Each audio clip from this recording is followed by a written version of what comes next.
话是一次逆冲型的破裂。那么这种破裂的形式和所处的这个密断层的这个形成和挤压是有关系的。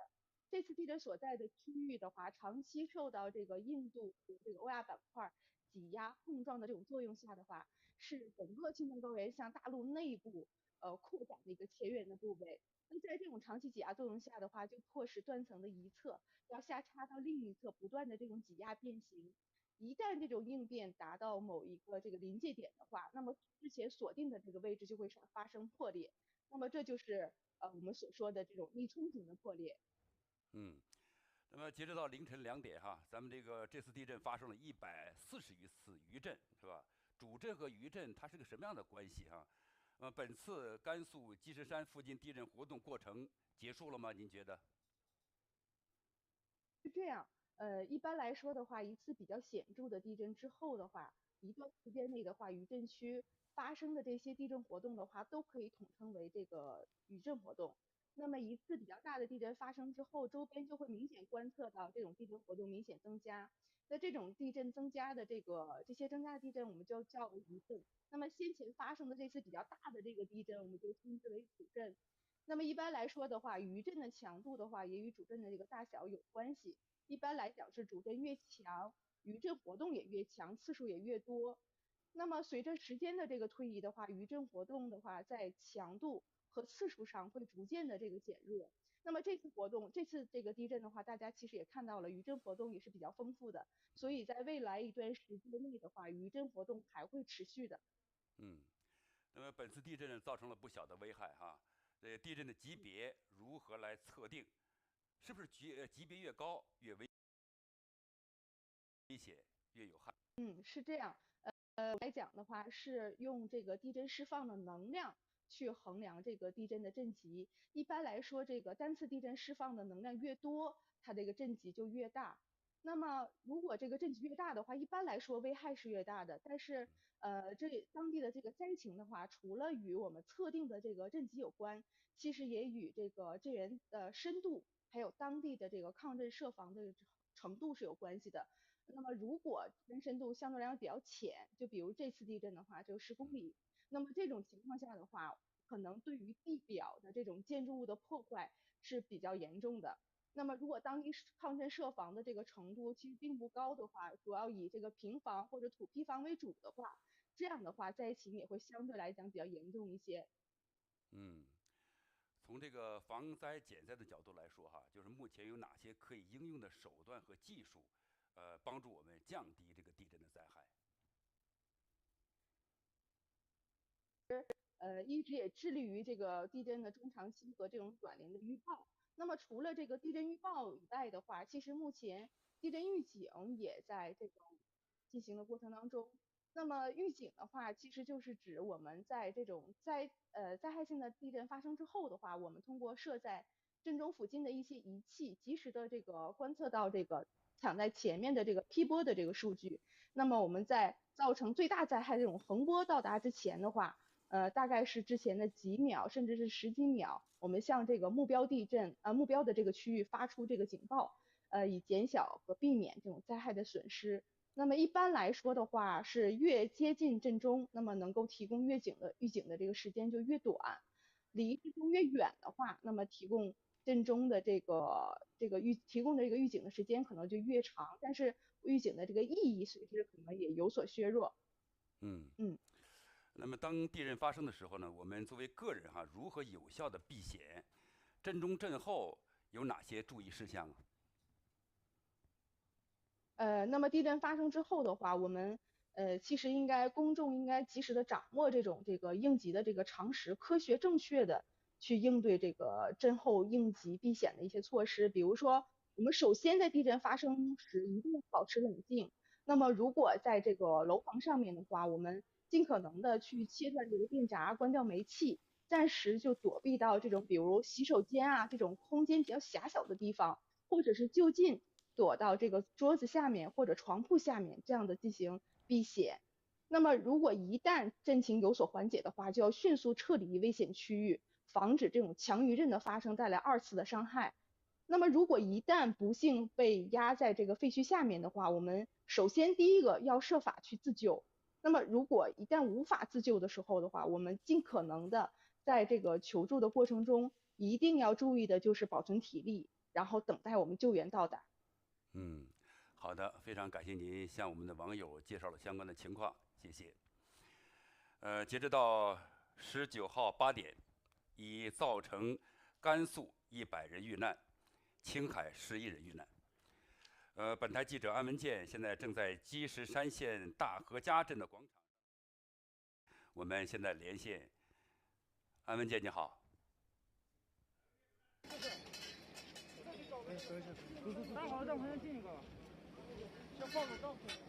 好的，我现在呢继续是在此次受灾比较严重的积石山县大河家镇的一个广场上。那我现在身后呢正在进行的呢就是临时安置点的帐篷的搭建工作。那早上我们在直播的时候呢看到了第一批的这个帐篷呢也是运送到了咱们的这个广场上。这会儿呢来自蓝天救援队以及甘肃省消防总队的救援人员呢正在进行搭建。可以看到他们这会儿呢，首先是要搭这个帐篷上面的这个三角结构，把篷布蒙上以后，再在底下把底下的这个支撑杆全部装上。那帐篷里面大概是一个什么样的空间呢？我们来看一下。来，我们的摄像洪博跟我一块儿来。来，我们来看一下里面。先进。可以看到呢，这都是带夹层的这种帐篷，然后有窗户，然后面积呢大概也就是不到10平米左右。然后目前呢，我们可以看到呢，在整个这个广场上呢，已经搭建了20个左右的帐篷。那除了这个应急点以外呢，像我们去的周家村、陈家村等等的，他们也会到这儿来，领到帐篷来村里头进行搭建。这会儿呢，可以来镜头给回到我，这会儿可以看到啊，从我的嘴里面可以看到，哈气特别重。就是其实从昨天晚上到现在呢，其实就是太阳出来之前的这段时间呢，是气温最低的时候呢。今天的清晨呢，气温达到零下14度，但是体感温度呢是远远要比这个要高的，还要比这个要低的。那但是昨天晚上呢，很多这个受灾群众因为比较着急，当他们从家里头出来的时候呢，没有拿比较厚的衣服。刚刚我看有一个小姑娘呢，也是穿着一条秋裤就在这个室外待着，因为昨天很危险，他们都是在这个附近生着火在过了一夜，所以说呢也是希望他们今天呢能够能拿到他们的厚的衣服。我们现在所在的这个地方呢，其实是大河家镇的大河村。这个村子呢一共4000多人，但是呢早上呢我碰到了他们的村上的支书，也告诉我们的村里呢大大小小的房屋呢几乎都受到了不同程度的这种影响。让我们的镜头呢从这个缝隙中看过去，看到这个2楼，很明显的可以看到呢，整个房间的我们推上去，我们的这个整个的房屋呢，已经开了非常大的这个裂缝。像这样的房屋呢，原来的主呢也是不敢再进到里面去拿一些生活物资的。然后往右边来稍微摇一摇，看一看呢。旁边这间屋子的整个的这个墙体呢，可以看到呢，已经破出了一个大洞。而像这样子的屋子呢，还是你看可以看到它的整个的这个建筑啊，包括用料也比较好。其他的一些房屋呢，也是像村子更里面的或者不临街的一些房屋呢，也是受到了非常大的影响。所以说，刚刚我们碰到了这个支书聊的时候呢，也说今天呢。主要的工作呢，目前人员搜救基本上已经结束。下一步的，目前早上开始的呢，就是一些灾情的摸排，包括一些这些房屋的一些摸排工作，就是防止一些，比如说随时可能会倒塌的房屋，要给它贴上一些警示标志，要把它拦起来，防止造成这种次生的灾害。来，我们来继续往这边来看一下，这儿你看就是一些还没有搭建的帐篷。未来呢，这个地方应该是有一个将近50顶帐篷左右的一个规模，来进行临时的安置。而在这边呢，是可以看到我们昨天晚上已经在这边待了一晚上的这个受灾群众，这个家里面房屋受损以后呢，就在这边的生着火，然后一直在这边待着。那当然有些有车的这个群众呢，就在车里面待了一晚上。来，我们的摄像藏这边来看一下。哎，小心！今天早上呢，昨天凌晨，甘肃省委书记、省长呢也是赶到了震区，对抗震抢险呢进行了指导。那包括森林消防、消防总队、蓝天救援队等等的民间的这种救援力量呢，也是赶到了这样就是进行。在这儿呢是大河村的一个物资的一个发放点。那可以看到呢，目前这会儿呢正在进行的就是发放的这个方便面和矿泉水，只能是因为现在这个目前这个早上可能很多人这个物资还没有很充分，所以说呢，先是保证每人有1袋的方便面和1瓶矿泉水来解决这个临时的问题。后来刚刚书记也说了，后来他们会打算在这个临时安置点的附近呢来做这个来支起锅灶来做牛肉面，然后供给这个受灾群众解决这个饮食的问题。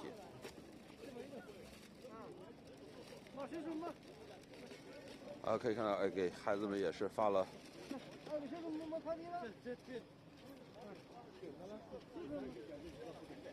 方便面啊。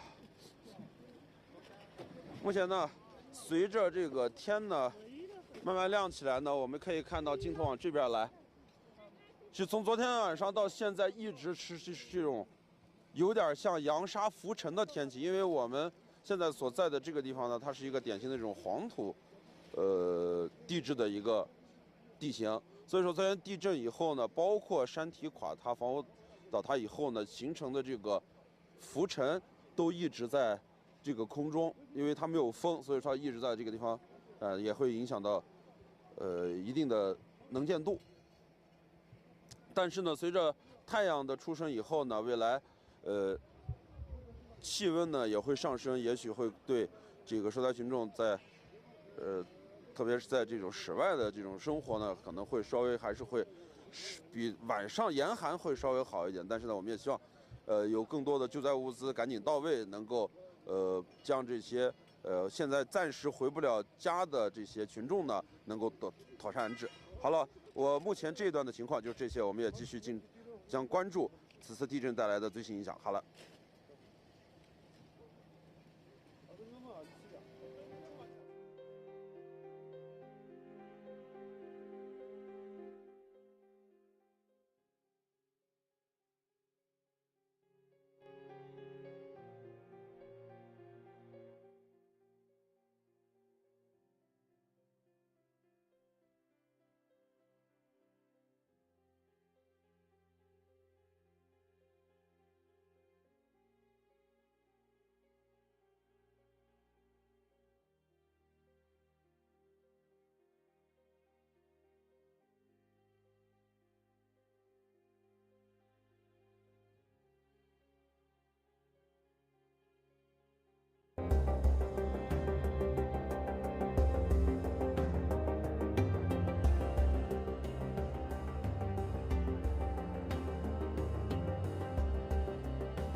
此次地震受灾也是比较严重的另一个地方叫刘集乡。所以当我们从大河家镇前往刘集乡的时候，我们沿途看到有这么几个感觉。第一，就是受前期寒潮降温的影响，这边的积雪还是没化，所以呢是目之所及，给人的感觉还是比较寒冷。其次，大家也可以透过我们的这个直播镜头可以看到，沿途其实已经可以看到很多这个建筑受损的情况，而且呢多一般是发生在以下几个方面。第一就是墙体开裂缝，再一呢就是门框可能会发生这个掉下来。所以呢我们看到其实在沿途的一些田埂子旁边，或者说田地里，或者说就在自家的门口，一些的当地的居民呢，他们是出于避险需求，然后点一堆火，然后就在这边就进行一些简单的一些避险。然后我们现在可以看到的是，不管是我们刚才路过的这个叫大河家这个镇子，还说我们即将前往的这个刘集乡，其实呢最大的问题就是它现在这种建筑的性质，大家可以看到是以这种砖混的结构居多。所以呢就像刚才所说的，这种房屋开裂缝，或者说门框倒下来，或者说是这个墙顶屋顶有这种瓦石掉下来，这种现象是比较的普遍的。而且呢其实对于这个刘集乡现在所在的这个地方，此前我们的了解其实并不多，但是呢感觉上它会比我们刚才离开的那个大河家镇海拔会高一些。因为我们感觉到现在周边的这个山是越来越高了，而且大家也可以看得到两边的雪受上次寒潮影响还没化，所以呢它的气温比起大河家是会更低的。你像大家可以看到，像右手边的这种民居住宅，虽然看着它的这种外立面是比较新，但是呢也会有不同程度的这种裂缝。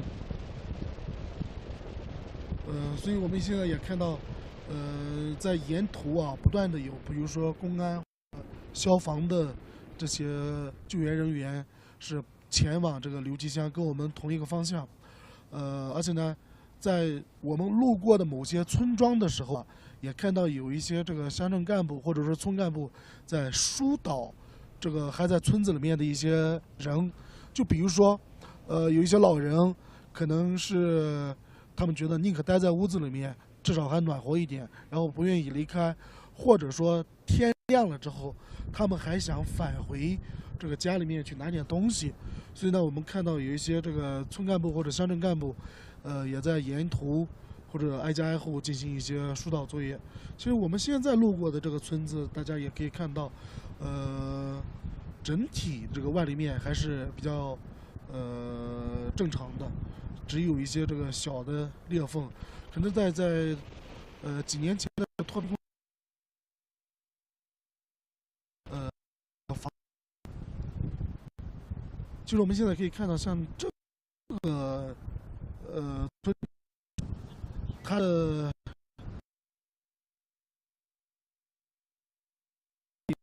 在外面有是一个炉子，或者说剩一堆篝火，大家围着取个暖。因为受这个村干部他们的影响，他们现在首先是在室外避险，但是呢紧接着面临的一个问题就是像地震发生之后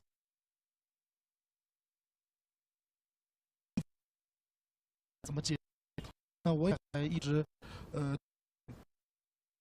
以我们目的地刘集乡之后呢，我们也会尽快的来关注这个事儿。而且像积石山县这个，听这个名字，大家可能不知道的是啊，积石山县只是一个简称，它的全称是叫积石山县。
刘集乡，我们现在是到达了刘集乡的刘集村。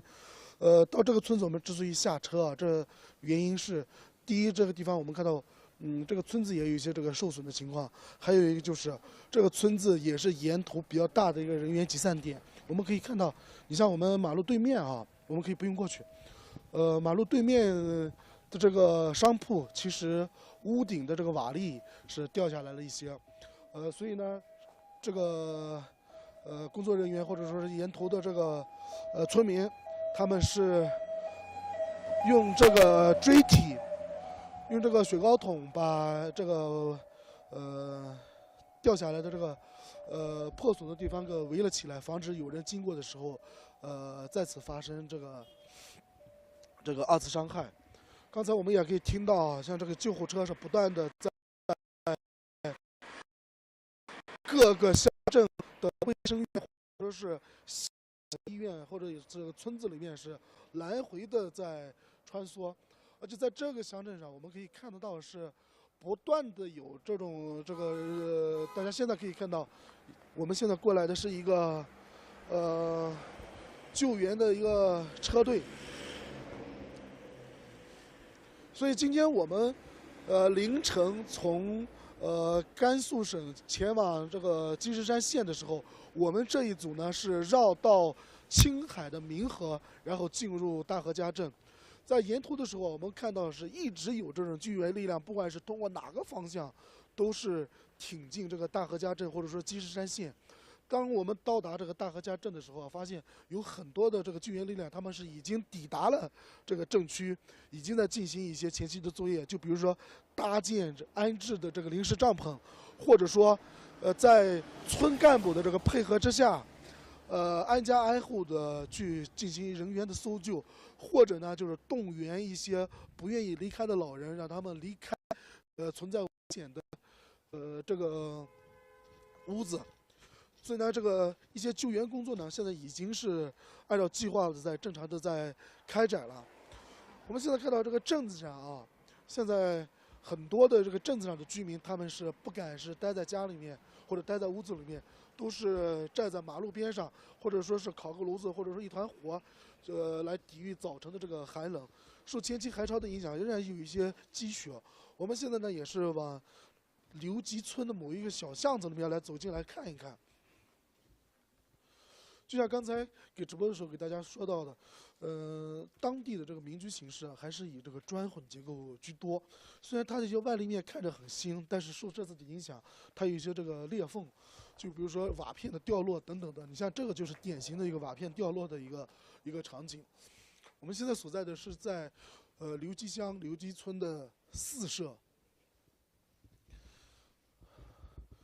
所以像这个。大家可能也有的人也是知道，这种是属于西北的这个土抗，的一个焦油排放的一个位置，所以呢，其实，在整个地震发生之后啊，所以当时很多的人可能是正在睡梦当中，因为这个地震发生在晚上的11点59分，所以呢，很多人是在睡梦当中还没有入睡。但是这场梦可能会，这场地震呢，可能会让很多人印象深刻。据目前了解呢，整个地震是造成了像甘肃以及青海超过100人，死亡。各个这个救援力量呢，仍然我们看到是不断的向，这个地震现场在聚集。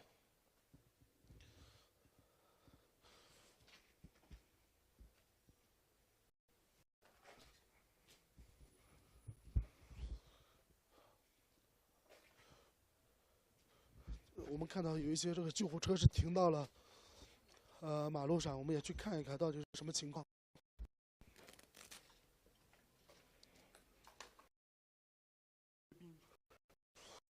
从大河家镇前往刘集乡的时候，路上其实早晨的时候气温比较低，所以路上还是有结冰。我们呢也提醒，不管是正常出行的人，还是说是我们的救援的车队，还是要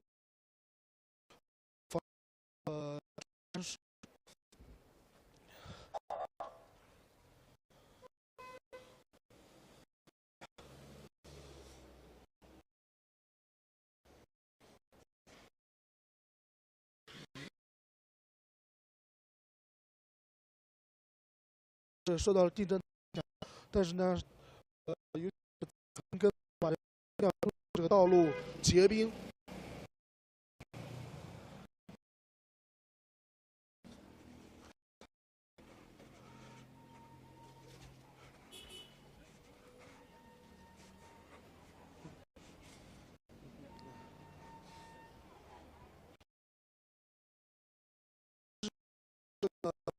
子里的就是哎，没事。从昨天到今天有没有休息一下呀？没有呗。昨天晚上11点50几分就醒了呗，一直在外面待着呢。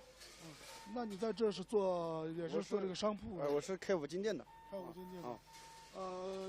就是发生之后，就咱作为这个镇子上的人，有没有就互相自救互救一下？都互救了呗。都在互救，像好多老人孩子都拉到这个广场上面。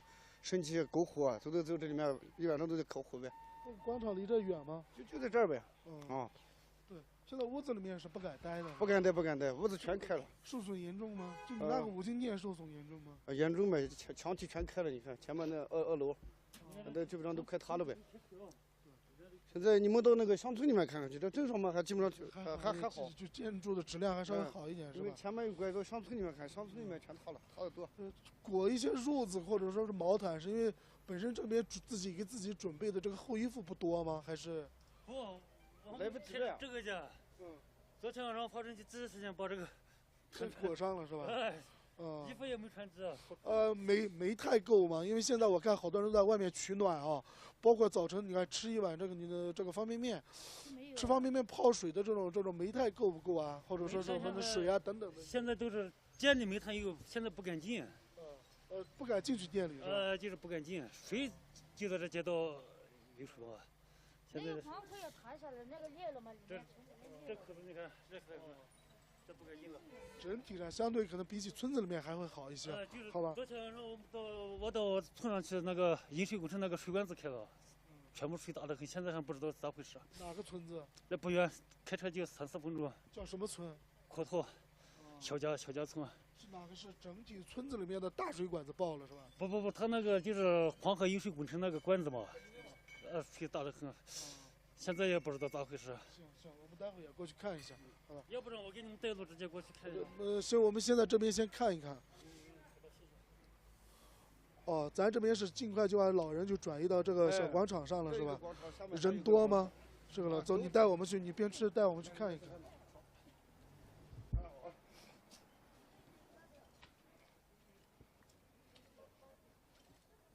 你看昨天晚上一发生地震以后，老人孩子都跑到这儿了呗。你看那还在烤火，然后你看我们店里面的门前那些塑料布啊，那些这今年乡村这些刚修的这个亭子啊，就把这塑料布简单的围了一下，能烧的全烧呗，这里面，就在这待了一晚上。镇区的这个建筑质量稍微好一点，只是有一些这个砖石的脱落哈。对，大家可能对这种砖混的这种结构可能没啥概念。如果说是，我们有请我们的林峰，就我们简单的给大家看一下，就是为啥就是砖混或者说是砖木结构大概是个啥样子。其实这就是一个很典型的，就是拿这种砖挨个横着竖着，然后最终砌起来，然后把这个主体的这个墙体砌起来以后，上面再铺上一些像这个梁、船子或者领子等等的。所以呢，一旦地震发生的时候，如果说是有这个强烈的这种摇晃的时候，所以一个一个这个小块的这种砖其实是很快就会摇得松散脱落。如果说是力度再大一点呢，这些砖首先就会掉下来，最直接的结果就有可能会把这个人给砸伤。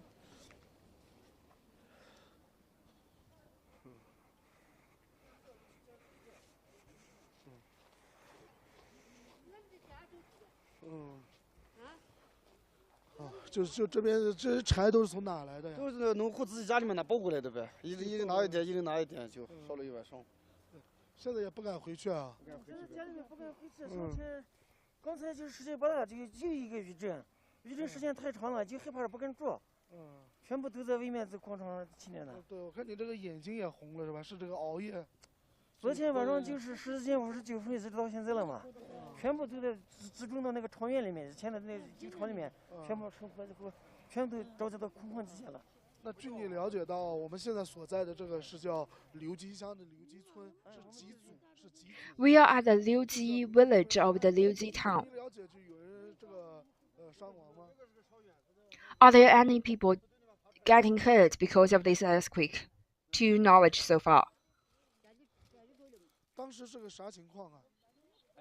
What happened? 睡着了以后是他 He falls asleep. 一下子压在一个群上，完了以后我看见There's one bricks 前面是这里面 pressing on his chest. 那个 I was trying to rescue him, and I moved the bricks on his chest, and then I also suffered from the fallings of the bricks, but I am not under very huge damage. 看一看周边的一些人是吧？ Yes, I rescued one of my villagers, and then I came here. They were being transported to the ER center. Currently, I have some of the pains in my necks.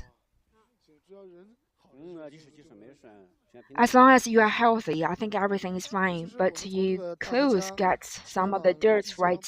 Yes. As we are moving from the Dahejia town to the Linji town, all of these villages are not familiar to us. I have seen one of the villagers introducing to me that one of the villages is near the Yellow River.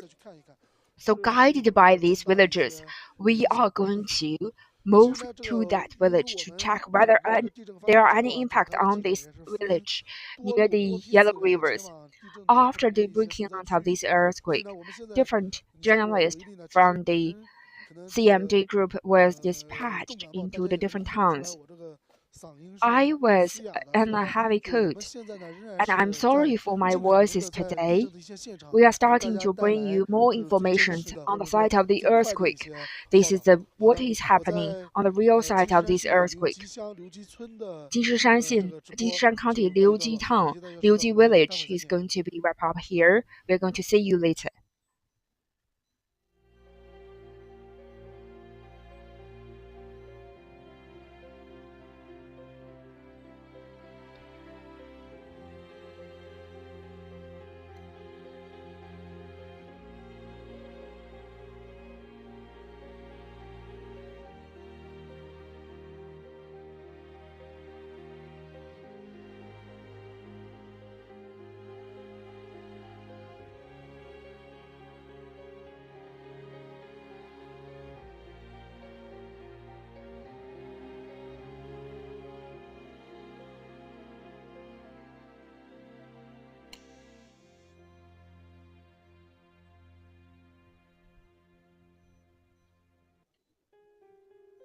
After the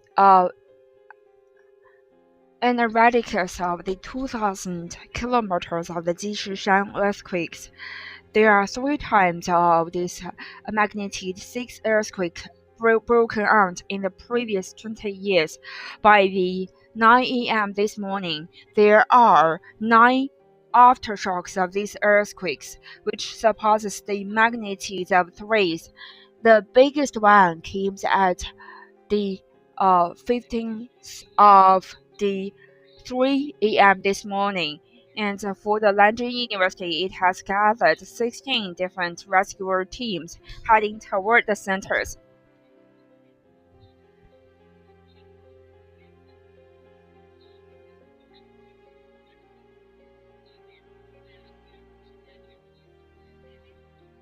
And they are also providing the rescuing for the teams.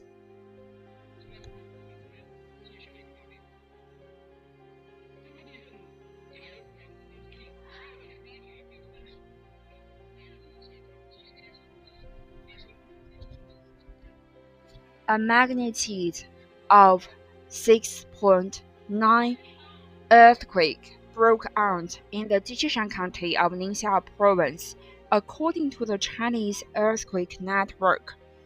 The site or the center of the earthquake sits down on a high magnitude areas where the local weather was quite cold. The first bunches of the rescue staff were sent to the center, and the Red Cross Association is also trying to remove or transported over 500 families, and we are also trying to set up the local rescue stations in order to guarantee the safety and health of the local people.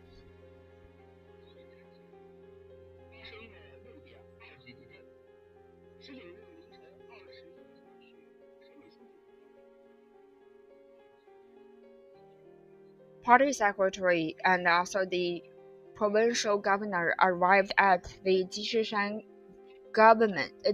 County. According to the Ministry of Emergency Rescues, there is actually 491 rescuing stations alongside the Jishishan County.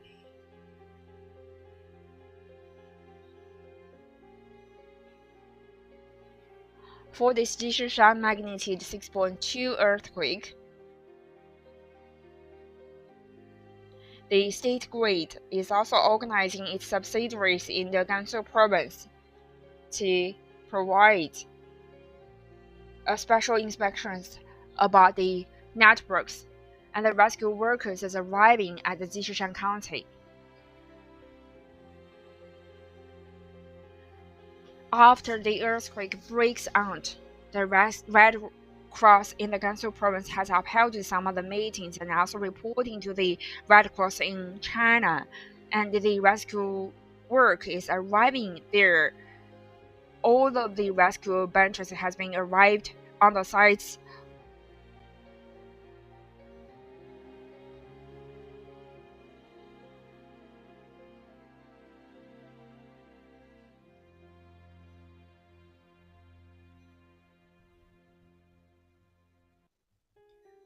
Two people were rescued in the Dahejia village of the Jishishan County, and currently the rescue team is working on another site for another 4 people site rescue. 三线对13所寄宿制 After the 学校 breakout 展 of 开 the 了排查， 6.2 经排查 magnitude 所有 earthquakes, 的学生 the 经 local 安全 governor 并 has 全 gone 部集中 through 在 over 操场， 30 different 目前家 villages, 长 and 正 all 在 the 进行 students 将 has 孩 been 子接回。 gathered at the school's playground, and all the families are trying to take back their kids. 6.2级地震，在地震发生后，国往甘肃刘家峡水电站距震中50.7千米，震感强烈。地震发生后，国往甘肃刘家峡水电站迅速 The Liujiaxia water reservoir, 59 kilometers to the centers of the earthquake, started a massive-scale researching work and organizing the local engineers and staffs to double-check the dams 地震 on 发 the 生后， water 吉林省政府 reservoirs. 同意省抗震救灾指挥部启动了甘肃省地震2级应急响应。目前呢，省抗灾救灾指挥部以及调集了消防、森林消防、省级专业救援队伍和社会救援队伍等应急救援力量1300余人，救援车辆180余赶赴现场。第一批救灾物资：棉帐篷100顶、折叠床400张、棉被400床、棉褥400床、棉大衣500件和火炉100套已运往 The 灾 first 区。 bunches of the rescue staff has been arrived at the center of the earthquake with the blankets and also the warm keeping 紧急向甘肃省调拨 staff 2500 has 顶棉帐篷 arrived here, 10000件 and 棉 the 大衣、 National 防寒服、 Rescue 10000床棉 Centers 被、 has been 1万 sending 床 over 棉褥、 100 1万装 different down 折叠 jackets, 床等救灾物资送往灾区。 100,000 down 截至今 jackets, 天早上3时 100 45分， different 记者从甘肃省 tents 交通 to be 运 sent 输 at the center. 运输厅获 According 悉 to， the 临夏州积石山县发生6.2级地震后呢， 4临夏 a.m. 东路 this 段 morning 立即启动了地震应急响应，迅速组 The 织 highways 技术 of the 人 Ningxia 员，重点对 province is S106 线、G310 线、S309 emergency 线、 rescue 将 work 养路 on the 段、沿线的 G93 隧 and 道、桥 G43. 涵、防排水、高边坡、 So 交 we 安 could 等 also 设 see 施 on 进 the 行了 site, 细致的 apart 排 from the 查，重 rescue 点检 workers, 查了桥 all the 梁的 rescue 支 staffs 座、 has 桥 been 柱、 seen 抗 here. 震挡块、伸缩缝间距，检查了桥梁护栏是否异常变位。敦注盖梁是否受损、支座是否位移，并且做好了防患排查的记录，全力保障好狭养的公路桥梁安全。临夏州积石山县发生6.2级地震后，临夏州迅速启动地震灾害2级应急预案，相关部门按照预案迅速开展工作。积石山县和其他县市迅速摸排人员伤亡、房屋倒塌造成损失等情况。同时，在临夏州政府办公室设立抗震救灾指挥部，临夏州应急、卫健、消防等部门已派出医护人员、消防救援人员、救护车、消防车等人员携带装备赶赴现场，安排各县市迅速调集应急救援力量，随时支援灾区。临夏州各医疗机构急调医护人员和医疗物资，准备随时救治伤员。临夏州各级各部门迅速启动应急响应机制，迅速做好24小时值班值守。12月19号，也就是今天早上的凌晨3点50分，新甘肃记者已经抵达积石山县。目前积石山县路面有积雪，现场内有部分的房屋我们就看到有受损倒塌，部分群众在道路两旁避险。There are some of the frozenings, and I would say that because of the earthquake, the lights on the tunnels has also been shut off. It's also going without this electrical support. There's going to be some of the difficulties in the process. And thirdly, what I want to say that apart from what I'm showing you through the cameras, there are some of the earthquakes, and we are going to see the earthquakes is actually blocking some of these areas. Behind me, there's some of the decorated walls, and if some of the people is passing by, there's also going to be some of the secondary damage after the earthquakes. So here I'm calling for all the residents to stay away from these devastated walls. So this is what I bring back to you. And I'm also going to please stay with me, and I'm also going to bring you some of the latest information. 导致自身灾害以后造成人员的一个伤亡情况，所以说也在这里也要呼吁在灾区的群众啊，一定要远离这些危墙，远离危险的地区，来确保自身的安全。好的，我现场的情况就是这样，如果有最新情况，我也会给大家带来最新的一个报道。邵亮。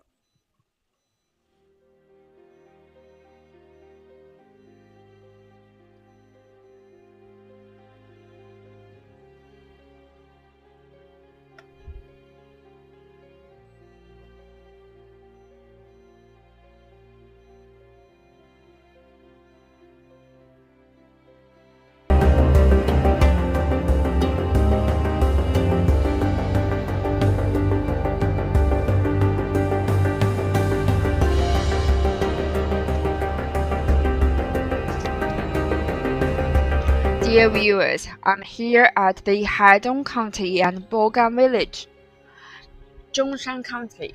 So after the earthquake, the local county was being heavily hit by the earthquakes, and there are some landslides occurred for the sites. The landslide has covered the local houses, and after the day breaks out, we are going to have a more direct impressions toward it. The local sites were being 100% covered by these areas after the dawns. The local rescue forces is trying to unearth these landslides. And we also understand that after the earthquakes, the power was being suspended, and this here, and also the telecommunication infrastructure has also been suspended here. The local villagers has been transported safely to the areas. After the breaking out of the earthquakes, the firefighters has been sent on the different villages, and it started from one group of the people to 5 groups of the peoples, and on the remote areas, the local people is trying to, the local rescue forces and also the firefighters is also going to start a secondary inspection toward the houses in order to figure out are there any locals still being trapped in the houses. The rescue forces arrived constantly in the early morning. The firefighters and also the medics and also the rescue forces, they are arriving constantly, and I hope that we are going to go to the Zhoushan village because in the middle of today, the local government is also going to give you a briefing toward the Haidong city. We are going to keep an eye on what is happening in the Haidong city. Back to you.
With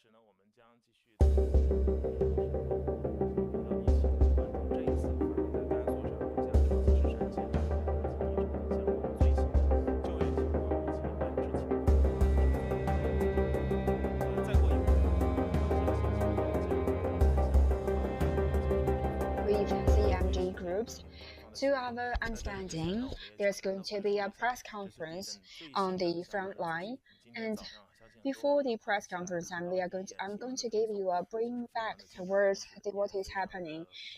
Starting from the morning, all of the viewers are quite shocked and also quite concerned about what is happening in the earthquakes. According to the Chinese earthquake authorities, on the 59 of the 23rd p.m. Last night, there is a magnitude 6.2 earthquake happened in the Jishishan County of the Gansu province. To the 7 a.m. this morning, the total death toll of this earthquake is 111 people, among which there is 100 people in Gansu province and 11 people in Qinghai province.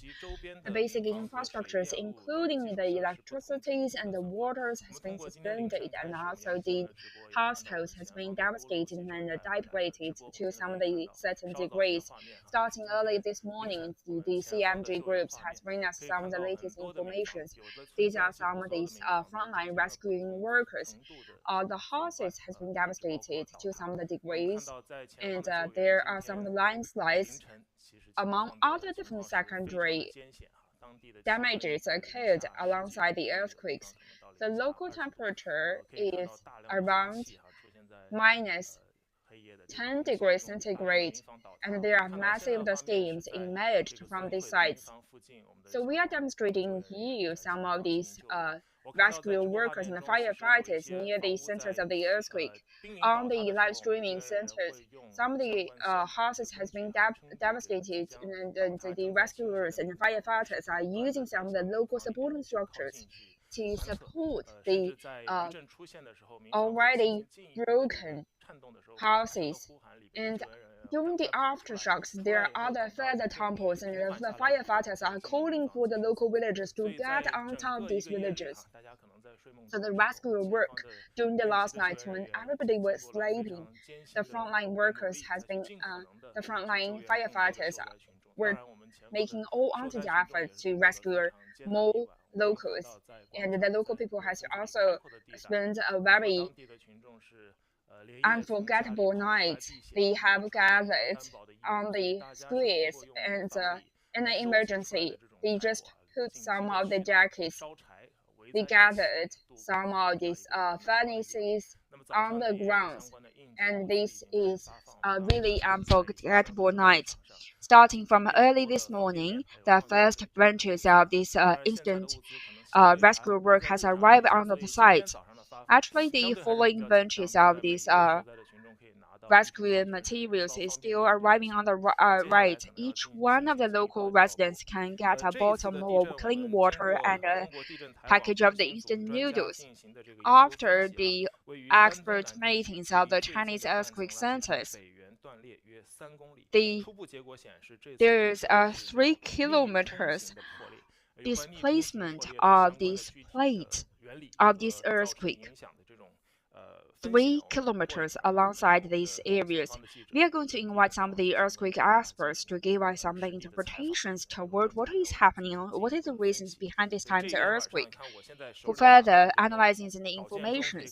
So what is at my hand is that there are so many different emergency rescue mechanisms, starting from the national health centers and also the firefighting workers, and there are the local rescuing forces has been arriving on the site and dispatching on the sites.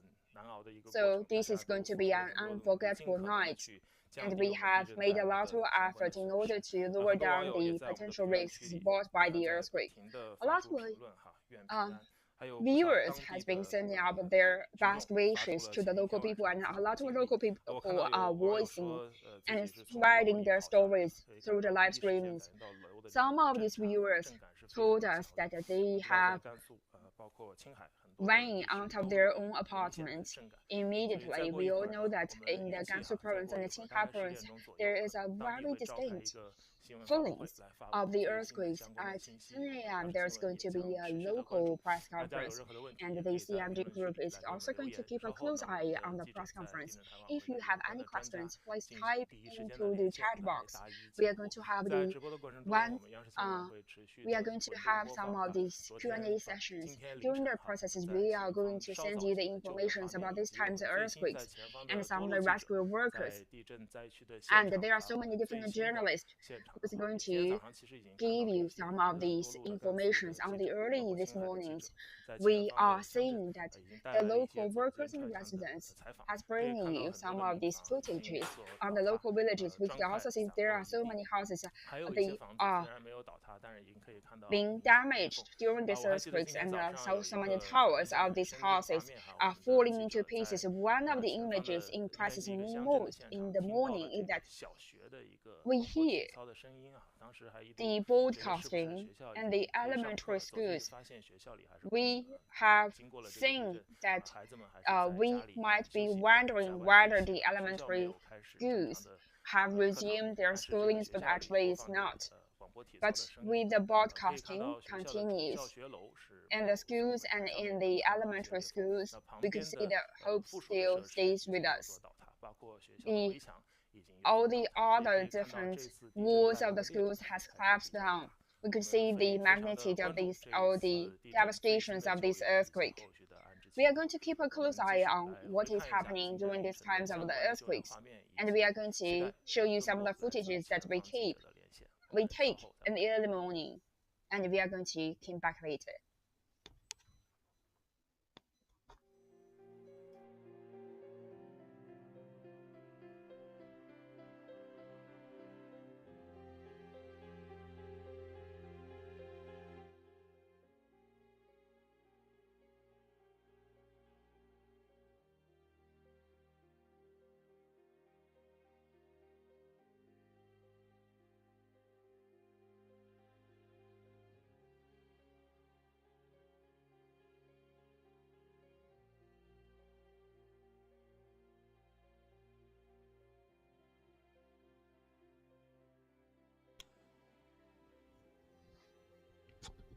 The second branches of the rescue staff, including 100 down jackets, 100 tons of these foods.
CMG crews.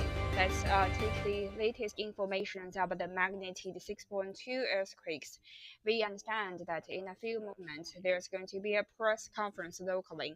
Let me give you some of the further information about the earthquakes while we are waiting for this press conference. We are seeing some of the footages of the local press conference, and we have resumed the local signals of this press conference. The journalist has been back to the rooms waiting for the presses to bring us the latest information. Let's take some of the looks. And we all know that there are some of the latest informations, and including the death tolls and also the devastated areas and also the rescue efforts. We are going to give one information to another. So at 7:45 a.m. this morning, the earthquake has caused 111 people died, and there's 100 people in Gansu province and 11 people in the Qinghai provinces. There are 2 hours after 7 p.m. Definitely, there are some of the latest updates about the devastated tools, and so there are some of the updates about the informations. And we are hoping that there are going to be some of these latest informations. And I also think that we are curious about the rescuing forces. And we have seen some of this early information this morning. And there are some of these footage that we have taken on the sites. And including the local peoples, they are actually using these carriers to carry the elderly people outside of the villages. And there are some of the peoples under the emergency rescuing work. And we could also see that on the sites, there are some of the footages, including the villages about the devastated and also the depleted houses. And the total houses has been collapsed. And also, one thing we care about is about the rescuing works. We are hoping that this press conference is going to bring us more information early in the morning. In some of the towns, on the sites, local peoples are gathered on the towers, and we have set up some of the rescuing forces. And these are some of these back footages. These rescue fighters has been carried some of the local people on side of the sites. And we are hoping that the local people could resume from the sites.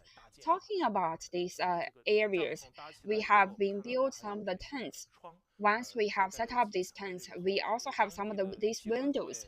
And because of the local weather, to my latest knowledge, at 7 a.m. this morning, the latest information about the local temperature is that, according to the predictions of the local meteorological officers, in the past 24 hours, the local temperature has seen sunny weather. At 6 a.m. this morning, the temperature is around minus 40 degrees centigrade. The local people has been challenged greatly. And another thing that we care about is the weather forecast in the upcoming days. And to our information, there is no water falling from the local counties. This is also going to be a very good information.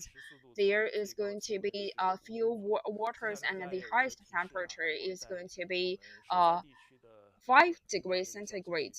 And this is also a quite good news according to the meteorological office. So the local rescue forces and also the firefighters need to keep warm during the night. We could also see the officers has already been gathered on the site. The process is about to start. So we are going to have the signals from the sites.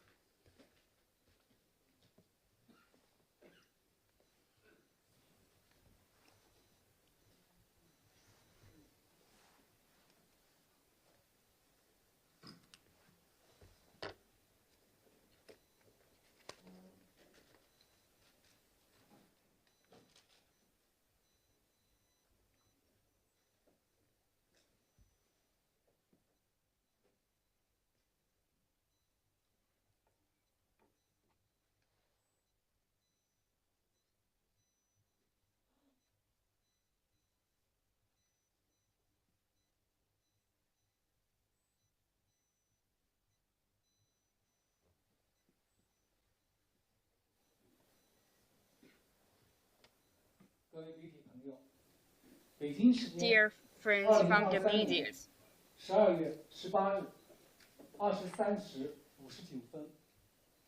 at 23:59 p.m.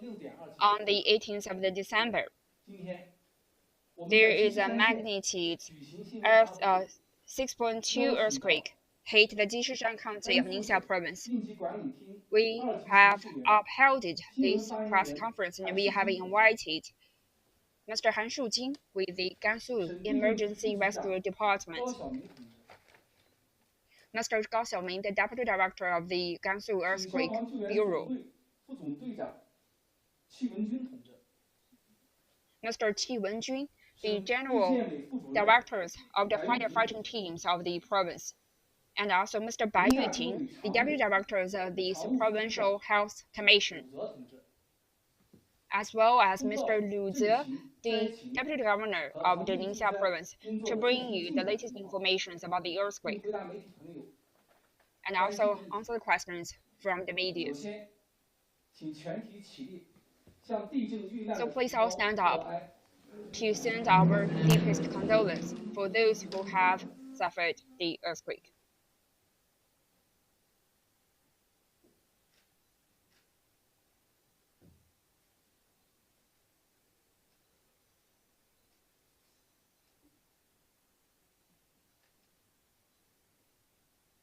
IB，请坐下。 Please sit down. 下面，请韩树军同志通报相关情况。 So now we are going to give the floor to Mr. Han Shujin to bring us the latest information. 12月18日At 23时59分， 23:59 p.m. on the 18th of the December, there is a magnitude 6.2 earthquake hit the Jishishan County of Ningxia County. The center of this earthquake is the Gu towns of the Jishishan counties. It is 39 kilometers distance with the Ningxia provinces and also 120 kilometers of the Anzhou provinces. City of Nanzhou, Qingyang, Pingyang, Longnan, and Dingxi and Luwei, and has a very strong feeling towards the earthquake. By the 19th of this December, the total death tolls of this earthquake is 109 from the Ningxia province, and 180 people has got damaged during this earthquake. 4,720 houses has been damaged and devastated during this earthquake. After the breakdowns of this earthquake, the provincial governors and also the municipal governments has led a professional medical team to arrive on the site during the night and giving some instructions towards the earthquake rescue work. The deputy governor of Cheng Xiaobo has been sitting at the provincial rescue centers and arriving all the resources according to the arrangement of this provincial government. We have initiated an emergency work on the level 2 emergency rescue work. And the Ningxia provinces as well as the Jishishan provinces are working on a really quick time to gather all the rescue forces in order to working for the rescue forces and working on the emergency rescue centers. All of these workers are trying to work on a after these smooth manners. Currently, we have arranged 1,500 firefighters, over 1,000 military man is arriving on the site, as well as 1,500 policemen is arriving on the site. The provincial government has also dispatched the first branches of this emergency rescue work, including the warm tent and also the folded and the temporary beds, as well as 104,000 different jackets and 1,000 different furnaces. The financial department of the provincial government has given over 20 million RMBs on the site rescue work. The earthquake centers and also the periphery areas is not going to wait effortlessly, and they are also started their self-rescuing work, trying to minimize the relevant damages. Currently, the rescue work is underway. In the center of the earthquake, we are trying to get rid of these potential damages, and this rescue work has been started in an all-rounded manner because of these bad earthquake conditions. We are warning that all the locals and the pedestrians and the students is not going to arrive on the sites, making sure the rescue channels is going to be open. Moving into the next steps, the rescue controlling center is going to stabilize the mental status of these people and trying to work on the rescue work, preventing the secondary earthquake events and bringing this rescue work in an orderly manner. Now the floor is open up for questions.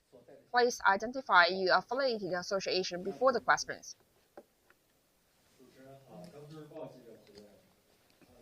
So with Gansu Daily, could you give us more information toward the magnitude 6.2 earthquake? What kind of prevention and control measures could we take to prevent another strike of this earthquake? According to the Chinese earthquake network, on the 23 and 59 p.m. December the 18th, there is a magnitude 6.2 earthquake has jolted the Jishishan County. The latitude is 49.3.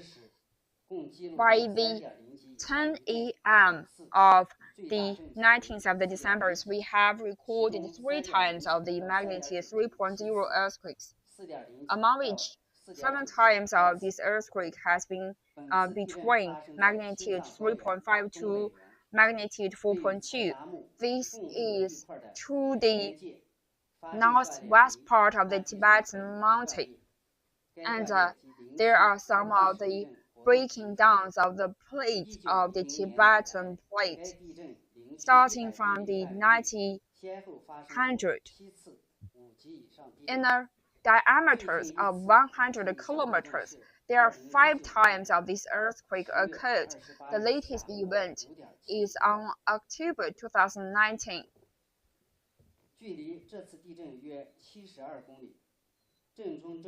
72 kilometers from the centers of these earthquakes. The biggest earthquakes came from the 1936.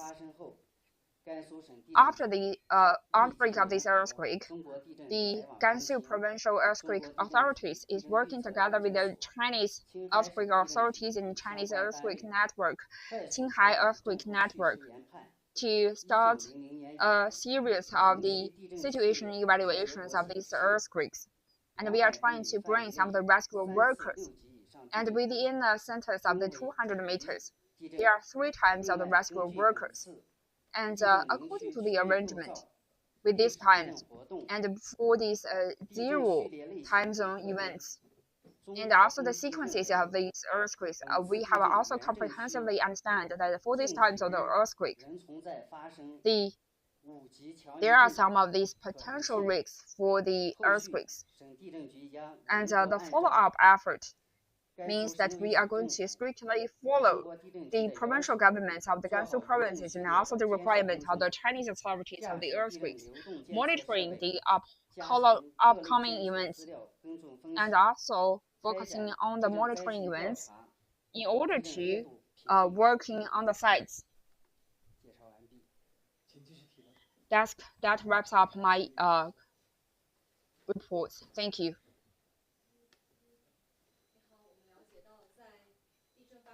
To our knowledge, after the outbreak of the earthquake, there are some of these emergency medical rescue forces. So what is the latest conditions of the people which were hurted during the earthquake? By the 9 a.m. 19th of December, there are over 300 people damaged in the earthquake, among which 76 of them are severely hurt, and all of them has been enrolled in the Jishishan local counties as well as other different provincial counties currently.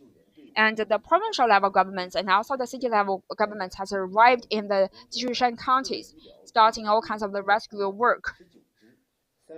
There's 19 different teams and 386 medical workers, among which the local government has dispatched 66 vehicles and 239 medical workers to work on the researching efforts and also the checking of these efforts.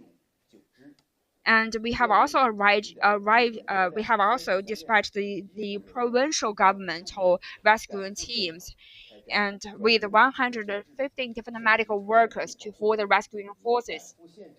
The local epidemiological teams have also arrived on the site for further information. Other different forces has also arrived locally. After the outbreak of the earthquakes across the provinces, we started the emergency rescue effort. And the provincial effort, as well as the other different medical workers, has also organized these medical workers in order to prevent the epidemiological spreads as well as the mental diseases after the earthquakes. These special medical forces has used a very flat management platforms and focusing on the discoveries and also transfers of these patients. Moving into the next steps, we are going to mobilize all the resources and trying to work on the medical prevention and controls in order to provide better support for the damaged workers and transferred the local peoples, guaranteeing the life and safety of the people.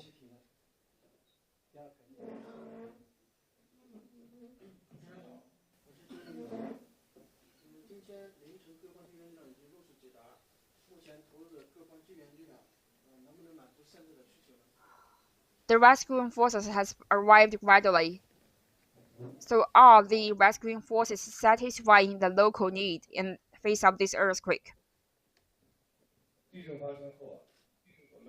After the outbreak of this earthquake, the general teams of the Gansu provinces has initiated the emergency work, and we have dispatched the Lanzhou, Longnan, Ningxia, Gannan, Wuwei, Bailin, Jingqing, Xinqu, among other different 9 rescue teams. There are 2 heavy rescue teams and also the 3 light rescue teams. There is also 160 different rescue vehicles and 11 different rescue dogs equipped with the professional earthquake rescuing forces. And Mr. Guo Jing and me has lead these professional forces and arrive on the site at 2:30 midnight. They have arrived at the centers of these earthquakes. By the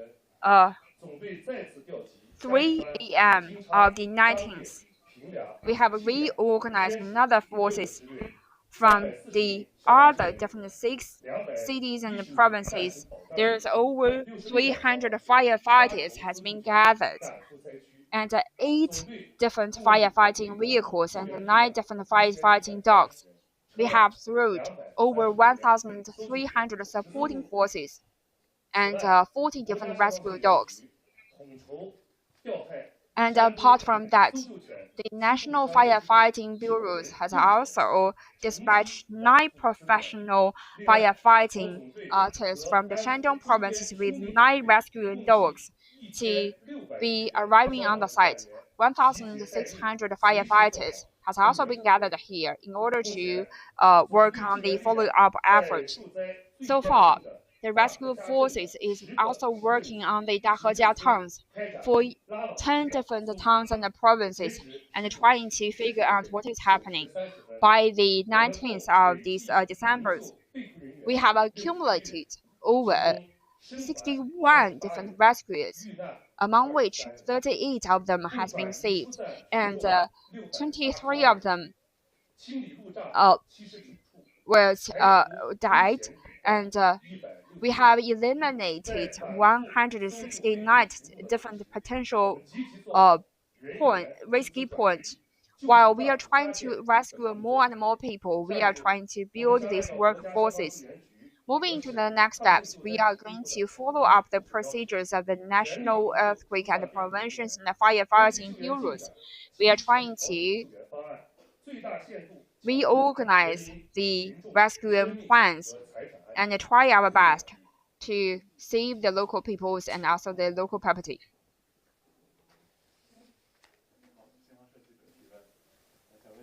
With the Xinhua News Agency, after the outbreak of the earthquake, are there any other rescue workers, any other specific rescue measures? On the 23rd of the 23:59 p.m., the Jishishan County of Ningxia provinces has seen an outbreak of these earthquakes. And Mr. Hu Changqing, as well as Mr. Yuan Zhenghe, has arrived on the site on the first time, and they are also leading these rescue forces in order to arrive on the site immediately and giving some of the instructions towards the emergency rescue efforts. With the agreement of the provincial government, we have initiated the secondary emergency response. The Ningxia provinces and also the Ningxia government has organized the 4 different forces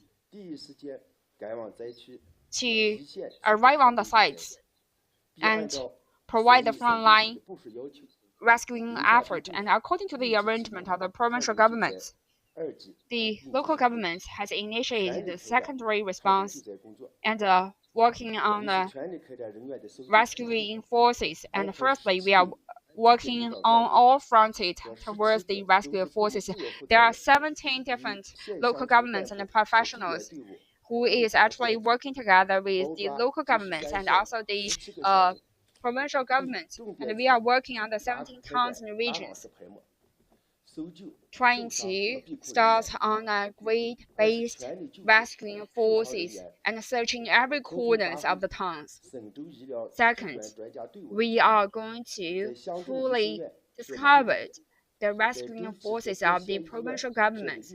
We set the green channels in the hospitals and also the provinces, and the minimum damaged personnel has been immediately transferred to the local hospitals. Thirdly, we are trying to organizing and rescue the damaged facilities and equipment. The earthquake caused a lot of damage locally. The suspensions of the electricities and the water supplies, and also the suspensions of the roads.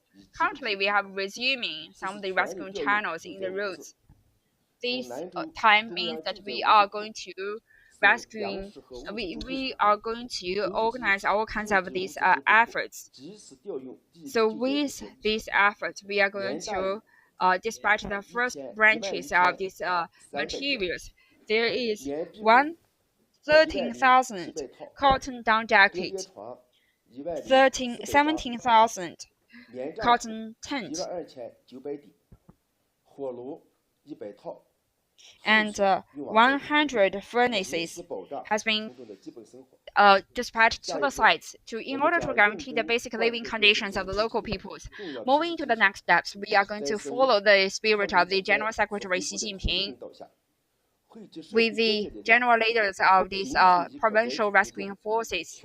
We are going to rely on the populations on the sites in order to working on make all onto the efforts in order to rescue the local people, and also guarantees the local people have some of the temporary tents, the temporary clothings, and also the temporary foods. That is my answer to your question. So we are going to wrap up the press conference today. We are going to give you some of the updated information in the following times of the today and also the upcoming days. Please keep a close eye on what is happening on the sites. Thank you so much for your information. We have been live streaming in the Gansu provinces about the Jishishan earthquakes. Currently, there is 105 death tolls after this earthquake. And to our information, the first bunches of these materials is arriving in the Dahejiang town, providing the temporary shift to the local people. I am actually on the squares of the Dahe towns of the Jishishan County. The first bunches of the tents has been arriving here, and we are going to set up some of these temporary sites.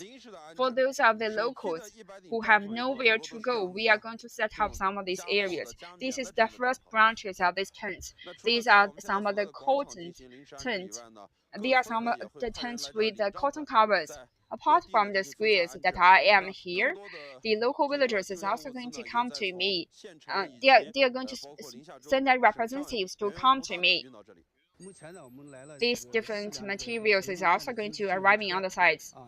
Currently, we are seeing that 4 different medical rescuing workers and vehicles. These kind of vehicles can help us to do some of the simple surgeries. So there are also some of the infrastructure guaranteeing work, and this is how the X-ray vehicles helping us to take some of the X-ray footages. And currently we are starting the works, and we have 8 medical experts arriving on the sites, throwing themselves in the rescuing workers. The Jishishan County Jishishan earthquake after breaks out, demonstrating the local infrastructures. The state grid has also dispatched 18 different professional teams to arrive on the site to conduct the site rescue works.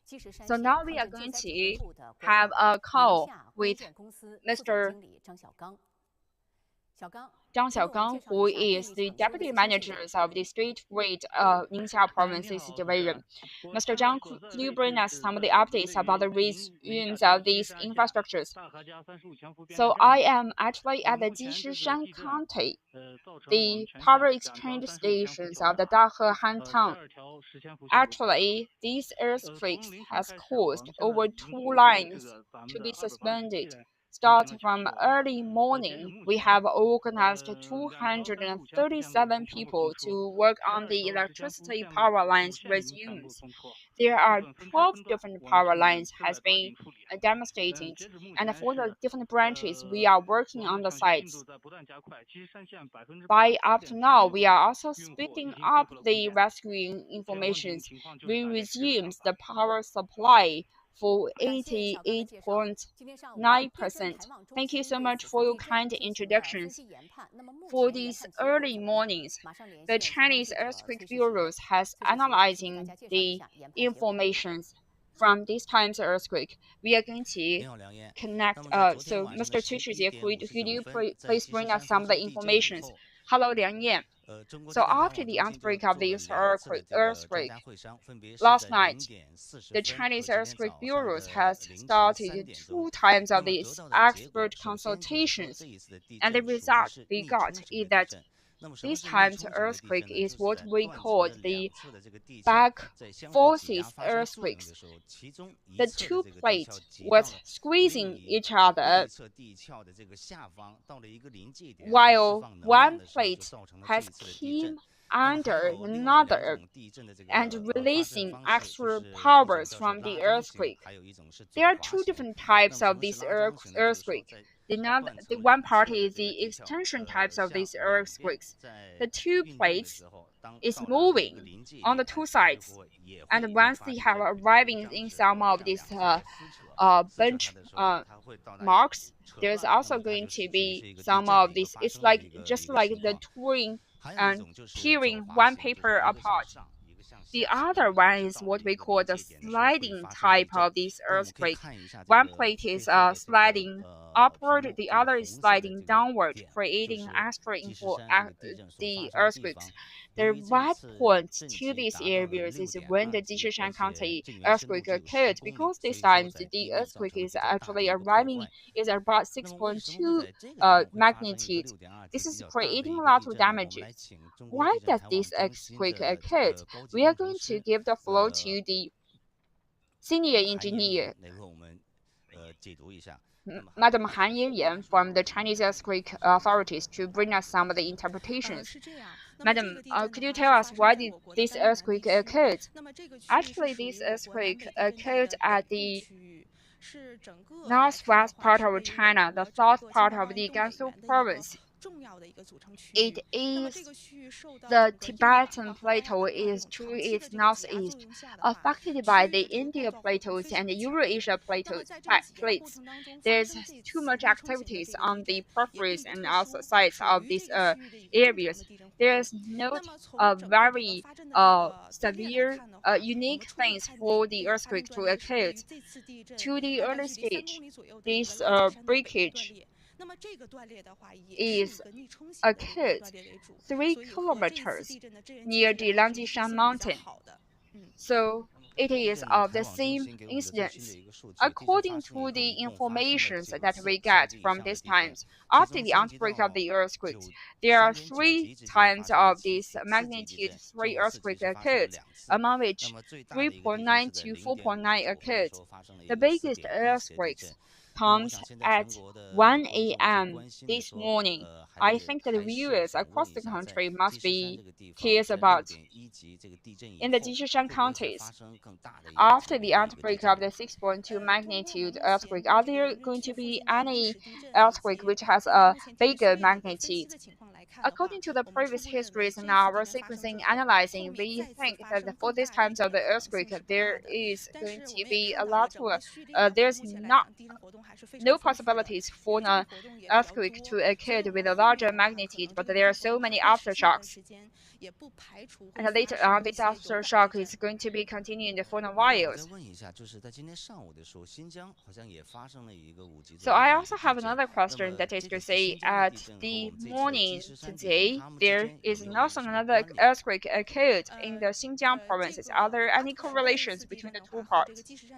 For the earthquakes in Atushi, there's a huge distance between these areas with the Xinjiang autonomous region. There's not too much correlations between the two earthquakes.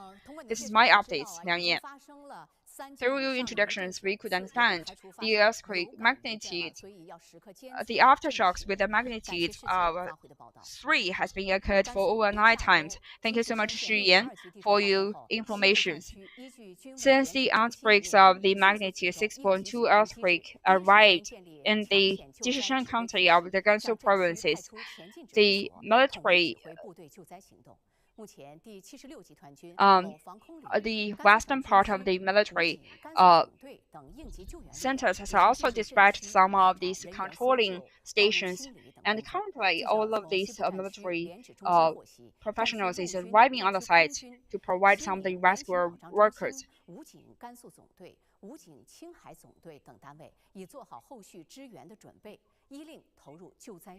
We have understand that all the other rescue forces has been prepared for some of the following up effort.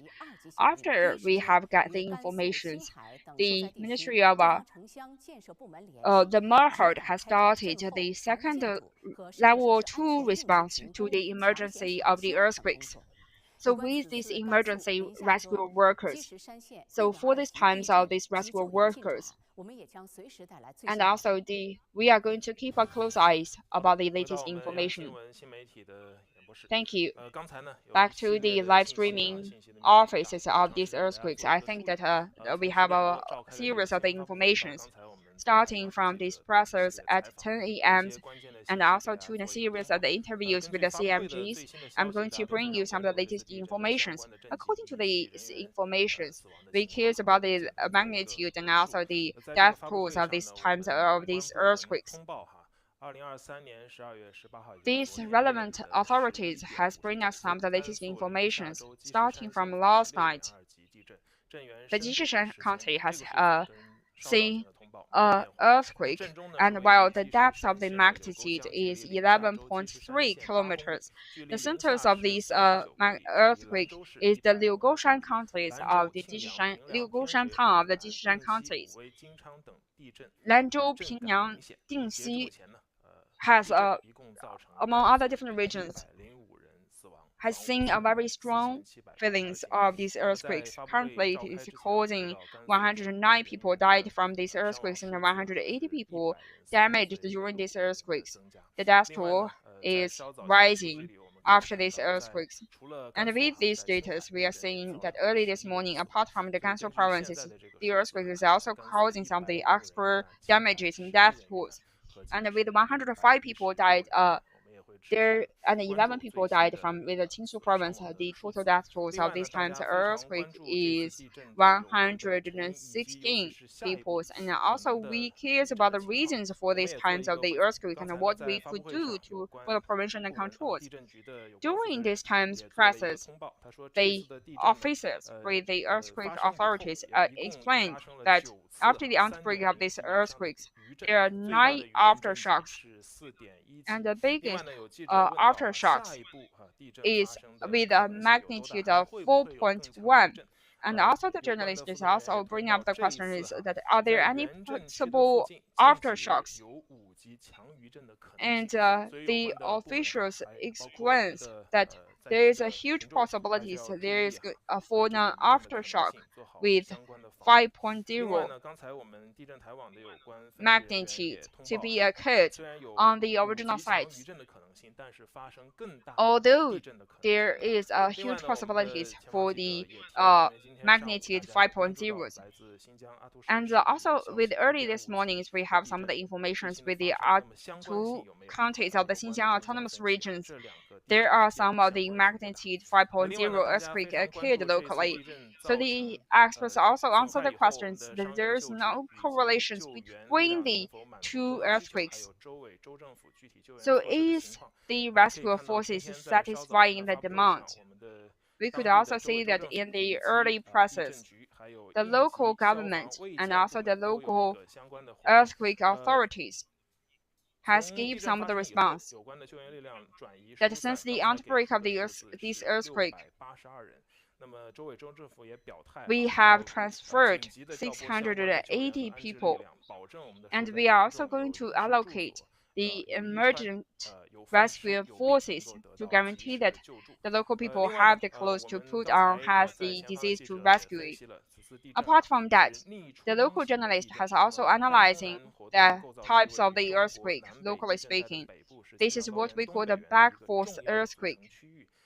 It is one of the major activated areas alongside the Tibetan plate. The experts has also analyzing the reasons for these types of earthquake. This is nothing particular. This is nothing. This is also common earth activities, and also on the site.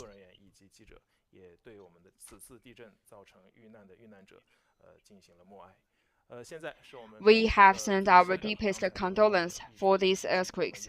This is the latest information for these times of the earthquake. We are going to bring you more information with these times of this earthquake. And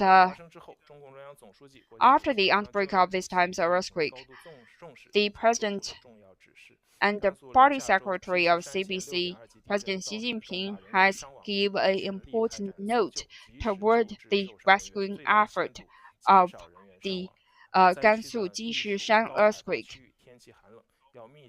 The local, the hot heat area is sitting on a higher latitude areas.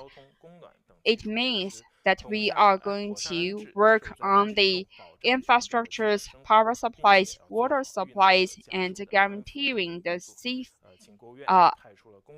living conditions of the local peoples. And the State Council has also dispatched a special working team to the local sites. The PLAs and also the police officers is also going to work their best, guaranteeing the life and properties of the local people. Not too long ago, the weather forecast has also been made. This is also going to help with the rescue forces. According to the meteorological office, the coldest temperature at night is going to be 40 degrees centigrade, minus 40 degrees centigrade. A lot of local residents get out of their home just with their down jackets. So the furnaces is also going to be very important for them to keep them warm. We also need some of this cotton tent to keep them warm. We are hoping that the local people could spend these days in the upcoming could be safe after these upcoming events. We could also see that there are some of the local tents.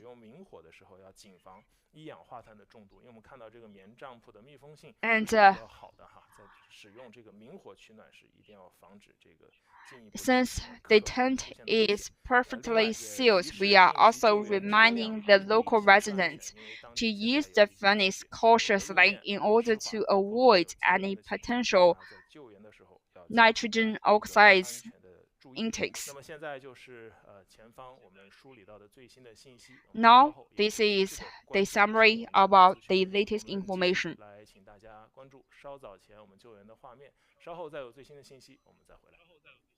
We are going to give you some of the footages about the early rescue in work.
Dear viewers with CMG groups, I'm Lian Feng, bringing you the latest updates of this earthquake.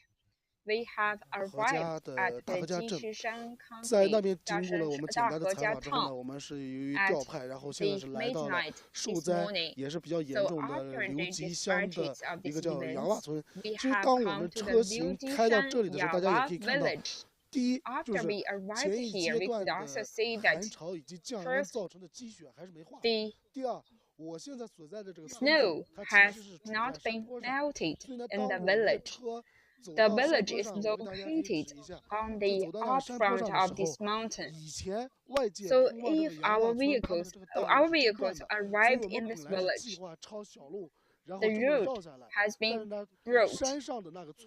We planned to came across this village by arriving on the site. So that's the reason why the vehicle cannot arrive on the site. That's the reason my colleagues and me worked and try passes these mountains and arriving here. And we could also see there are so many different small-scale landslides. Although this total volumes is only several decades, we have arrived here. So we arrived in this village, which is called the Group 1 of Yaowa County.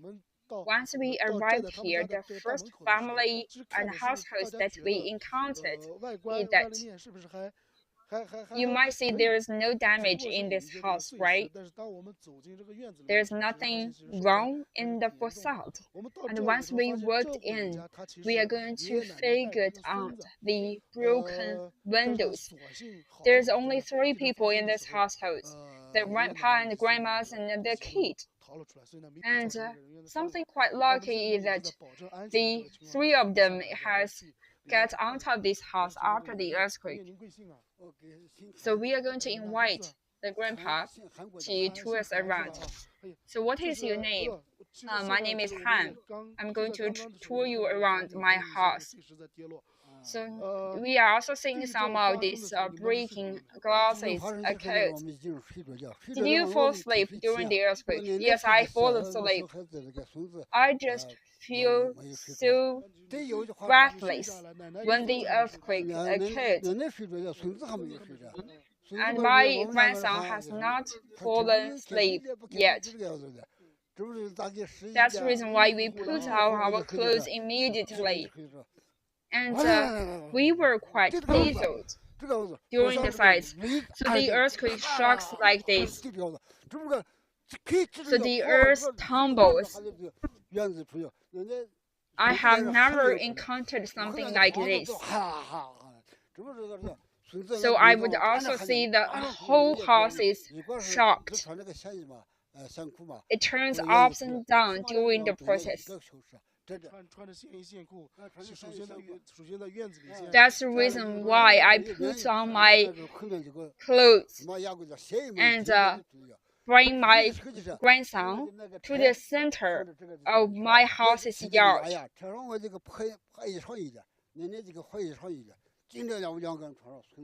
You could also see the dirt and dust on my clothes. I'm not dare to enter my house again. And during the earthquake, the towers and also the dust falling down alongside the village road. Let me explain it to you. During the earthquakes, so they are about to falling into sleep, and they have heard some of the noises. That's the reason why they got on top of their homes, and they have been spending for over 1 hour in the yards. And because they have stopped their vehicle outside, that's the reason why they find some of their clothes on their vehicles. They are afraid that there are some of these falling down, and they have drive their vehicle far away from their houses. And also, the grandpa and the grandma and also their kid has spent the whole night on their vehicle. If you are seeing the facades, there are some of the falling down of the pieces, but I think this is really shocks me once I entered. You could see that he has a very huge apartment, and to my left side and to my right side,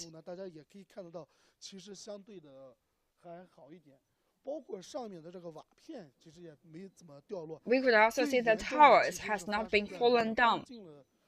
The worst hit part of this house is where we are facing towards. This is what we call the north house or north room. The north room has been built earlier compared with south room and west room. And we could see half of the wall has been fallen down. 这个本来其实如果说不倒塌的话，应该是有一定的年代感，还有一定岁数的这个应该是一个老房子了。老房子啊，现在我们大家可以看到，包括像这个大梁，包括 The whole house's structures has been exposed, including the beams and the columns. 塌在一起，要么呢就是掉落在地面上。其中最严重的就是这个北面的这个山墙。The most severe part is north part. Half of the wall has been falling down. As I'm sitting in the center of this yard, I could also feel the wind from the north part. The north wind is also blowing and hurting my faces. 直的是吧？但是一发生摇晃的时候就会七零八落的。这个楼子，你们当时就是发生地震的时候，人是在哪？ Where did you get your furnace? 就是在这个屋子里。这个你跟奶奶是在这个屋子里。Which room did you live when the earthquake occurred? I'm actually living in this room.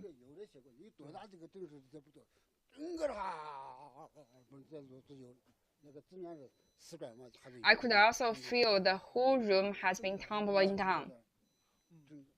There's a very strong feeling when the earthquake occurred. You could also see the furnace. It used to be at the center of the north room. So what is this room used for? Is your kids? Is the grandson live here? Yes.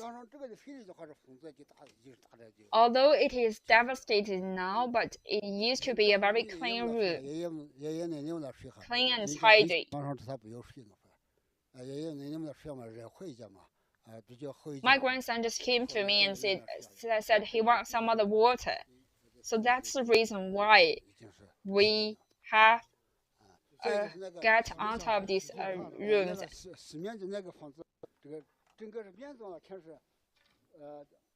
后来讲，里面是整个这个我看一下，里面就这个推进这个墙，全部都下去了。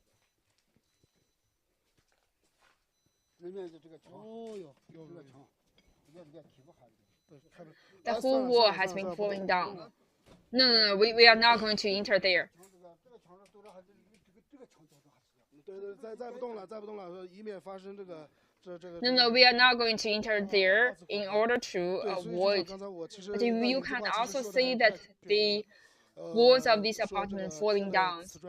I am not accurate.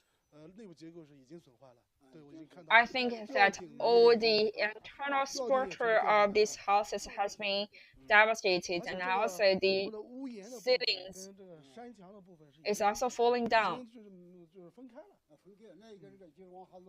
There are some of the separations between the supporting structures and also the mountains. Conditions in the village.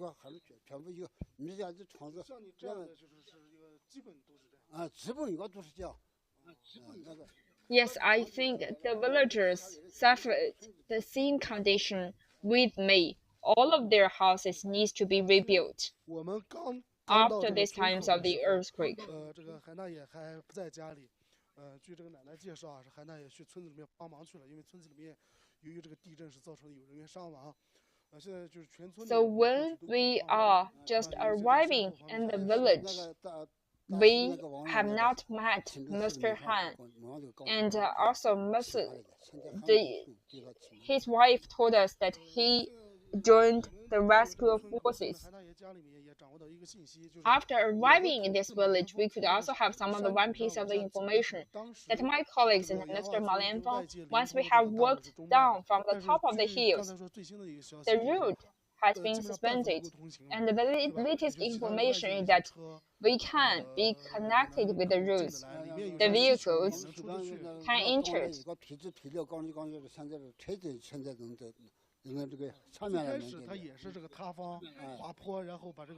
At the very beginning, we are seeing the slides, the landslides, and also the route has been blocked. We have made some of the early stage rescue work.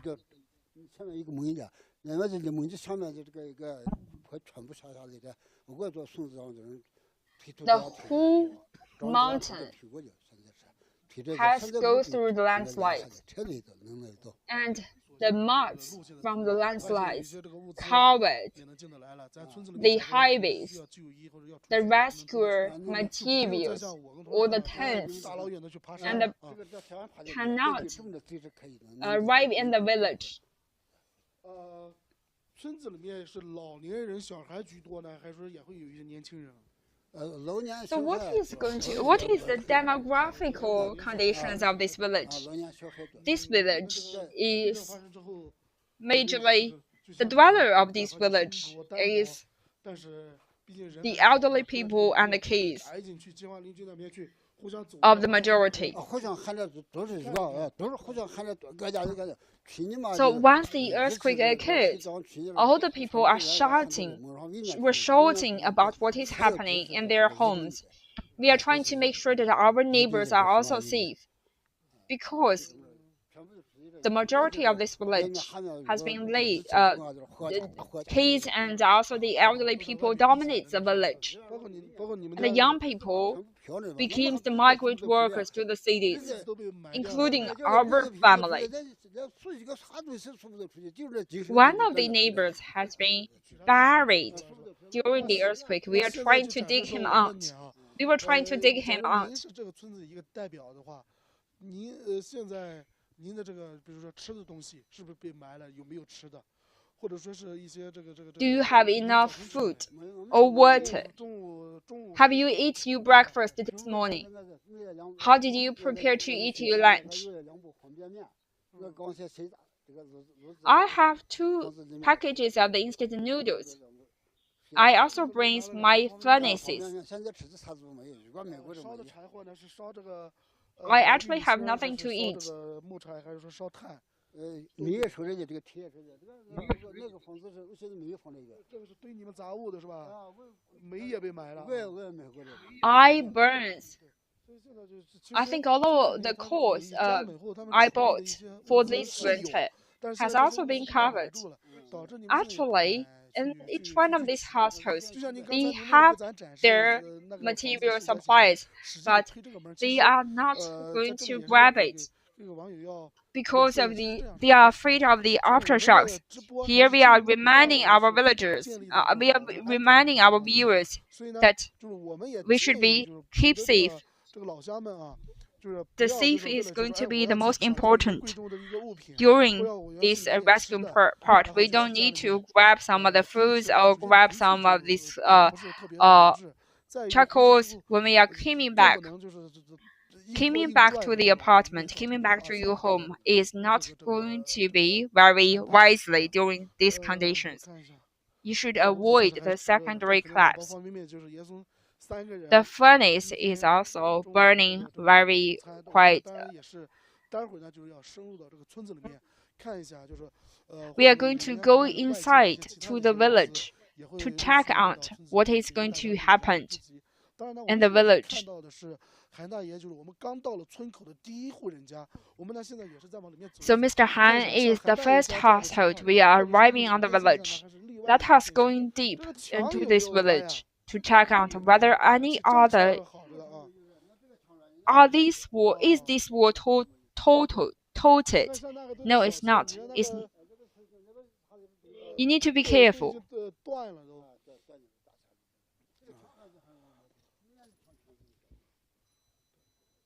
这一户人家是你们的邻居？邻居。是墙也是塌了。他也要一起塌的，还也往这个多年嘛，那个这房子全部塌家的。当地的这个产业是啥？是养牛呢，还是种植呢，还是？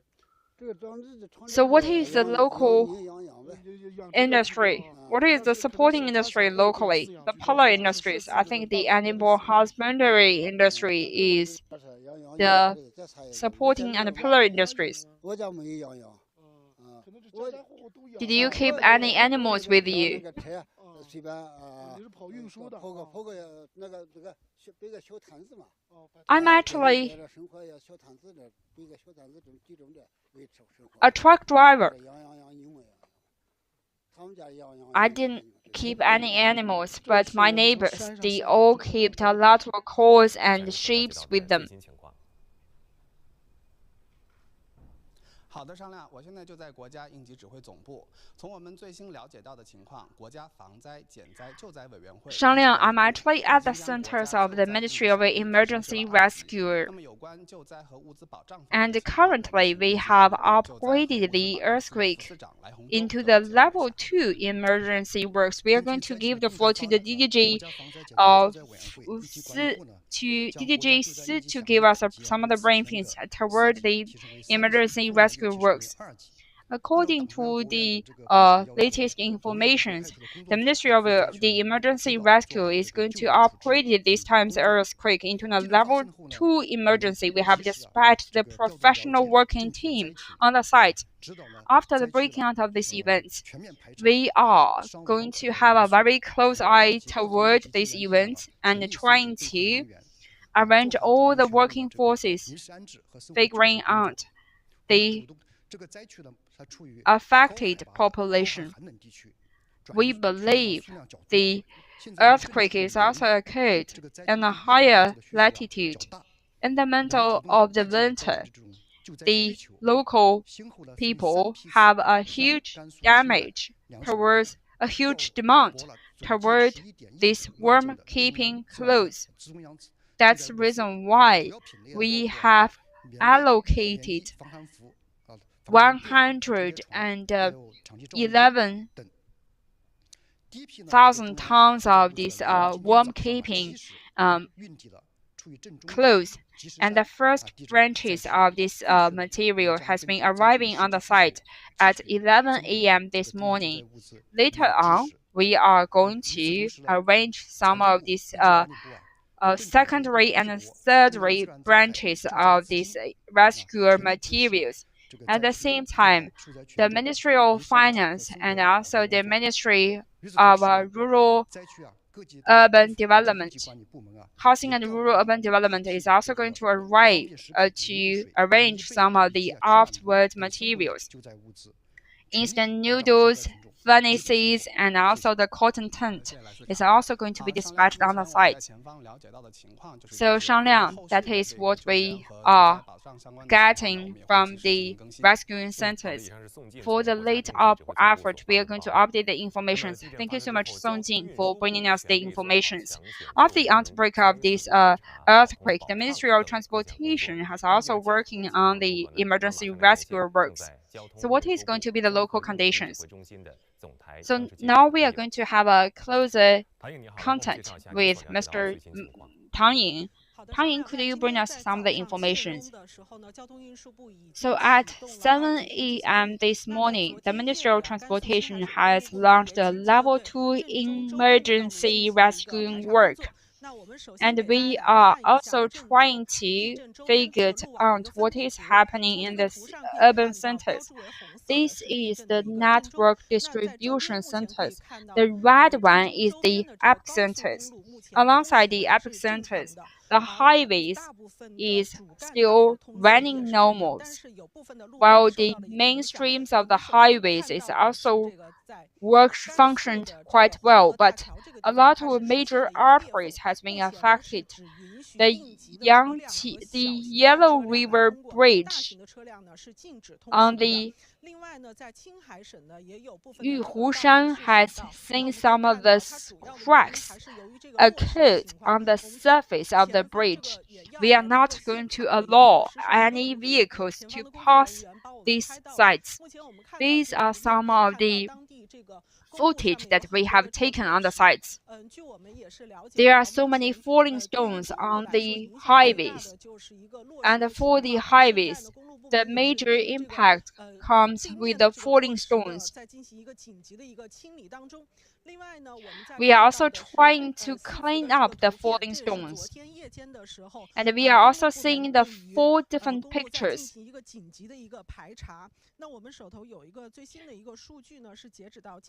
With the latest information, by the 9 a.m. this morning, the highway network is operating normally.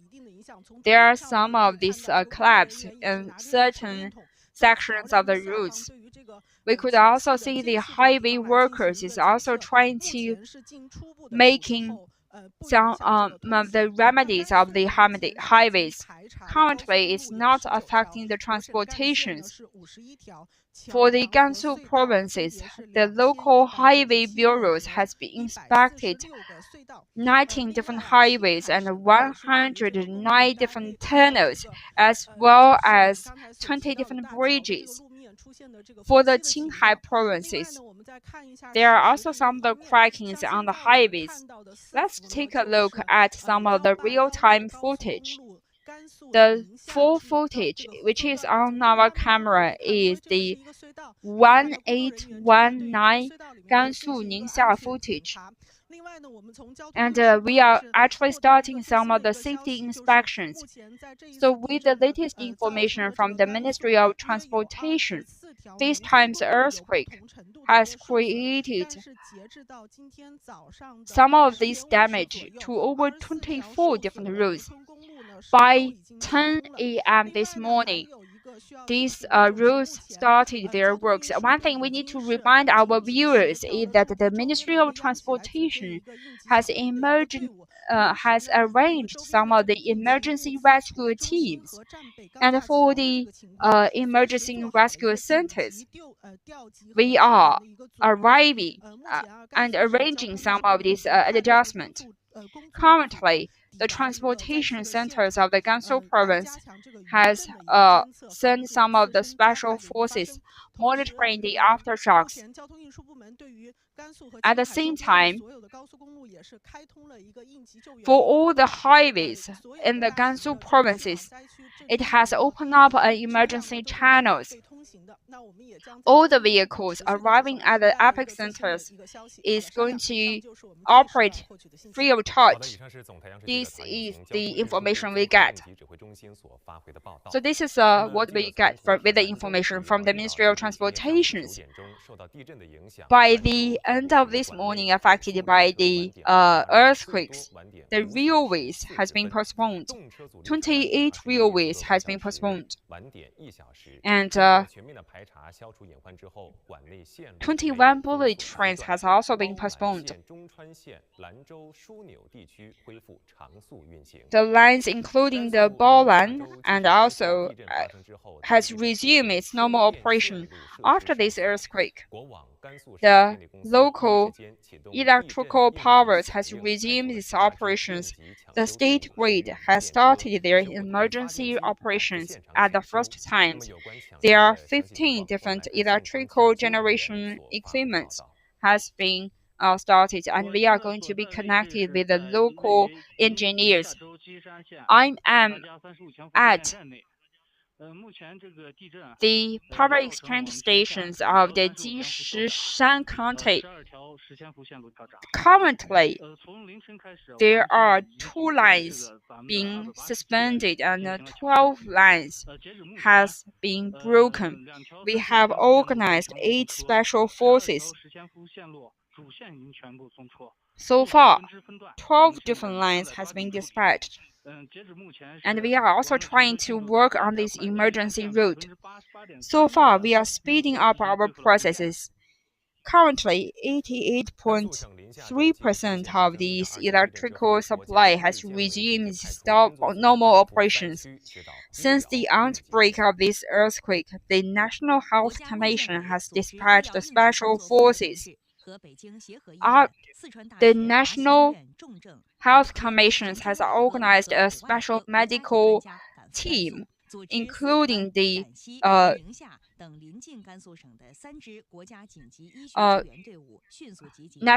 three national health teams, organizing experts in the orthopedics and the neurosurgical department to be arriving on the sites. After the outbreak of this event, the Gansu province has dispatched 33 different professionals and 170 different medical workers to arrive on the sites, while the Qinghai province has also dispatched 68 rescue forces. By 6:30 today, the local rescue workers, we have also formed 63 different local medical teams.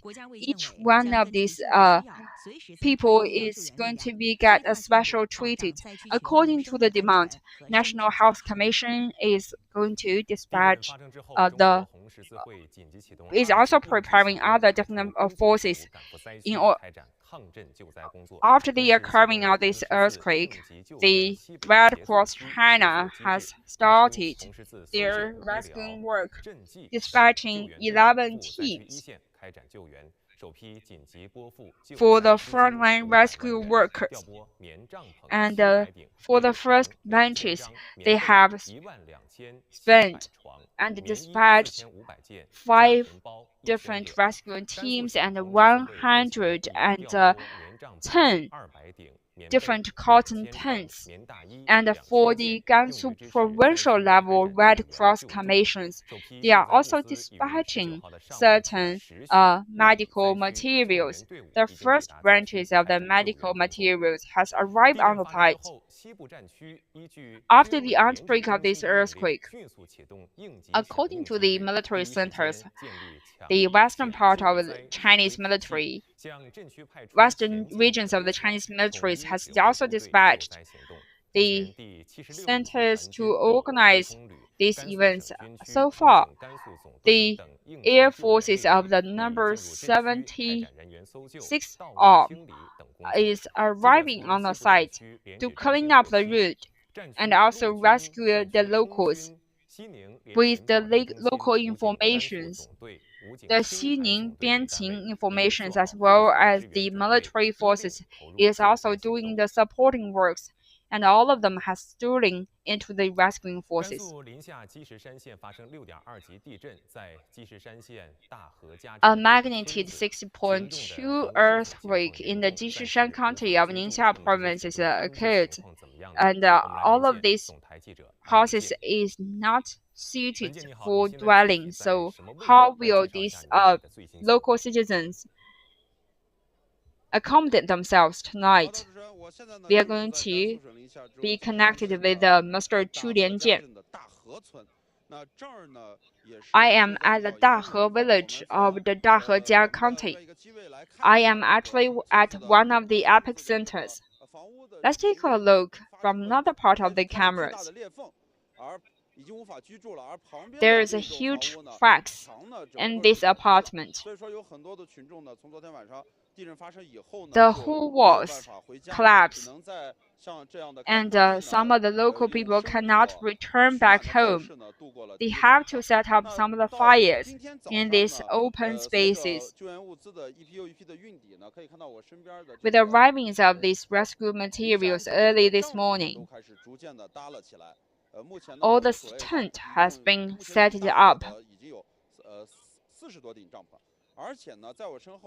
We have set up 40 different tents. And during the live streamings, we transported another branches of this special cotton tent. There are also some of these down jackets arriving on the sites. 刚刚当地的这个干部呢，还告诉我呢，除了这些以外呢，还有1600件的棉大衣呢，这会儿正在乡政府的所在地呢进行分配，可以分配给这个群众。1,600 of the down jackets are being distributed at the county center. Let me give you some of the further information here. The temperature is rising. Right now, the local temperature is -5 degrees centigrade. We are quite lucky that today it is a very sunny day. 室外待了一夜的这个受灾群众呢，这会儿身上呢不至于非常的冷，而且呢，当地呢还准备了 It brings warmth to these local residents, and we are also seeing some of the breakfast being dispatched. 身边正在进行的呢是一个牛肉面的摊位，可以看到呢这边呢热气腾腾的，里面呢已经煮好。And we are seeing some of the noodles with the beef. 您捞一个骨头看看呗，这个里面呢。 这个呢是专门是牛肉面的汤底，而且呢，在这边呢我们可以看到呢，也是 This is what we call the local beef noodles. We prepared a lot of beef and also this kind of beef noodles is going to be dispatched to the local people when as the lunch. With the arriving of these second branches and the third branches of these materials, the local people is going to be saved. And the different villages is also getting up some of the other stuffs, including the cotton down jackets.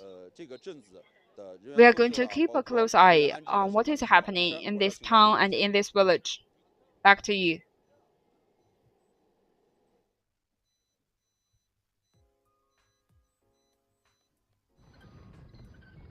当大地震来临时，我们第一时间 When the heavy earthquake hit, what should we do? On the first time, we should close the furnace, or should we run from our apartment? No, we need to protect our house. If it is indoor, we are going to save ourselves by protecting ourselves inside of these tables. And if there is no tables, we need to put a cushion on our heads and protecting our necks and also our heads. We are using anything at our hand to protect our heads. If you are shopping when the earthquake hits, please stay away from the shelves. and using this blanket to cover your head. If you are in the outdoors, please use your hand to protect your head. If you are walking on the street, you need to be away from the walls, the bullets, the columns, and also the ceiling machines, especially the high rises with the glass facades, because earthquake is going to creating some of these aftershocks, creating some of the breakings of the glasses. Any earthquakes comes up with the aftershocks. If we can put some of the helmet, it's also going to keep us safe. We could also use the textbooks and also the backpacks to keep us safe. No matter where you are, we should try our best to keep our heads safe in order to avoid any severe damages.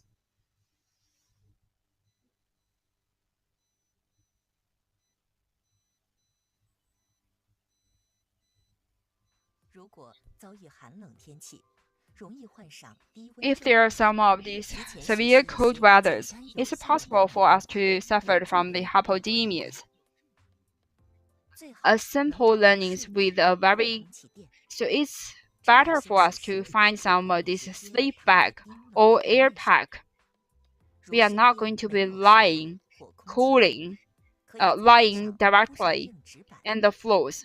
If we don't have these air packs, we could also use the papers, and then we could also place some of this plastic package on top of it.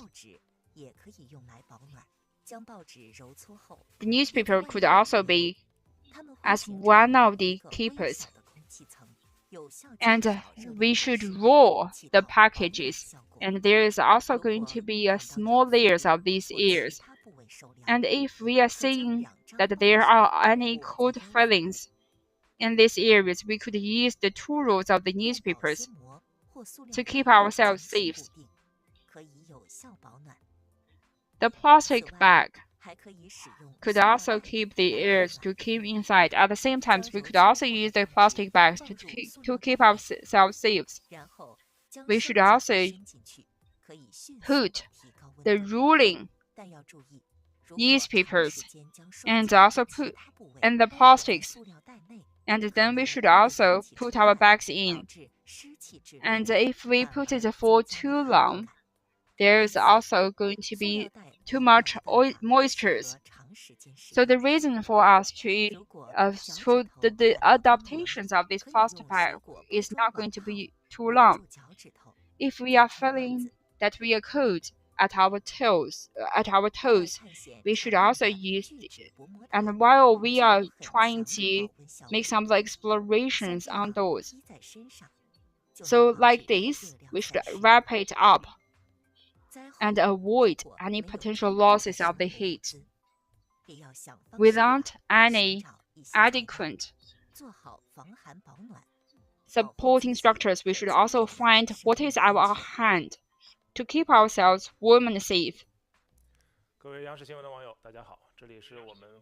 Dear viewers with the CMG groups, we are actually keeping a close eye on what has happened on the magnitude 6.2 earthquakes in Gansu provinces. We could also have some of the research here.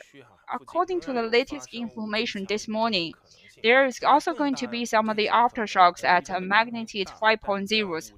Although there's not too much of possibilities for it to occur, these magnitude 5.0 strong earthquakes mean that we should also have some of these afterward damages. The lowest temperature at night could be around minus 40 degrees centigrade.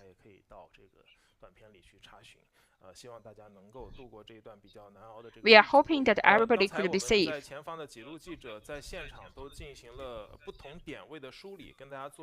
Our news reporters brings us some of the latest information from the sites. Let me give you some of the wrap-ups.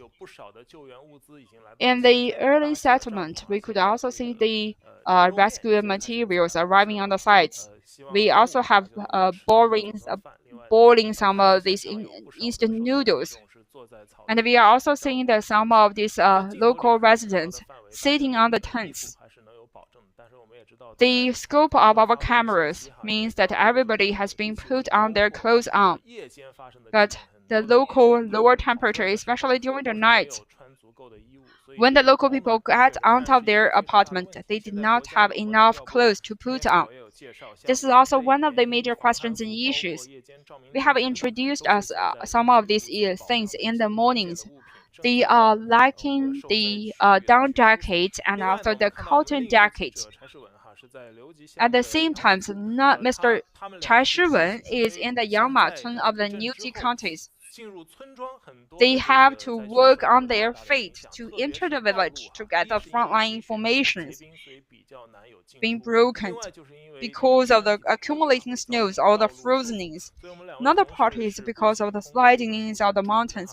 So our two colleagues worked to the village.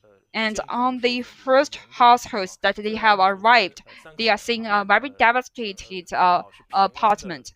Although the 3 people in that household is safe, but they have really suffered from a very shocking morning and a very quite shocking night. They have to get out of their apartment immediately after the earthquakes. Another latest updates about this information is that according to the stressors at 10 a.m. this morning, the latest information we get is that during the night, the Ningxia County Jishishan Mountain has seen a 6.2 earthquake occurred, and also up by now, there's 109 people died during the earthquakes, 4,775 households occurred. And different governmental levels and the provincial governments has sent out some of the reminders. Let me give you some of the summarizations. Currently, the rescue work is underway. One reminder is that because of the transportation conditions, the local vehicles we remind the on-site vehicles or on-site people to do not go into the epicenters of the earthquakes. Not too long ago, according to the CCTV news, in order to make sure that all the rescuer lifelines is going to be smooth, the transportation divisions of the Gansu place has organized a special traffic control in the highways. It's also going to start it from today to the end of the rescue work. So now we are going to connect it with the sites.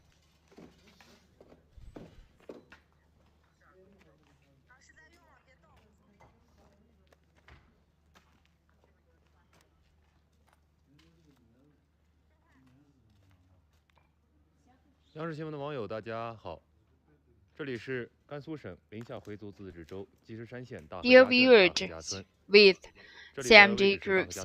I'm actually at the Dahejian town of Dahejia village, Jishishan County. We are seeing a house being collapsed totally, and the rescue workers is working on the site. Since the outbreak of the earthquake last night, the firefighters in the Ningxia city have been working for 11 hours. 体力耐力都受到极大考验。那么在此处呢，一共是 Everybody is under huge challenge up until now. We have the Nanlong Special Forces, Hezhen firefighter teams, and the Kongle firefighting teams for the rescue work. 采用三班倒的形式。 We organize the different forces, and these different forces is also going to work at the different working forces. So with our cameras, we are going to enter into this rescuing site.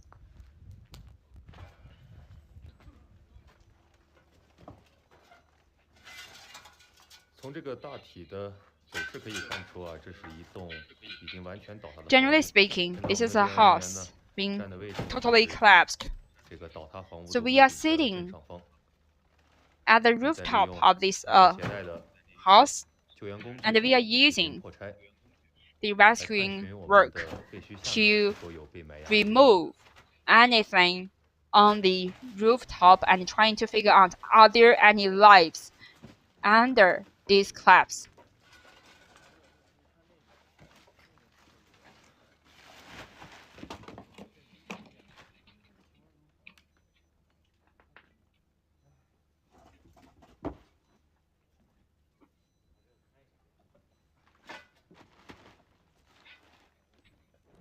这里是位于积石山县大河家镇大河家村的社。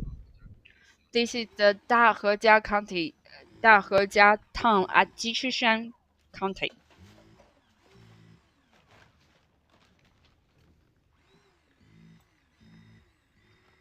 镜头转动一下，可以看到此次受地震影响的部分房屋还是处于一个比 This 较完好的 camera, 状态，但是呢，也有 some 部分 of 房 these 屋 houses 有完全 are 动态， still in the perfect 就是完全 conditions, 倒塌。 but some of these houses has been totally under collapse.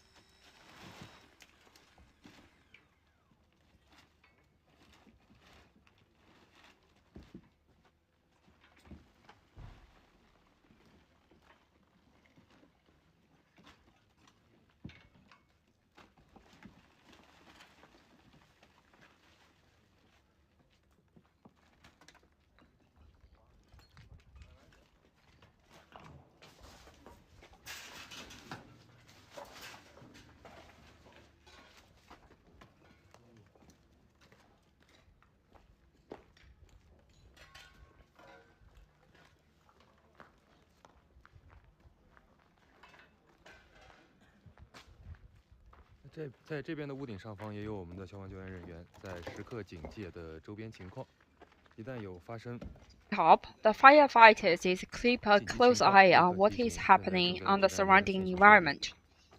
Are there any, if there's any emergency occurred, they are going to warn these rescue workers to get out of these sites. And we are also seeing some of the rescue dogs. We have 2 rescuing dogs on the sites. 是3只。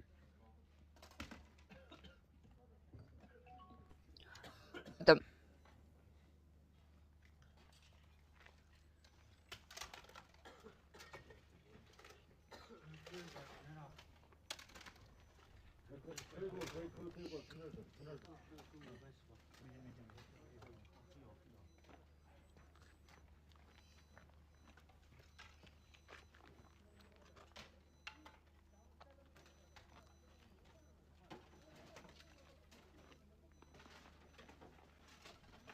画面里面可以看到，现在我的正前方是有一辆被埋压的。 Through this camera, we could also see that right in front of me there is a car being buried. And we have checked what is inside of this car. There's no people, nothing inside of this car.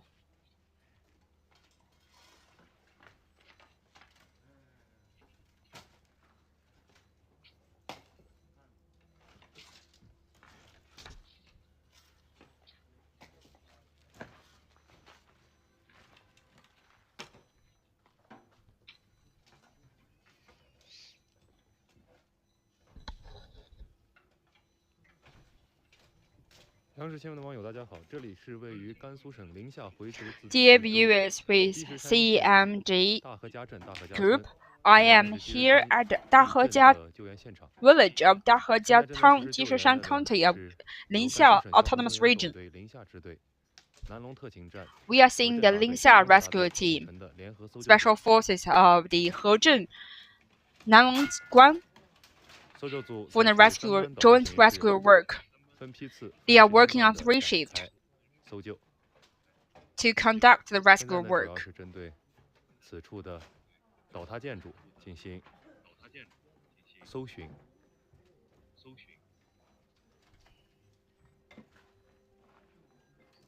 Currently, they are trying to search among these 同时，陪同我们作业的 collapsed houses. And we also have the firefighters as well as the firefighting dogs.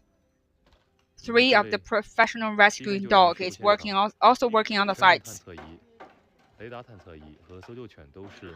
Life signal detectors and also the radar detectors and also the rescuing dog is a major part of this working force.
The firefighter keeps an alarm.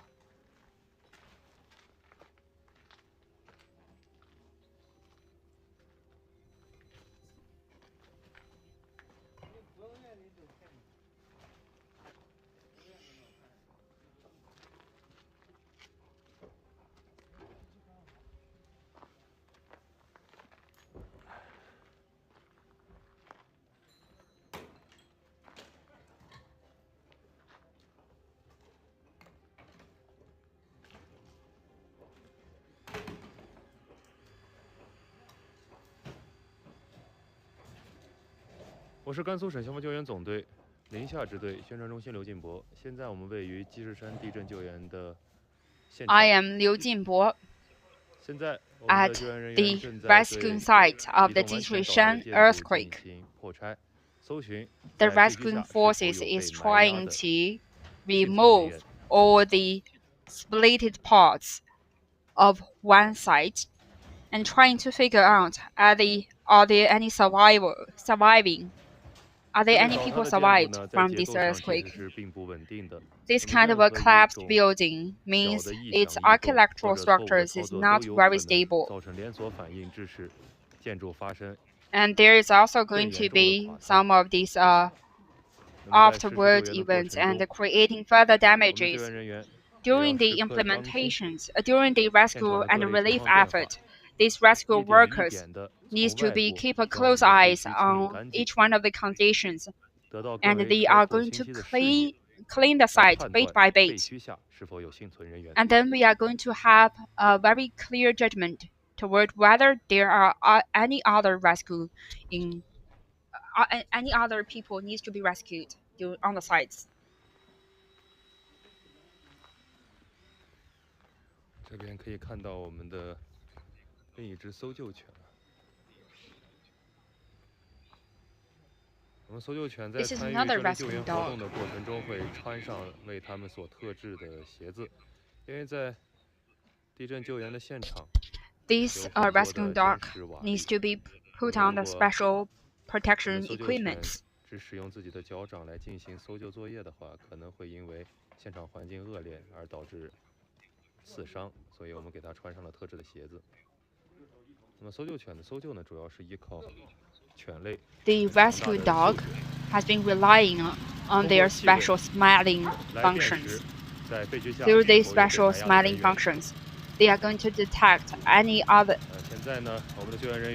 Are there any other people buried? Right now, they are using the hydraulic expansion tools to detect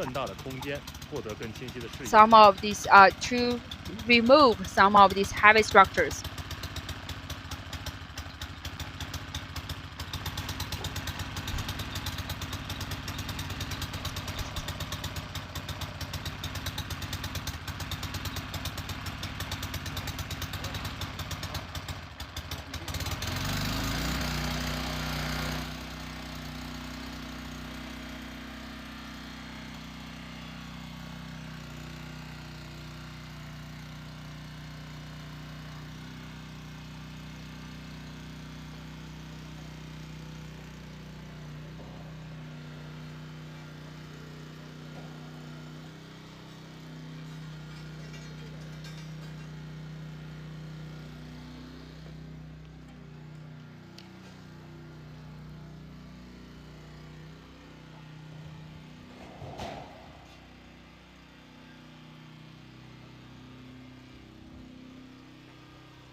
哎，开始了，开始准备了啊！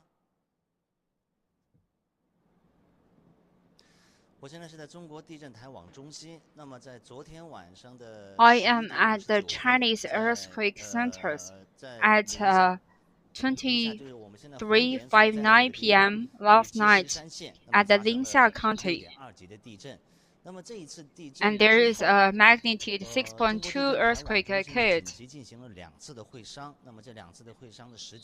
And we have 2 times of these consultations at 0 a.m. this morning and 3 a.m. this morning with 3 consultation meetings. This earthquake is what we call the thrust tectonic earthquake. Let me give you some of this brief information.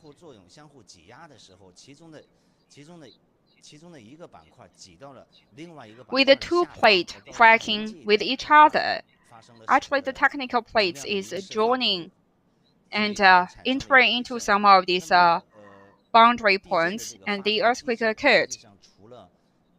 So this information means that apart from this thrust technical earthquakes, there's what we call the impact earthquakes. And let me give you some of the information towards the 3 types of these earthquakes. What is we call the expansion earthquakes? The 2 plates are moving in 2 directions. It's just like tearing one paper. And once it is entered into some of these threshold, the 2 plate is going to be separated. The sliding earthquakes means the 2 plate, one is moving upward and another is moving downward, creating extra frictions. Let me give you a few words about these times of this earthquake. It is what we call a thrust tectonic earthquakes, a magnitude 6.2. Generally speaking, a magnitude 6.2 earthquake is not a very severe earthquake, but these times, the thrust, there is a very huge impact created by these earthquakes. What is the reason for the heavy damages of these times earthquakes? We are going to give the floor to Madam Han Yanyan, general engineer of the Chinese authorities of the earthquake, to give us further interpretations. So for these times of the earthquake, from its depth, it is only 10 kilometers. That is to say, the earthquake is right at your foot. The energy it released is quite tremendous. That's the reason why we have such a huge impact. Another reason is that for these times of this earthquake is actually occurred in the Gansu provinces, southern part of the Gansu provinces.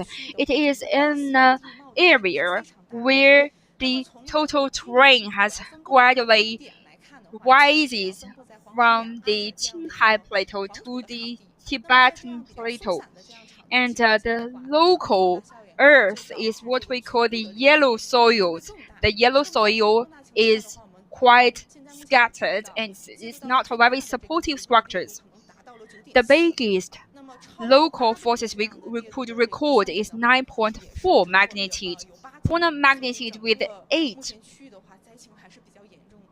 there are 4 tons recorded heavier and a bigger magnitude of 8. So, Madam Han, could you give us further interpretations? You have talked about the depth of this earthquake, creating a further damages. What is the difference between a depth of the 10 kilometers and 20 kilometers and 15 kilometers of the depth of the earthquake?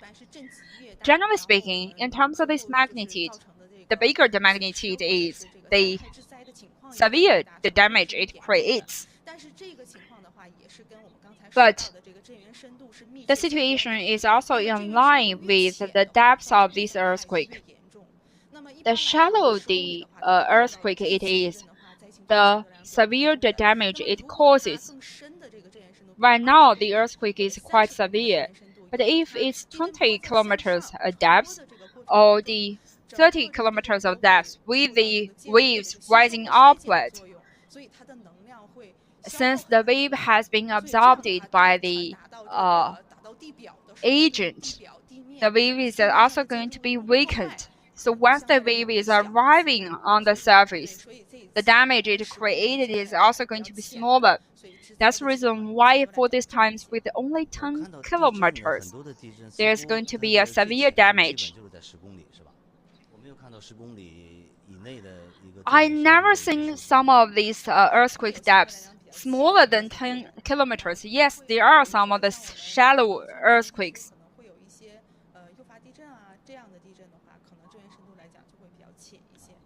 But with the different types of this earthquake.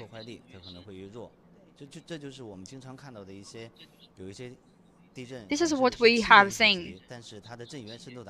Some of these earthquake is with a magnitude of 7.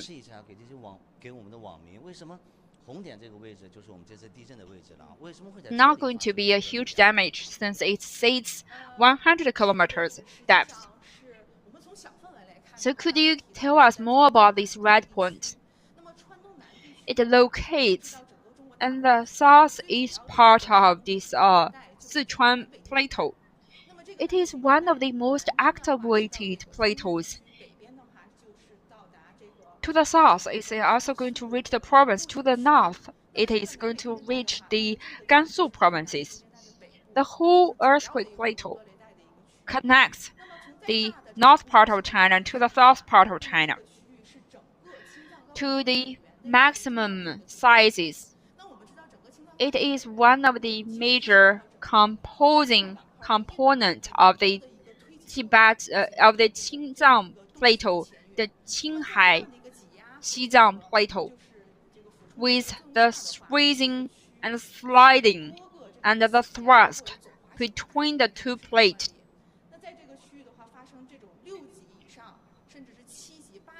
A magnitude of 6 or magnitude of 7 and 8 throughout technical earthquake is not something unusual. You mentioned about the scarcely distributed geographical structures. Could you give me more information here? On this site, in this region, to the southwest, it is the Xinjiang plateaus, and to the northeast, it is the Yellow Earth Plateau. This is a buffer areas between the two plateaus, and since these areas is being covered by the yellow soils, the soil is not very strong by its texture, not providing enough supporting forces. That's the reason why the severe damage is occurred with the local conditions. So I need to have some of the questions. What do you mean by some of these scarcely soils? What do you mean sparsely populated soils? What do we mean by strong structures? I think that a strong structure is also going to be dominated by the shale stones or the stones, and also the geminites. It means the structure is very strong. But if the structure has been covered by the sands, this is also very scarcely populated areas. For the earthquake waves, once it is rising upwards, the total structure is also going to suffer in the Jishishan areas. Firstly, this earthquake, it has a very shallow depth, and also at the same time, the geographical structures is not very stable. Let's talk about the after waves. We have recorded 9 times of the after waves, and 7 times of this 3-point magnitude. The biggest magnitude, the biggest after shock is at a magnitude of 4.1. Actually, is it possible for us to see some of the earthquake or aftershocks with the same magnitude? Currently, from the historic data or from the development of these areas, there's not a very huge possibilities for the earthquakes with a larger magnitude, but we could also see that there is a possibility for the larger shock waves. Currently, we are in a time zone where it is being possible that the Earth plate is also being triggered by the tidal forces. So we are going to keep a close eye on the aftershocks. Sorry, I did not get you. What do you mean by the tidal forces?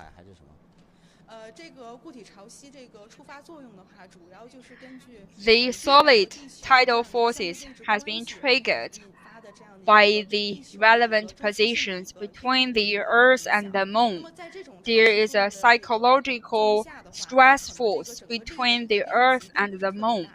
With these cycles, although the quantum forces is not very distinct, but this is a cyclical forces, and when it is entered into these porphyry stages, there's also going to be a further impact on the earthquake. It means that in this period of time, there is going to be some of the earthquake occurred quite frequently. So what is going to be U adjustment toward it? After magnitude of 6.1, there's not a possibility for us to see a larger earthquake occurred, but the after earthquake activity is going to be a lot, I would say. Thank you.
甘肃105人死亡，青海11人死亡，部分水电、交通、通讯等基础设施受损。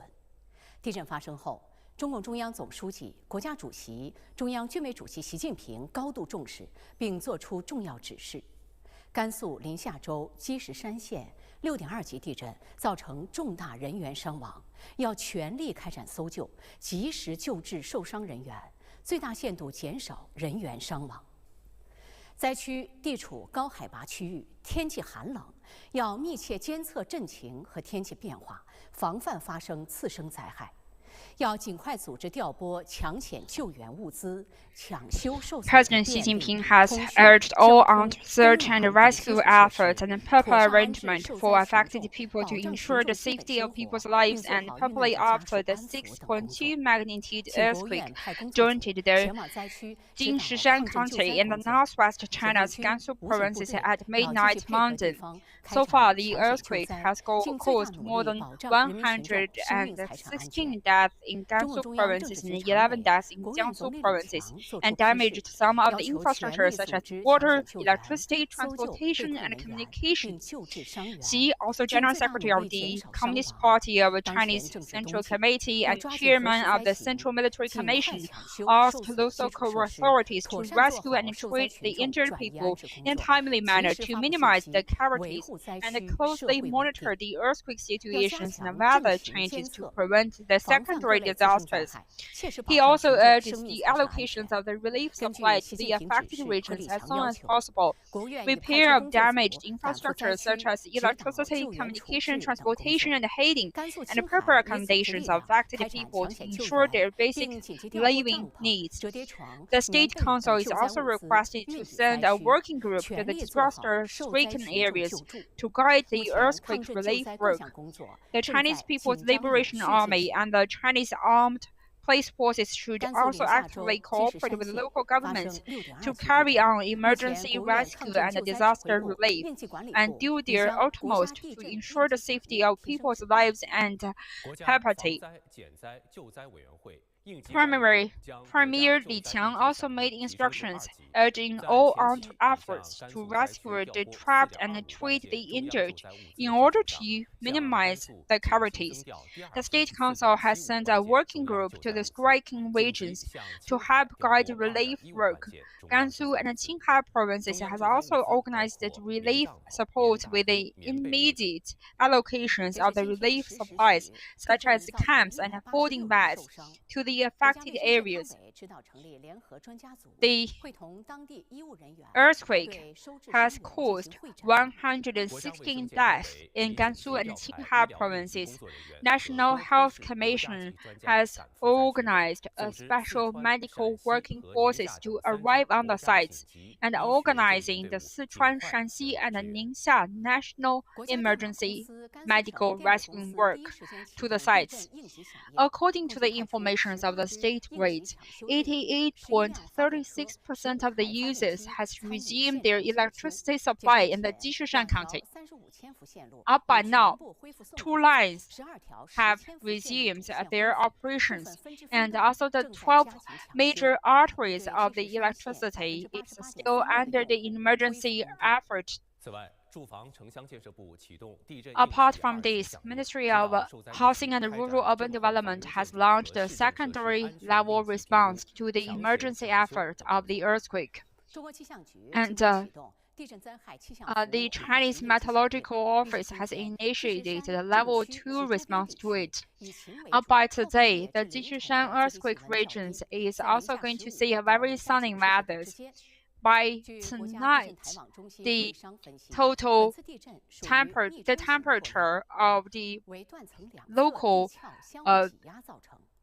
area is going to be minus 40 degrees centigrade.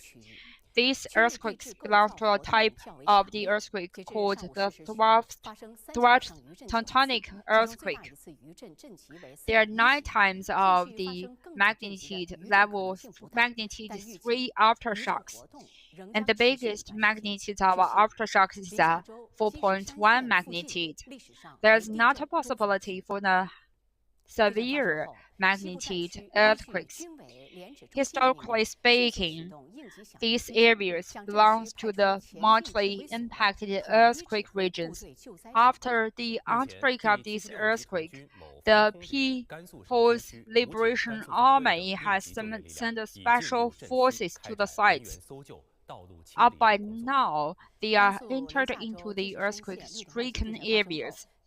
The Jishishan County's 6.2 earthquake has gathered all kinds of these military People's Liberation Armies, as well as the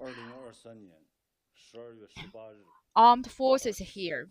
By the December the 8th, 2023,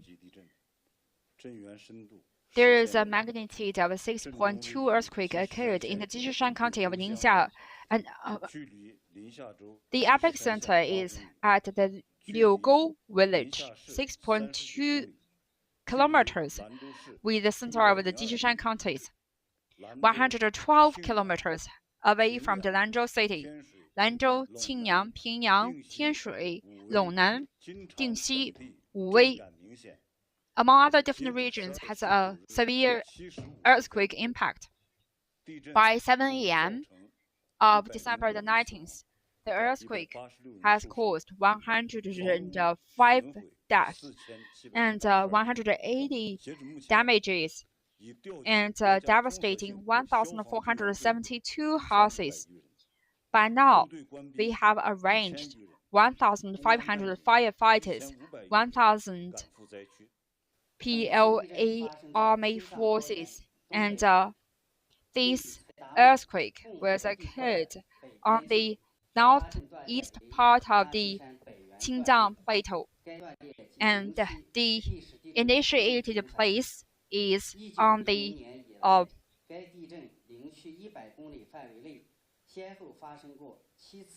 interactory areas, on the connecting areas between the Chaidamu plateaus and also the Chaidamu basins and also the Qinjiang plateaus.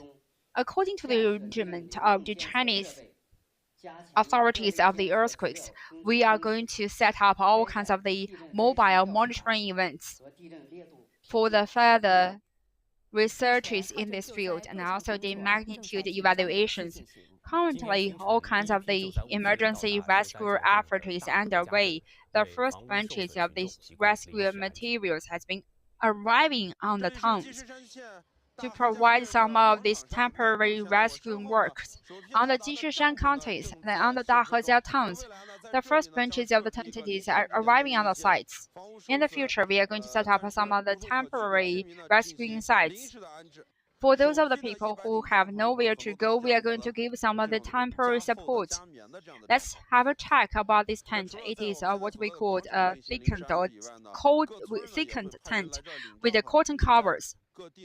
Apart from that, different villages is also going to send up their representatives to get their tent. More and more rescue, more and more materials is also going to be arriving on the site. Currently, we have sent 4 different mobile hospitals, and we are trying to unfold these surgery forces, and 4 vehicles is also arriving on the sites, guaranteeing the water, electricity, and this is X-ray vehicles, which can help us to take X-ray footage.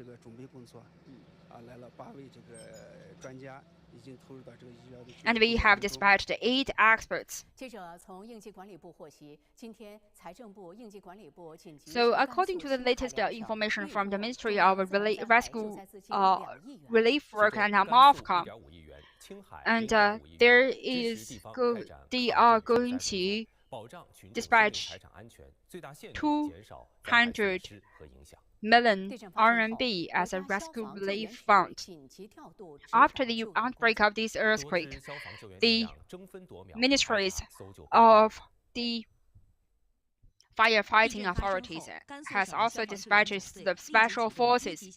After the outbreak of this earthquake, the provincial level armed police forces and also the firefighters has organized 580 firefighters with 12 rescuing dogs to arrive on the sites for the emergency relief work.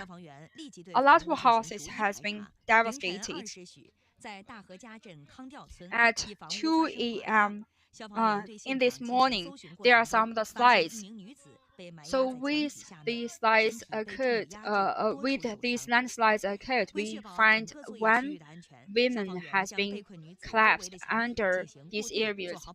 The firefighters supported the structures and rescued her out.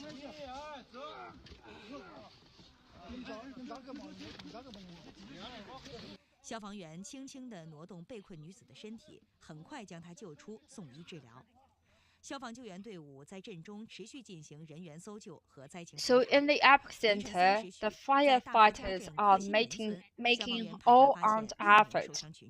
In the Hexingning cities, they have also discovered 6 local people, and at 5 a.m., they have also rescued 5 local residents. At 8 a.m. this morning, in the Jishishan County, Dahejiang village, while they are scanning for the 4th time, there are 2 locals being found. They are using the scaffolds to transfer these injured.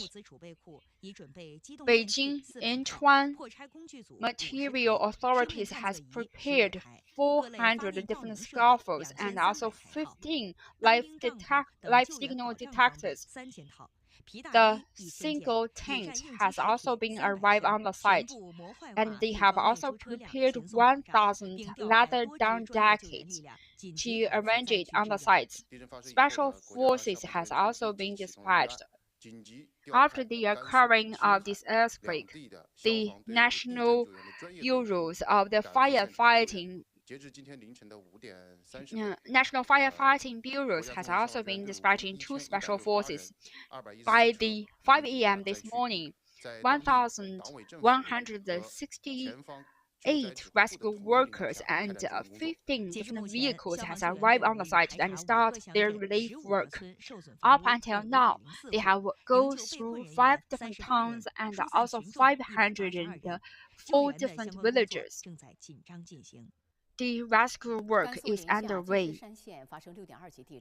在积石山县大河家镇的多个村子，群众房屋受损情况严重，暂时无法居住。我们来看总台记者安文健稍早前发回的报道。 Let's have some look at what is on the site. I'm here at the Jishishan County of the Dahejia town and Dahejia village. This is the epicenter of this time's earth.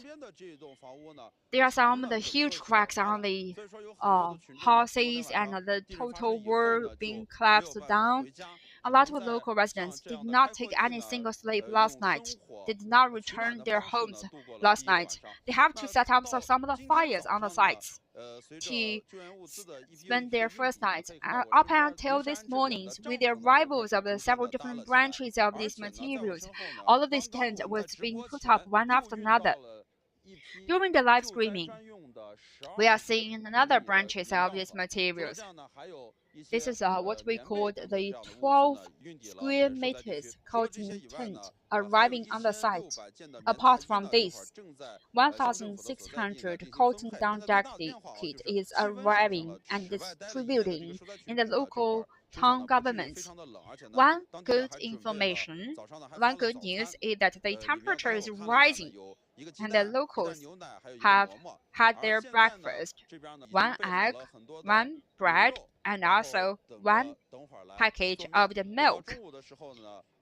And they are also cooking the noodles for their lunch. At noon,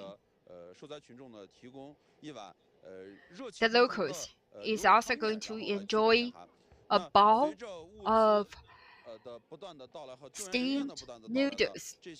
With the arrivals of the rescue workers and with the arrivals of the people, the local people is going to be arranged perfectly.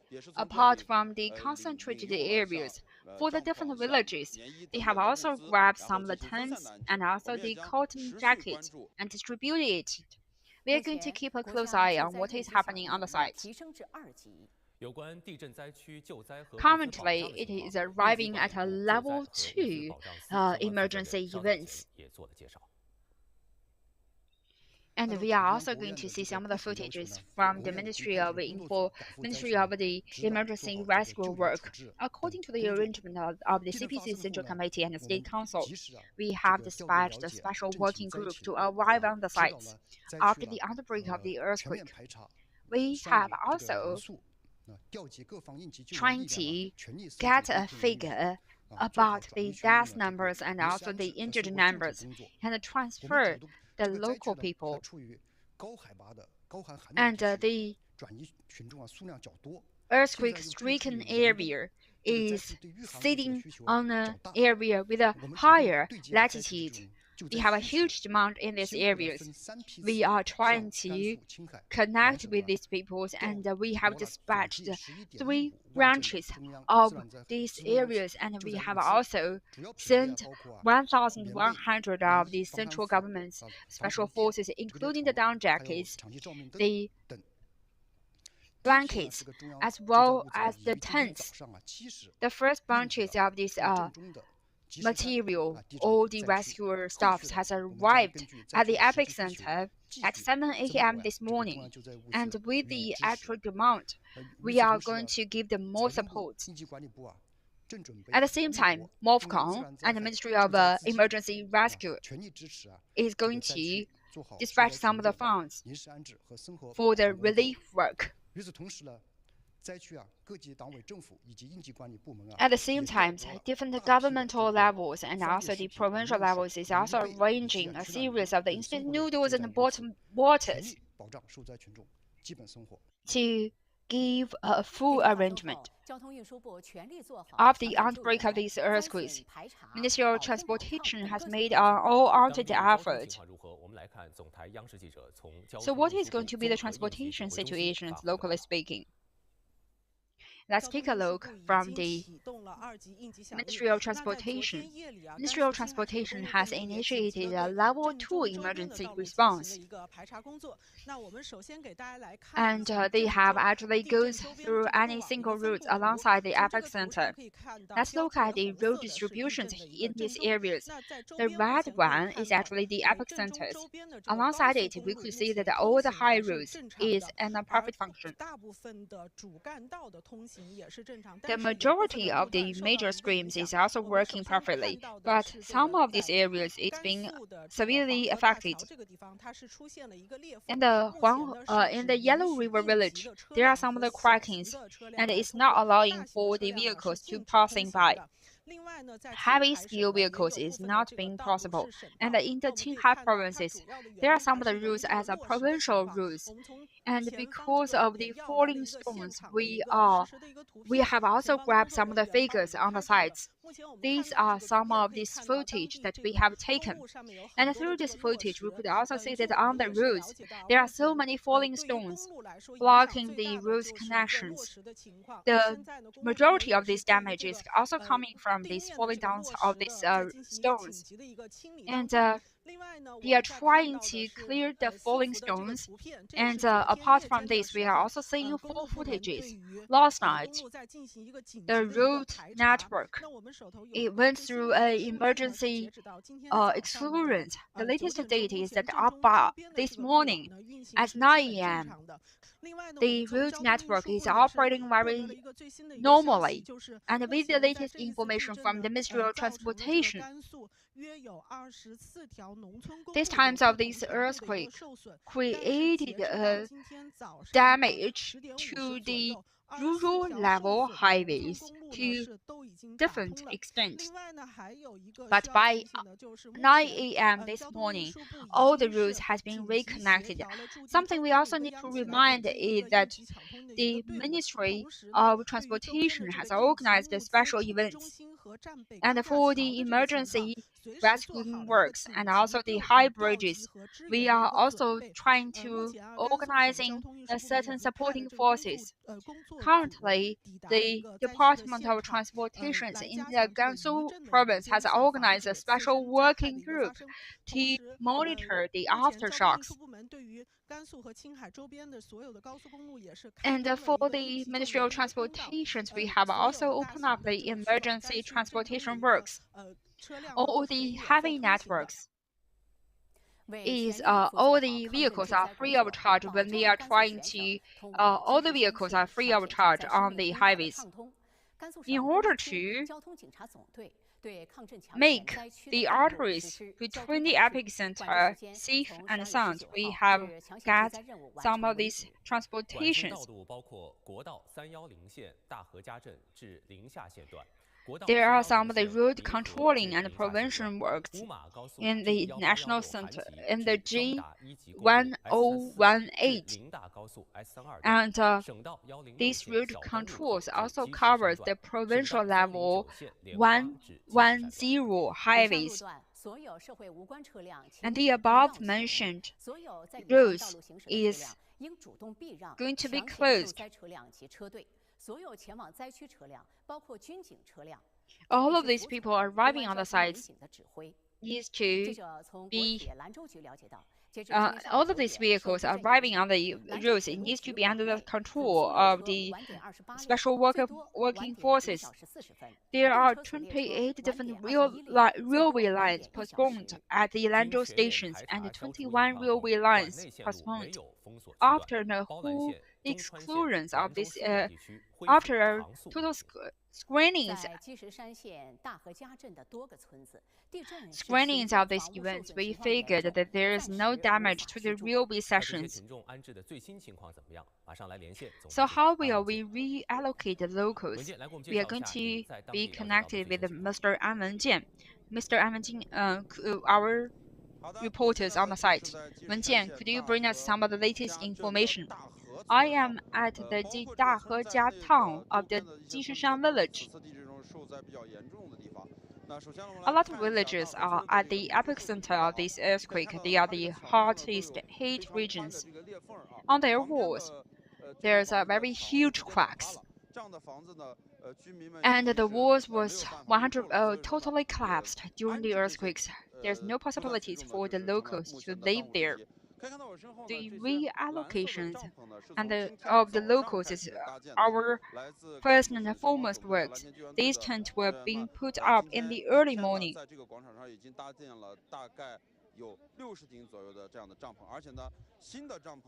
The rescue forces has set up 16 different tents, and early in the morning, we are also seeing that there are some of the locals getting their lunch, and also some of this cotton blanket is also arriving on the site. There is 1,600 down jackets arriving on the site. With the rescuing works continues and with the rescuing materials arriving, I think it's actually everything is much better. We could see that it is about to have the lunch. The locals are lining up for their lunch. This is what we called the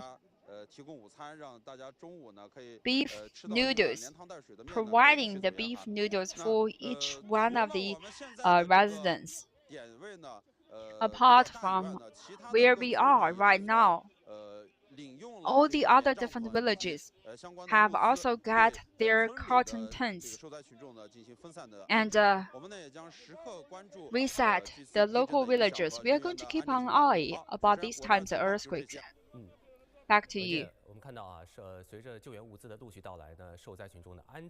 With the arrivals of the rescuing and relief work,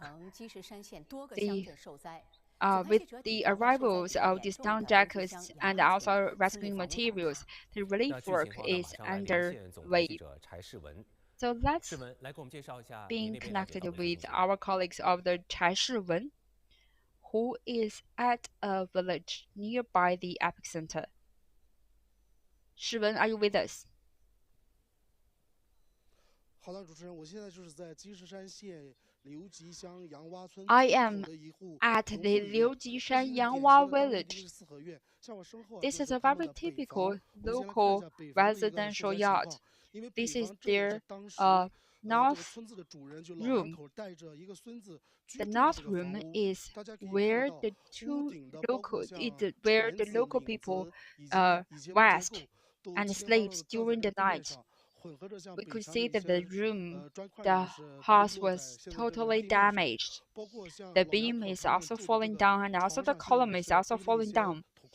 And the bath has been covered by the bricks and the debris. As we are moving our cameras to the right part, we could also see a furnace. This used to be a rightly set furnace, but currently direction has been shifted. To my north part, to the north part, it is where their grandson lives. The situation is also the same. To the roofs, to the north part of the wall, there are so many collapses. But after the outbreak of this earthquake, they are working very swiftly. They have escaped to somewhere safer, apart from the north room. This is what we call the west room. The glasses has been damaged. The ceiling collapsed down.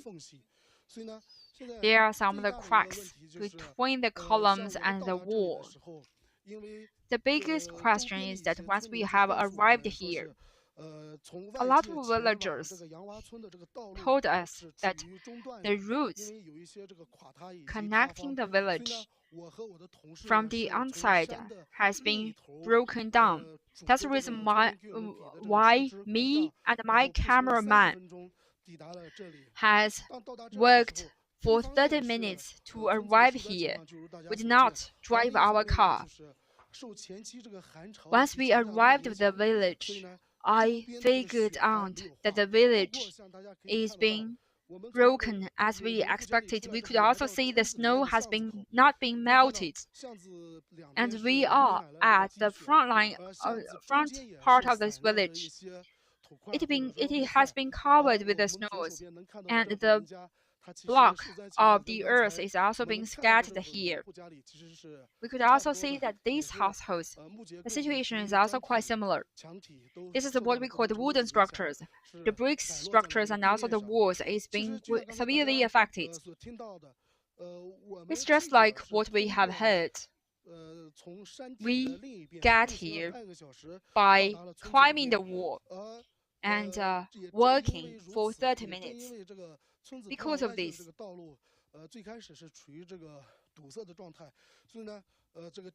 because of this blockage of the roads, once this route occurred, some of these villagers rescued themselves. They are trying to knock on each other's doors and they are trying to dig those who have been buried. Definitely, there are some of these damages, but because the route has been blocked,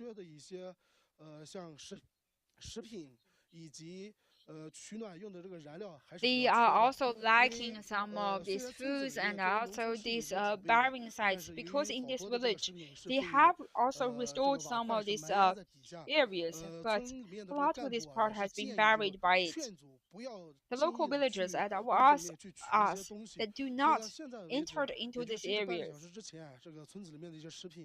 And 30 minutes ago, they are actually lacking in these heating sources, but the route has been reconnected.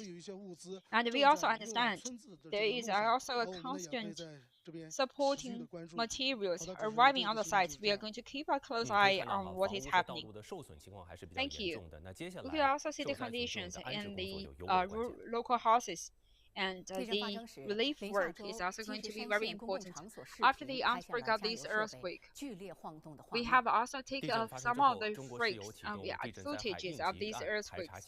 截至目前，除大河家加 See 油站部 Nuke 分围墙坍塌，其他加油站均正 and 常 also 运行。 Sinopec 加 has 油站 started 均 a 开辟绿 series 色 of the 通道，重点 inspections, 配合相关部门做好 and 救援 they 车、 have also 消防 opened up 车 their 等应 green 急车辆 channels 的保供工作。 on the 中石油 relief 计划今天 vehicles. 发运补充汽柴油资 The 源 Sinopec 2.7万吨，全力保障地震救灾用 decided 油稳 to 定供应。 supplement 地震发生后，青海省海东 20,000 市 tons 宁 of 河县 these 震感强 gasolines 烈， and 出 also 现了房 the 屋受损以及 on 人 the 员伤 sites. 亡的情况。 当地已 And 经组织消防 after 救援 the 力量赶 earthquake, 赴 the 现场 Qinghai 开展救 province 援。 has 我们来 also 看总台记者发回的 organized 报道。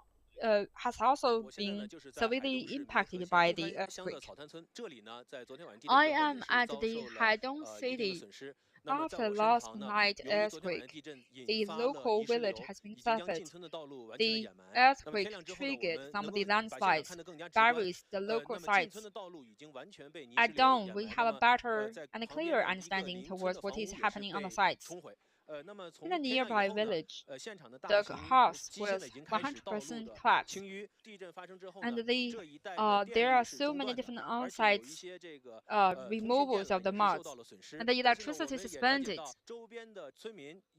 And we also understand that the villagers has been transferred to the safer sites. And there is one group of the villagers, and up until now there are 5 different rescuing points. Some of this rescuing work is also going through a secondary inspection towards the houses in order to make sure there is no people being trapped here. Starting from this morning, we have gathered a lot of working forces, and on the sites we are seeing the rescue workers has been arriving on the sites. The life detecting machines and also the rescuing dog is also arriving. Were also arriving on the sites. 具体的情况，我们来看总台央视记者 After analyzing towards these earthquakes, we are going to have some of these researches. After the outbreak of this earthquake,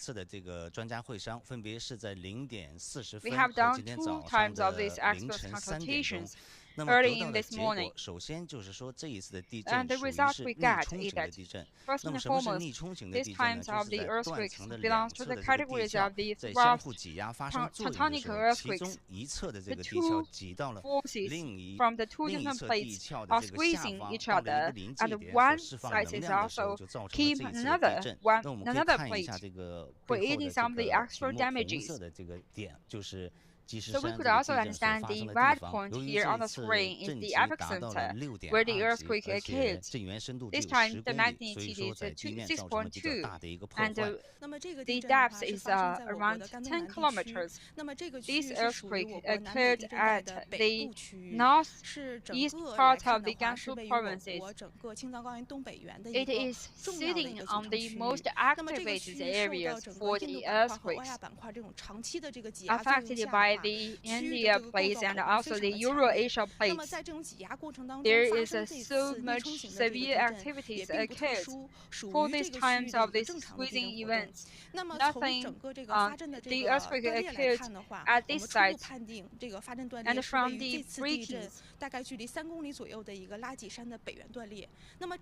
cracks comes from an area which is 3 kilometers away from the epicenters. It works as a similar manner.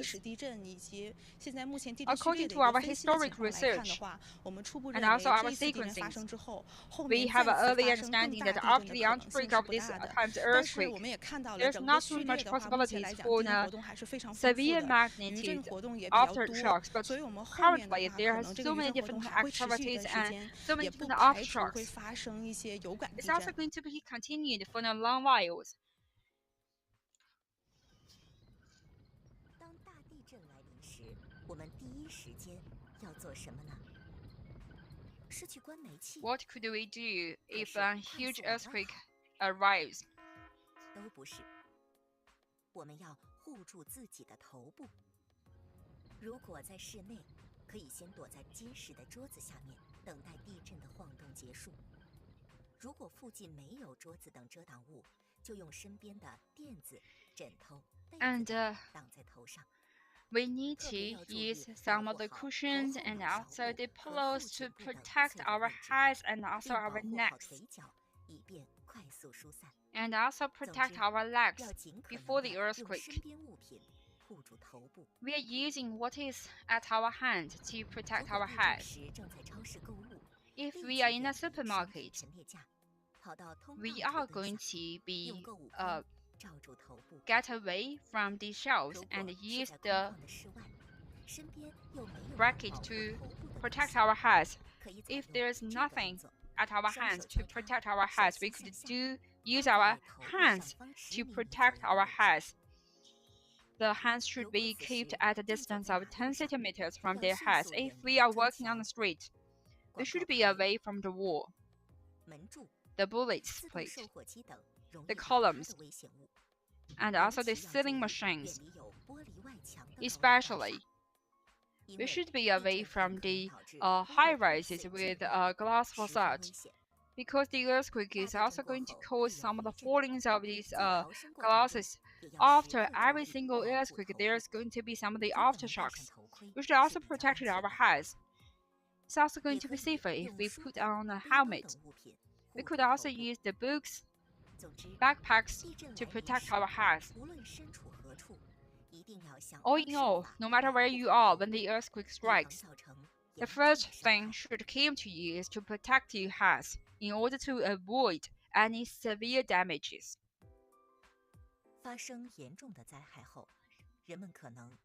After a severe earthquake, we might not be able to return to our homes. If we have encountered the severe weather, it's possible for us to suffer from the hypoalicious. But if we learn from this, it needs us to figure out where it's warm. It's better for us to find a sleep bag or some of the plastic tissues. If there is no sleep bag or air packs, we could lie down on some of these papers, and then we should also set some of these plastic packages.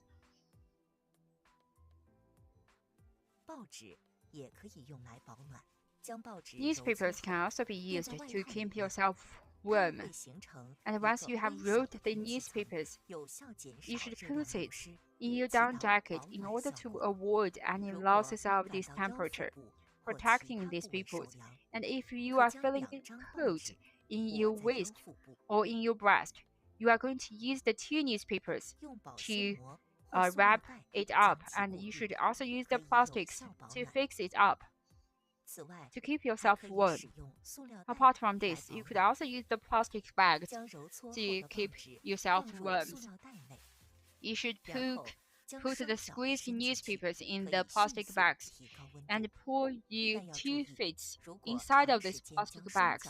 But you should be aware that if the legs and other different body parts has been put into these areas for a long time, there's going to be too much moisture creating extra coldness. So the plastic is not suited for using.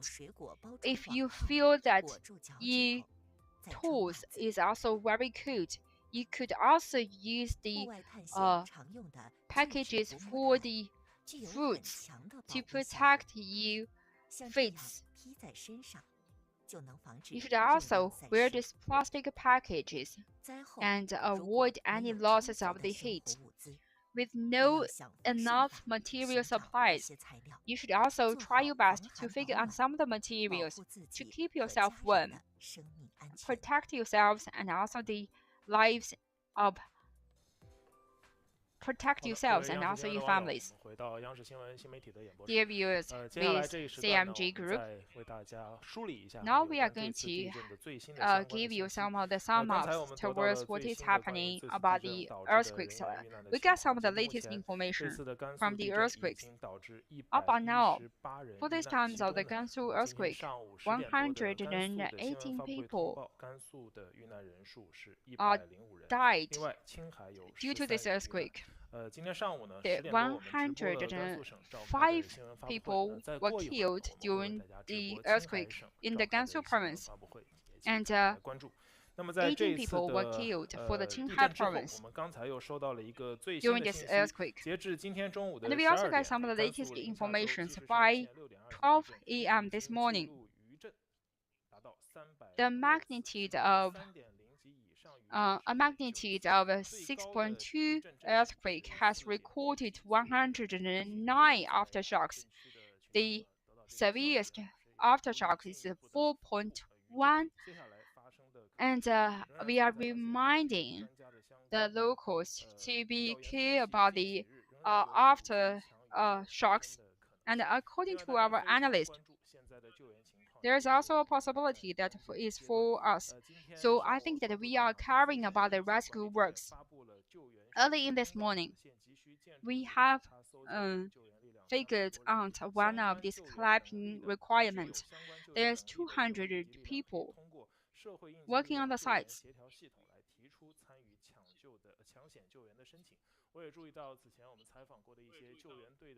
We have also understand that there are so many different reporting mechanisms.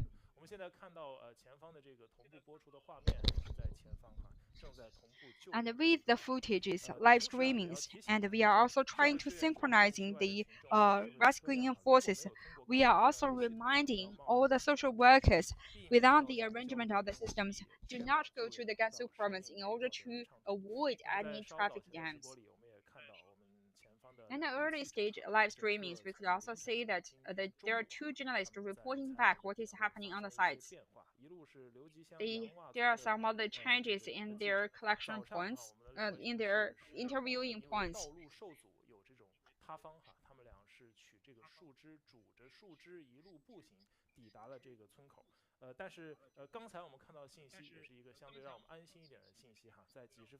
And we are also finding some of these information. So the latest information is that the local routes has been connected once again. It's also going to be very helpful for our rescue work.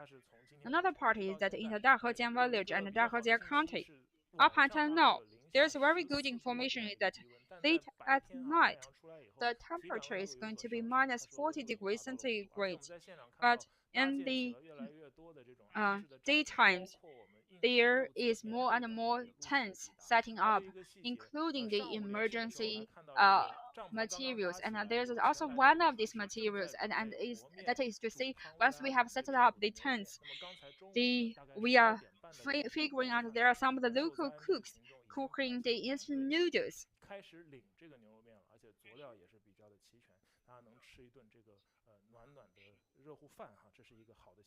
It's also very good for them to enjoy a very good lunch. But there are also some of these local residents who might not go to have the first-hand rescues.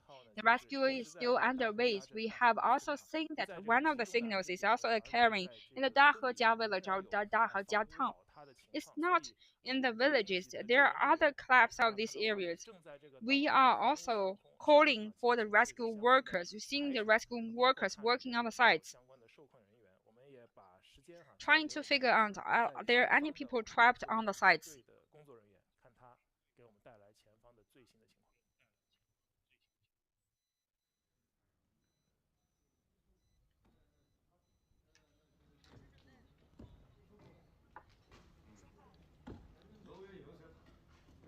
《央视新闻》的各位网友，大家中午好。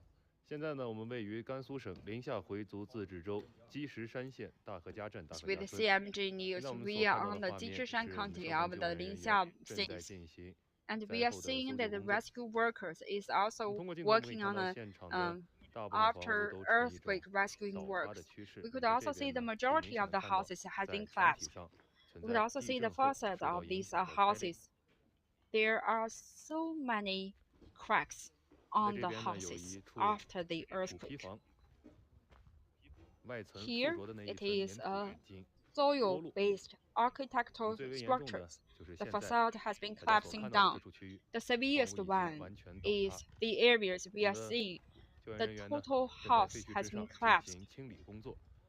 We are working on the dubious areas in order to figure out are there any live signals route pass, we also have some of these 3 safety workers monitoring the sites. And if there's any potential changes, they are going to remind our rescue workers to be retrieved to safer areas. It seems like it's very stable structures, but internally speaking, we know nothing about it. And if there is improper management on some of these changes, it's also going to fake some of this collapsing result, damaging the lives of the rescue workers. That's the reason why we need to set up some of these safety monitors. After the outbreak of this earthquake, the local residents rescued themselves and provided a mutual rescue efforts. There are some of the people living inside. In order to prevent these local residents to arrive on the sites unconscientiously, we have put some of the reminders. We need to follow up our cameras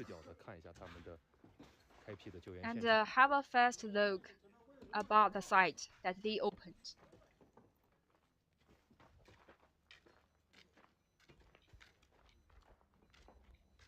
通过地面散落的这些废墟痕迹，我们可以清楚地观察到，我们这处房屋呢是砖砌成的。That we could have a very clear picture that this is a bricks structured house. With the earthquake, the bricks collapsed down. 人员呢也是站立于这个废墟之上。 We are actually sitting on the debris, trying to move it through our hands and collapsing it and trying to remove the debris and also any single materials on the sides. So here, we are on the second floor of this building. There are so many furnitures, and we also have solar panels, the drawers. 现在我们救援人员正在使用电动破拆工具。 The rescue workers are using 破拆，将整块的楼板 some of these electrical removing machines to break the house into smaller pieces in order to move it with their bare hand. 可以使我们的救援人员呢看到下面的情况到底如何，是否存在有被埋压的人员。 Giving them enough room to check what is happening downward. 宁夏回族自治州积石山县大河家镇大河家村。 I am at the Jishishan town of Gansu provinces. We are sitting at debris areas and we are on the second floor.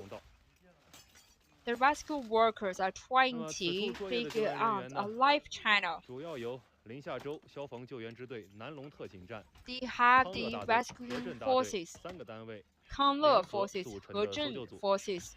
For the 3 towns, they are working on a three forces. They are working on a coordinated manner.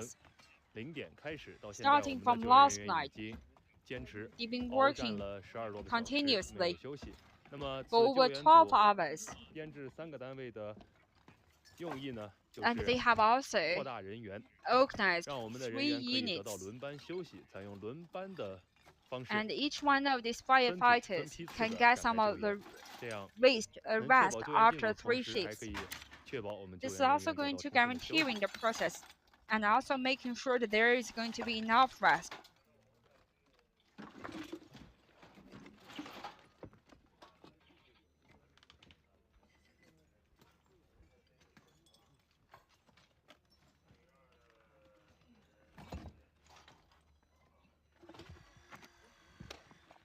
这一片废墟还是存在比较大的风险啊！刚才在行动的过程中，能明显感觉到 There is a huge potential risk for these areas of the dilapidated areas. It's not a very stable structure. Once we step it down, we are going to see it's not very stable supporting structure.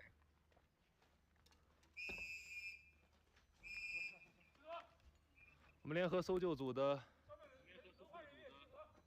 现场最高指挥吹响了哨音，预示着此次轮班作业接近了尾声。那么将会集合所有的队员，分配下一次轮班作业的任务，进行再强调、再部署。 finishing this 同时呢， shift 换下我们在 and we are going to arrange for the next 让他们 shift.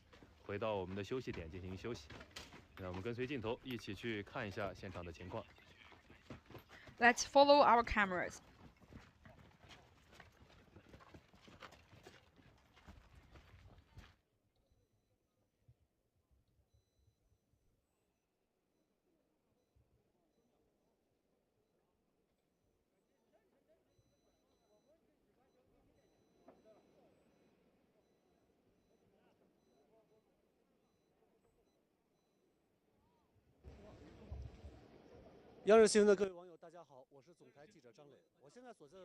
Dear viewers, I am Zhang Wei, and I am actually at the Dahejia town of the Dahejia village.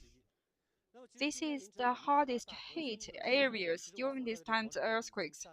At early stage this morning, I could also see a lot of villagers who is standing here. We could also see that we have also set up some of the tents, and this tent is the first branches of this rescuing relief materials, and we are lining up for the first lunch after the earthquake. Today it is very cold. They have provided some of the noodles. After setting up these noodles, they have given some of the noodles and also the beefs. And since each one of them is working really hard on this part, we have arranged some of the soups, the fruits, the beef. This is the lunch for them on the first day after the events. This is also going to be a quite reassuring part. Today, while we are lining up, there are a lot of officers is trying to maintain the orders here. I think back at my areas, we could also see a lot of rescue workers. Up by now, the data we get is that at the Gansu provinces, the firefighting forces is 1,132 people, among which we have also organized the Shandong rescuing forces. Apart from this, and the Gansu provinces and also the Gansu other provinces has also prepared over 1,600 people.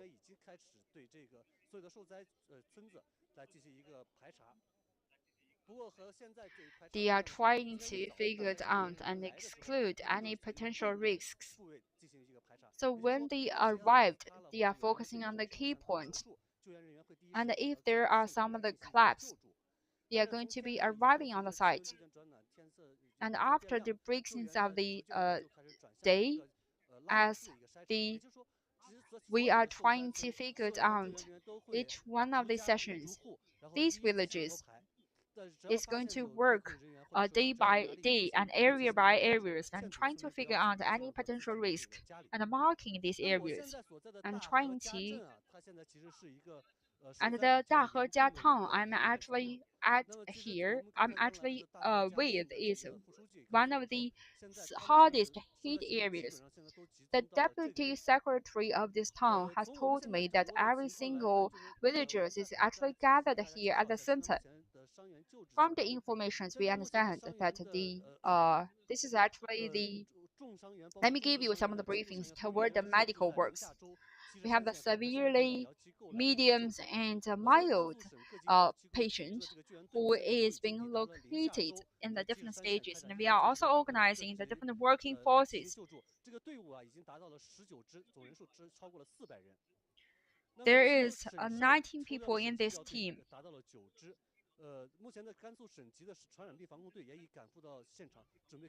And also the epidemiological centers is also arriving on the site to do the epidemiological prevention and control measures.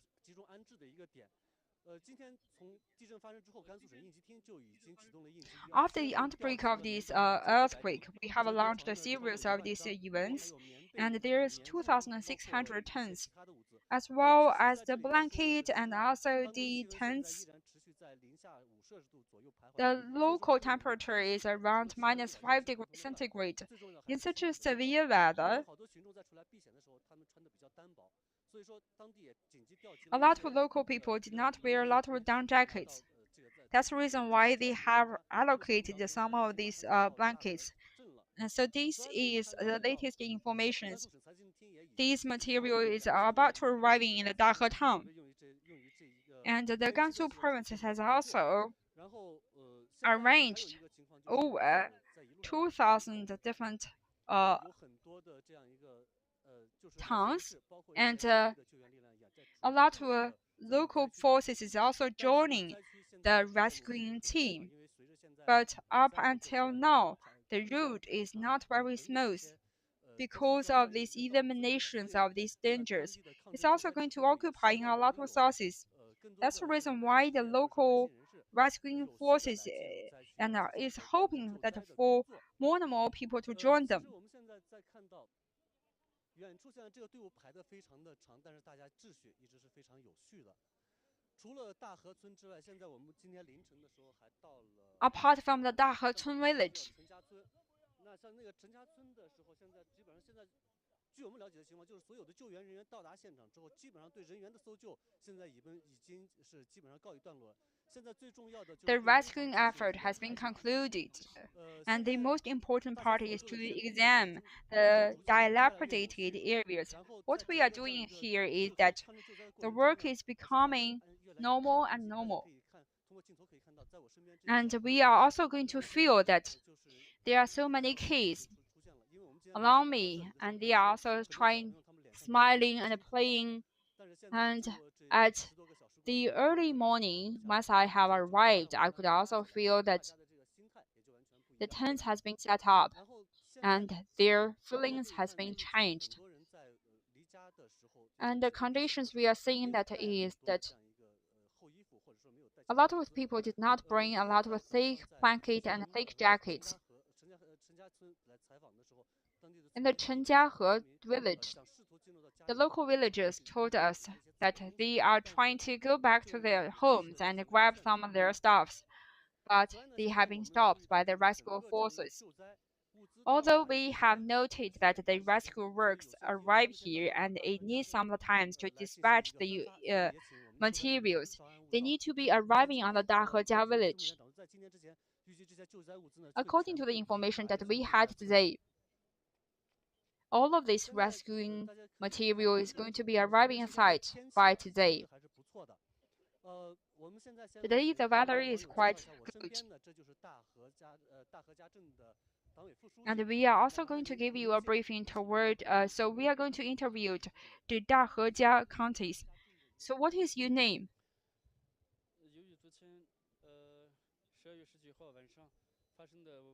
Yesterday, last night, the earthquake occurred. We are 3 kilometers from the epicenter. We are the hardest hit regions. There's 73 people died, and also 109 people severely damaged. We are also organizing the local people to rescue themselves. For the following up effort.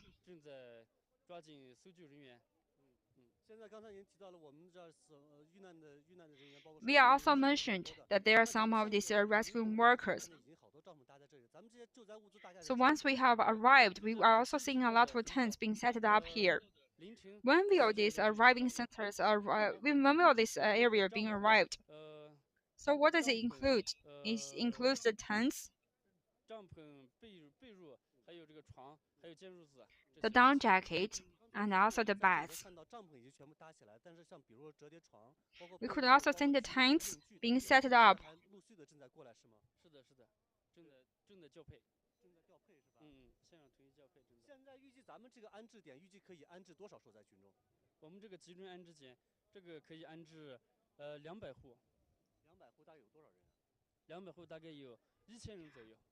So this is a temporary settlement area for 200 people. Generally speaking, since the severity of this earthquake is very severe and the apartment is there is also huge cracks. There's 3,000 households which is not being able to do it. 现在就您了解的话，现在目前咱们的这个受灾群众，他现在最需要的是什么？最需要的就是。So what is the mostly needed apartment? What is the mostly needed demand? They are not able to live in their own homes. They might be caught a cold. 包括尤其是医疗救助这一块，我们做了哪些工作？医疗救助里面，州人民医院，还有州级的几个医院，还有县级医院。 We have the state hospital and also the county level hospitals supporting us, providing us the professional medical workers and trying to exclude any potential disease. From your views, what is the most difficult part of this rescue work? The first one is the medical workers, and another one is the tent, and another part is the heating conditions. What kind of heating equipment do you need? The furnaces.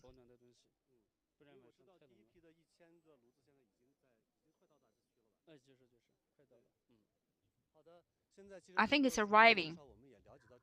So through the introductions of our party secretaries, we understand that the rescue work is underway.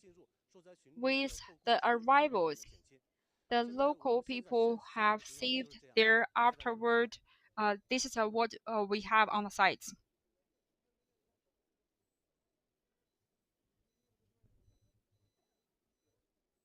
好的，感谢我们前方来自消防的同事以及我们总台记者张磊在前方给我们带来的最新的情况。大家很关注刚才的两个现场。Thank you so much for bringing us the latest update on the site. We cares about the sites and we also cares about what is happening. Are there any trapped people on the sites? And according to the workers from the firefighters, and there are some of these collapsed areas, the objections and also the walls, and once we remove it, we are going to have a clear understanding toward it, and we are also going to have a continuous contact with the frontline colleagues. And we are hoping that there is no people trapped. Another major area is the hardest hit regions.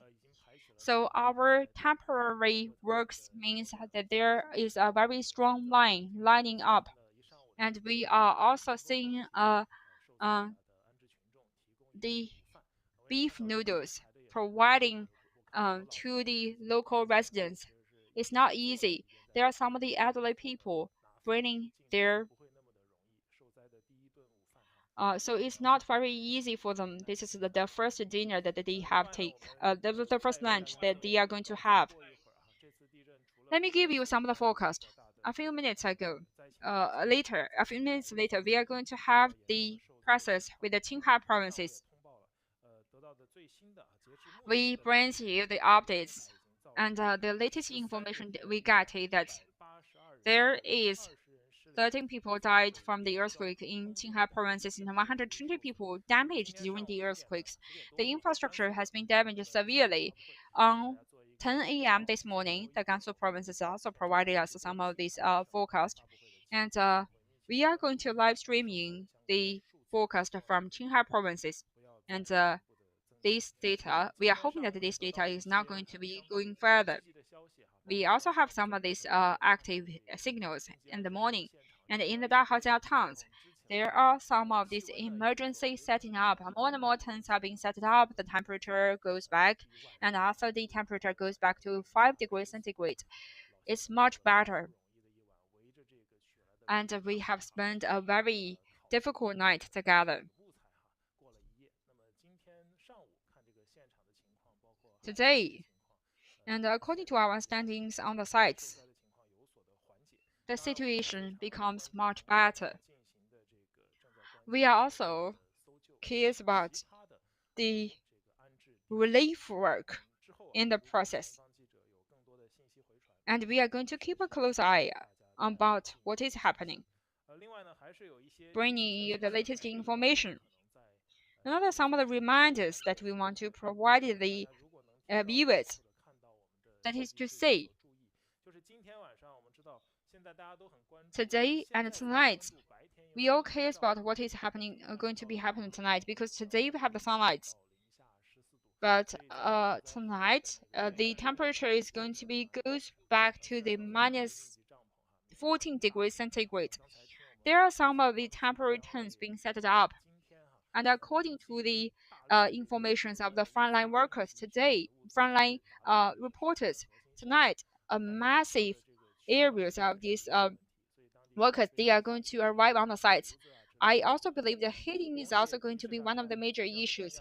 The local people need their stoves, and also we are reminding you that is we should avoid the noxic oxide. So we are giving you some of the footage and the live streamings about the frontline rescue workers. They are setting up the tents. So there are so many different temporary areas needs to be allocated, because today is also going to be a very important period. According to the information with the Dahejia village officials, across the village, there is over 3,000 households affected by this earthquake. They are not being able to return back their homes.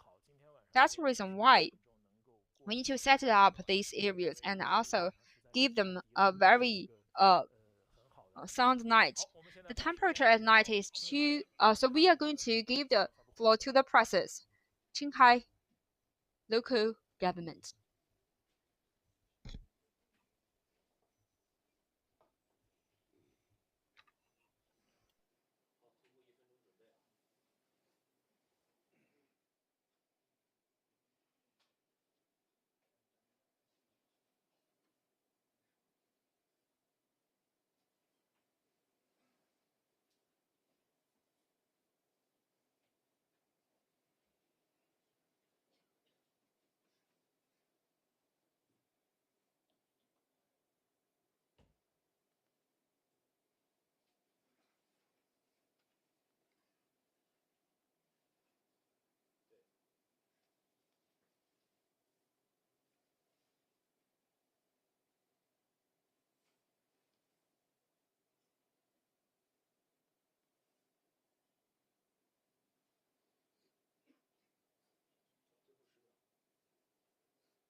各位记者朋友，大家中午好。北京时间12月18日 Media, good afternoon. On the 23rd,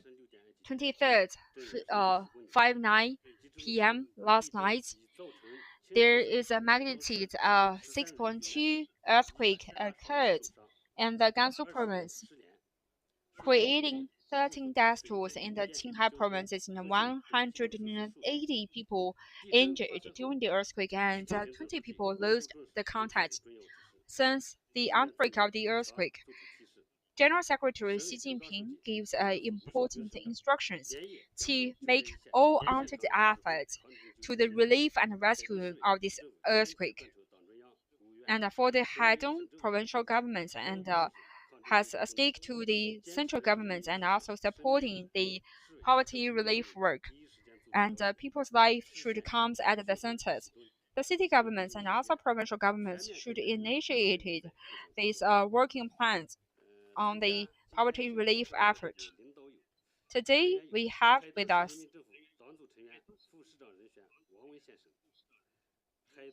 Mr. Wang Wen, the Deputy Director of the Haidong City, Mr. Wang Ling, the Deputy Directors of the Emergency Relief Bureaus, and Mr. Gou Qianpeng, the Emergency Relief Works of the Wei Yanlin, and also Mr. Yin Chenglin, and also Mr. Tianling, the Deputy Mayor of Linhe County. Today we have 3 items of these presses. First, we are going to give you a briefing toward the situations in the Minhe County, and second, we are going to give you a briefing in the Hadong County, and thirdly, we are going to give you a briefing toward what is happening in the thirdly, we are going to give you a briefing toward what is happening in terms of the relief work. At the 23rd of 59 p.m., 18th of October, a magnitude 6.2 earthquake hit Gansu province, affecting Hadong City in the Qinghai province, creating the damages in the lives and properties. We are 5 kilometers close to the epicenter of this earthquake. And it is 68.8 kilometers with the epicenters from the Minhe County. 197 kilometers with the Pingyuan district. We are close to the towns and counties of the Qinghai provinces. The Guanqing towns, Baizhuang towns, and the Zhongchuan towns are quite is actually having a very short distance. The Haidong town, Ping'an town, Houzhou town, Minhe town, and also Hualong town has a severe earthquake impact. By the year 2023, 19th of December, we have recorded 280 times of the aftershocks, among which 9 times with a magnitude above 3. 0 earthquake between the magnitude of 8, 6 to 9. 2 times with a magnitude above 4. The biggest magnitude is of the aftershocks is 4.1.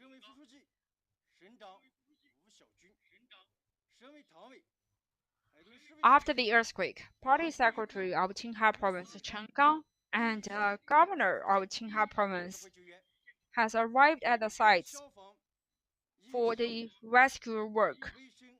Firefighting forces, healthcare forces, armed police forces, People's Liberation Armies has gathered and arriving on the sites for the earthquake relief effort. Across the city, we have organized a team of 16,000 people. And we have also arranged 6 rescue dogs.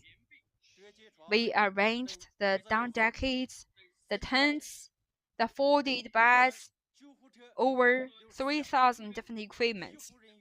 And we have also dispatched 64 different medical workers.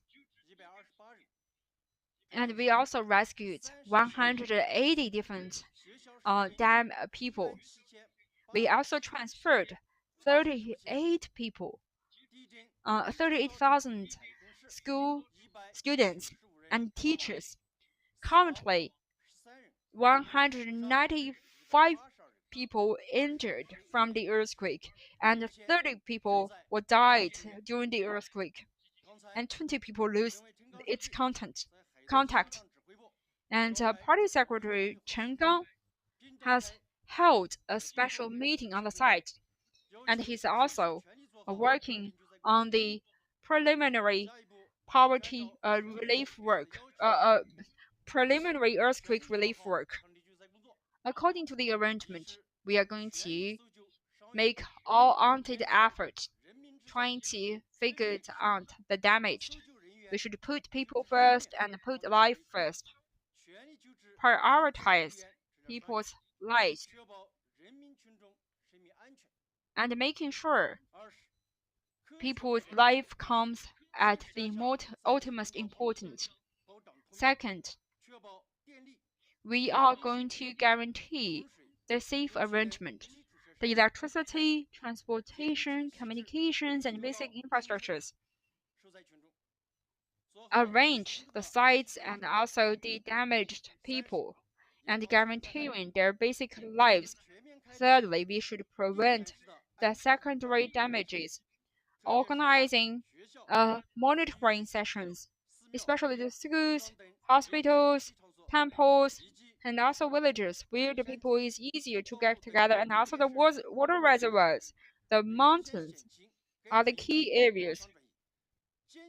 We are going to transfer them once any events occur. Fourthly, we should also strengthen the management. We are also going to manage the societies and stabilizing the society. Fifthly, we are going to work on the media control and releasing the information in a timely manner, organizing the locals, and avoid any rumors to create any potential damages. Now we are going to give the floor to the Deputy Mayor of the Ninghe County to give us a briefing toward what is happening in the Ninghe County.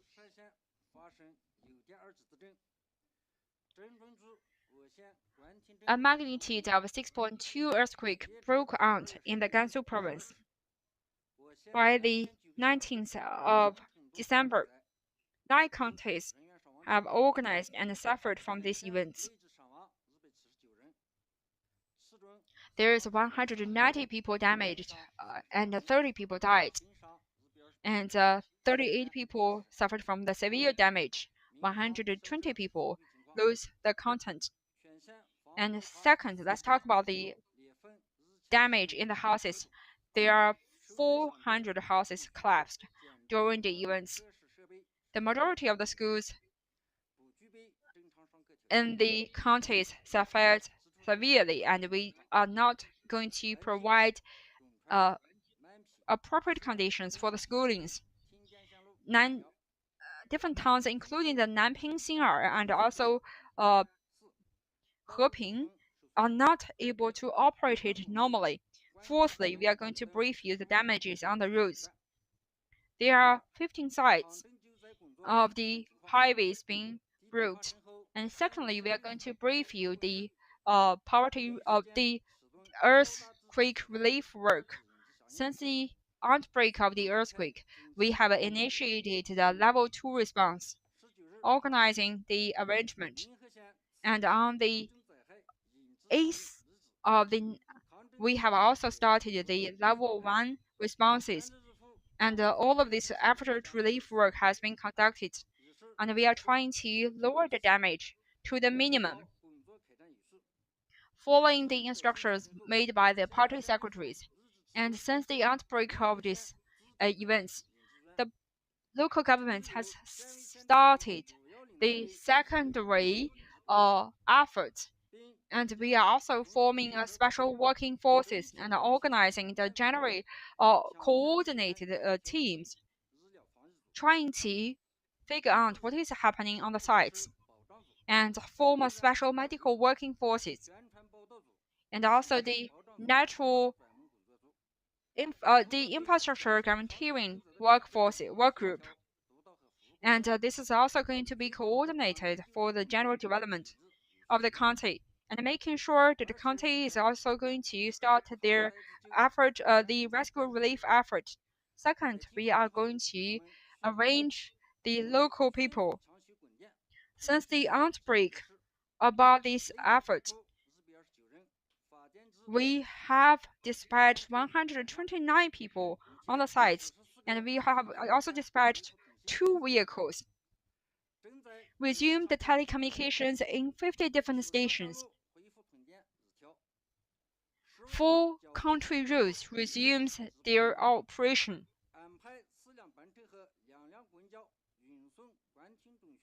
We have also arranged 4 buses to transport the middle school students to the safer side. We also arranged 120 tents to keep the local people warm, and 12 power generators.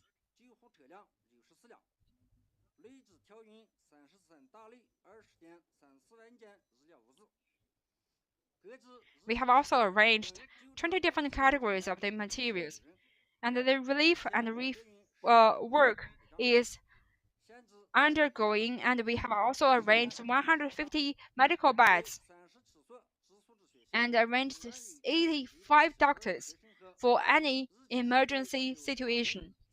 For 1,200 students, as well as 180 students, we have guided them properly.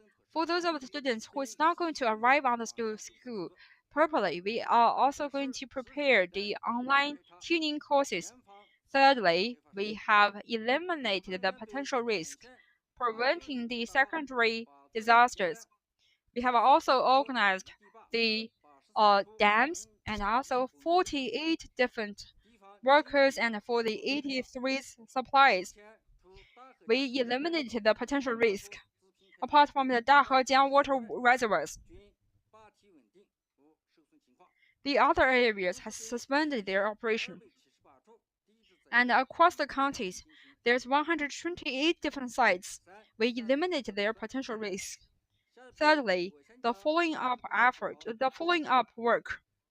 We are going to do a good following up effort. First and foremost, we are going to launch a series of the efforts. The relief work is going to be our priority. Nobody is going to be left out during this relief work. Secondly, we are going to arrange the daily life of the affected and also the injured, making sure that they have the dinner to eat, they have the water to drink, they have the place to stay. And thirdly, we are going to prevent any secondary earthquakes, preventing the waters, sanitaries, and also the housing conditions and also the heating conditions. Screening and checking the power supplying stations and also the heat supplying stations, preventing the secondary disaster to occur.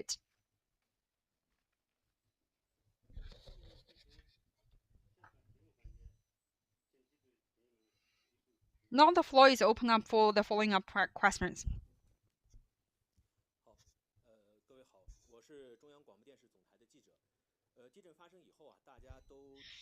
With CMJ, after the earthquake, people, we are all curious about the relief work. So what is going to be the how can you provide people with a better living conditions? Since the outbreak of this earthquake, we have initiated 2 levels of this earthquake. Firstly, we have organized 3 work groups to participate in the arrangement and setting up some of the temporary working forces for the comforting effort. Secondly, for the ministries of the civil affairs and also the personnel safeties, we are trying to eliminate the potential risk conditions, and also up by now we have eliminated 90 different warehouses and also 1 nursing homes, trying to 2 of these nursing homes has we have also figured several different cracks in the 2 nursing homes. And thirdly, we are also working on the potential arrangement of this city level disaster prevention and relief effort. And we are also going to provide some of the relief effort for those people who, according to the latest arrangement, we are going to have some of the temporary relief efforts. And fourthly, we are also going to arrange the funeral and also services for those of the people who suffered from these earthquakes. And sixthly, working together with the disaster relief effort, we are going to work harder and moving into the next steps. We are going to have a very clear understanding towards it.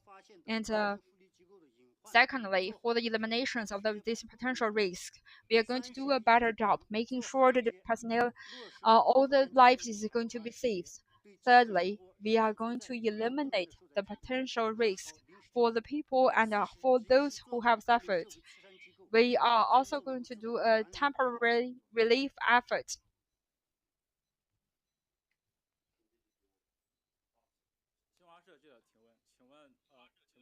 With Xinhua News Agency.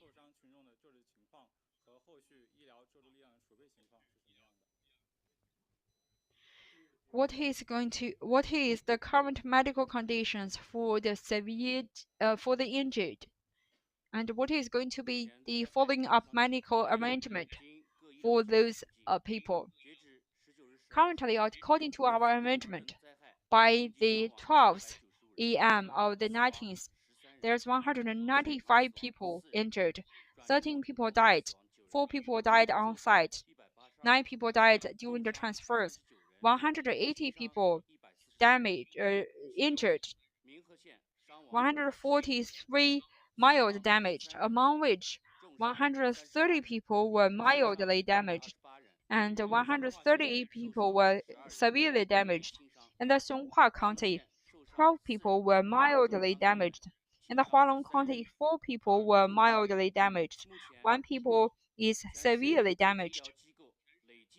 Up by now, all the medical institutions have rescued 192 people, and in the Minhe County, they have rescued 4 people.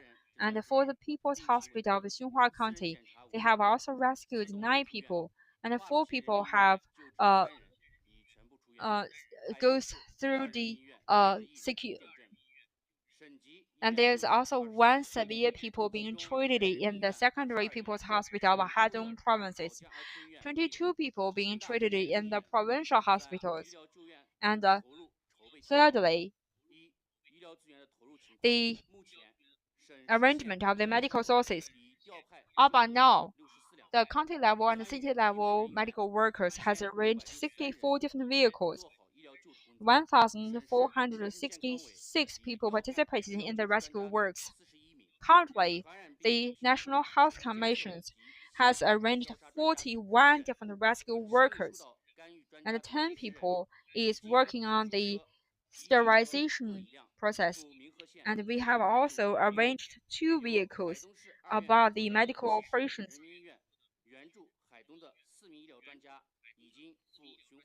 4 medical experts from the Wuxi Hospital is also arriving on the Xinhua County. Currently, the beds are empty at the Xinhua County. Secondly, we need to reserve some of the resources currently in the city level governments and also the provincial level governments. We are preparing for the people, and it's also going to be people-centered, and also we are trying to organizing the events, making sure the people is going to live healthily.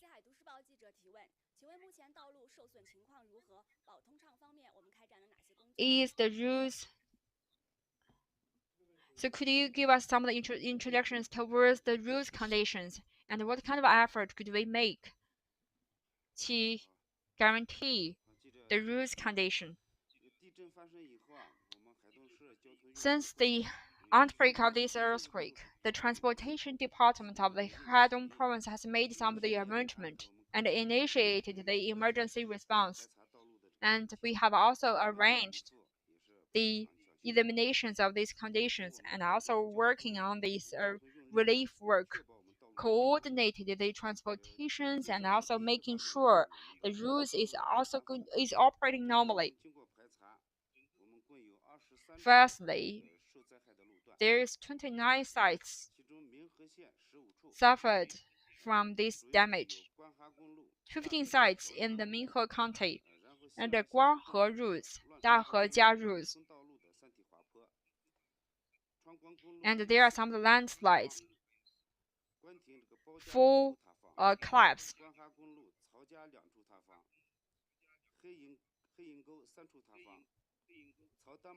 In the Heingo, there are 3 collapses.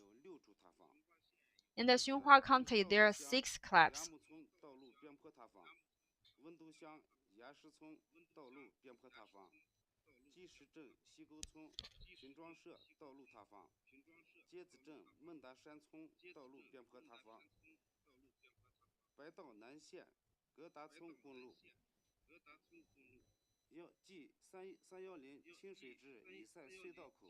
And the G130 colleagues.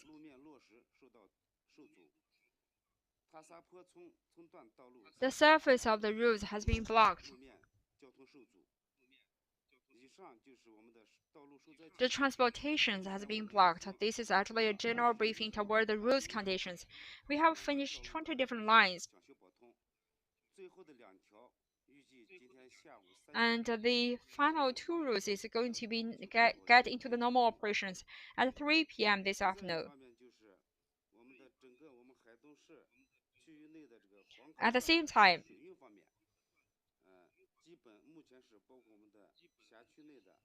and also, we included the pots, the ships.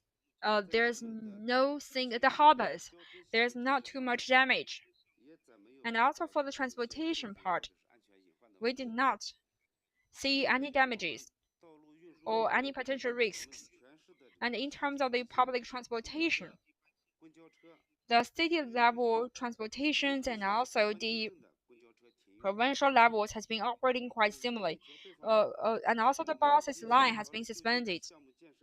And in terms of this management, we have organizing certain working sites, 11 big scale equipment and 13 different equipment to go to the Minhe County for the poverty relief work. The Minhe County has also arrived 2 regular buses to transport these school students. And for the 4 buses, they are located in the Guanting town for the emergency relief. In terms of this poverty transportation, we have stored 229 tons of this snow solvent.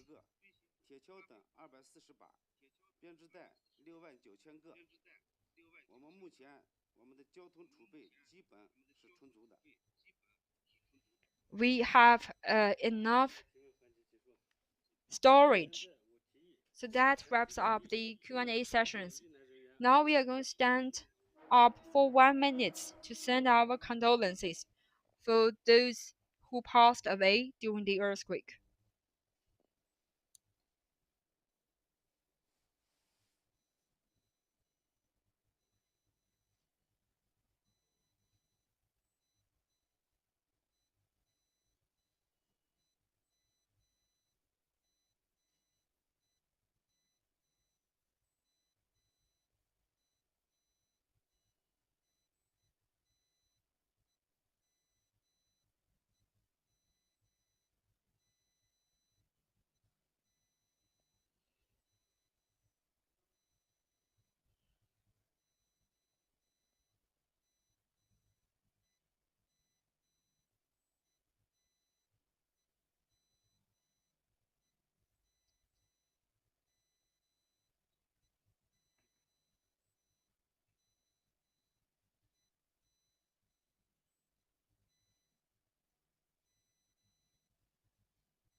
The end of the condolence.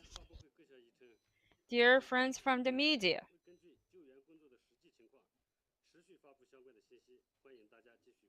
we are going to give you the following up informations with the progress of the relief work.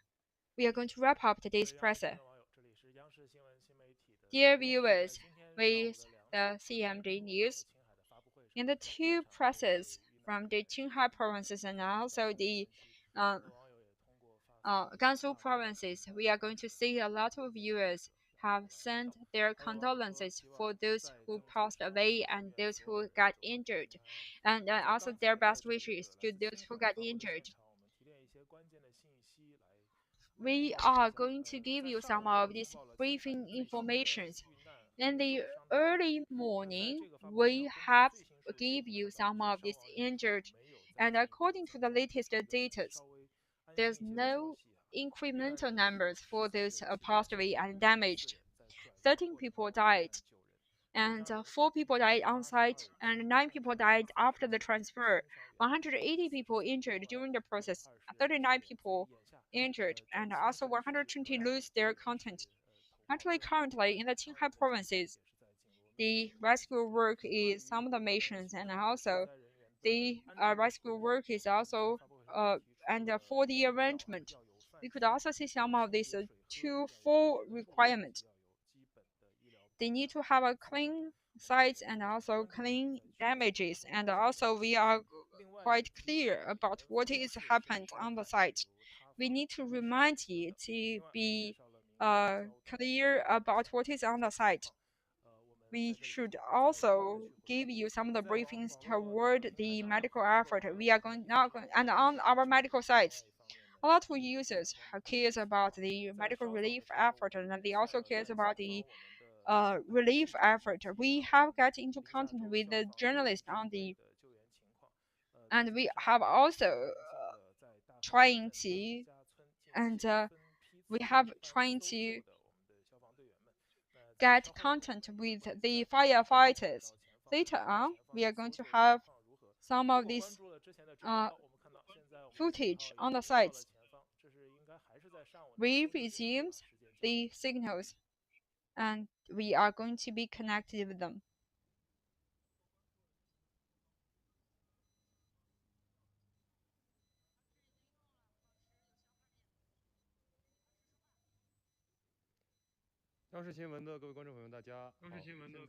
Dear viewers with CMG, we are here at the Gansu Province, Ningxia Hui Autonomous Region. With the footage on the sites, everything, a lot was collapsed.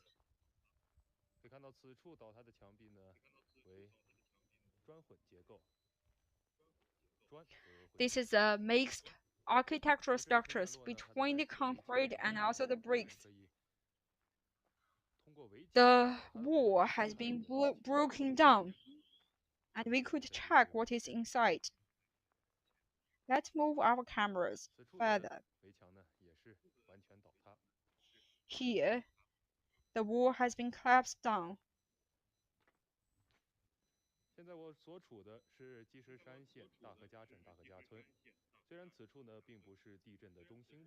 We are located at the Dahejia village. This is not the epicenter.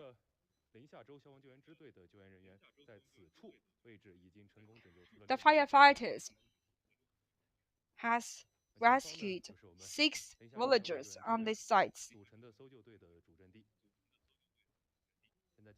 This is the front line areas, and we are seeing some of the walls collapsed in front of us.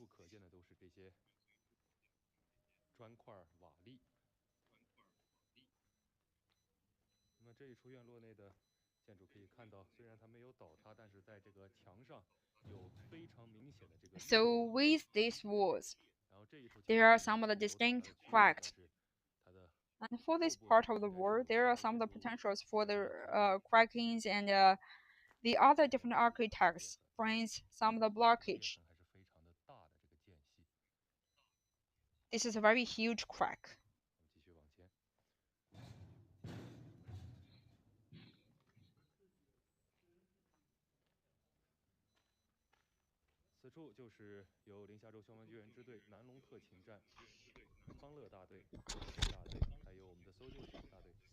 This is the Joint Relief Working Group.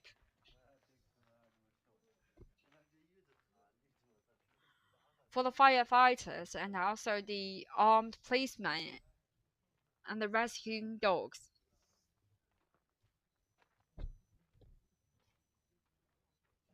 这里呢，就是我们这次联合搜救组的主阵地。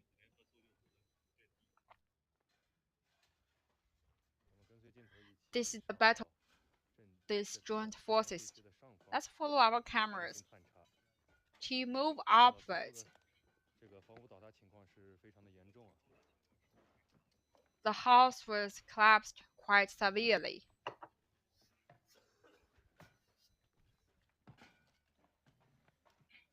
现在上到了这栋建筑物的2楼的位置。 We are arriving on the top of the second floor. 通过镜头可能很难想象出这里是一处房屋。 It's very difficult for us to imagine that this used to be a house. From the debris of these areas, we are on the second floors, and we could also see some of the solar panels. These firefighters are using all kinds of these equipment to clear all the debris here, and with enough room, they are going to figure out, are there any buried people? Although the event occurred, there are some of these residues of the architectural structures, and some of these local residents still choose to live here without retrievals. And that's the reason why they have set up some of the warning signs locally, reminding them that do not enter into the sites, avoid any potential spreads. We could also see that on the second floor, there are some of these household furnitures. In the middle of the screen, there is a fine. This is the hand washing tank.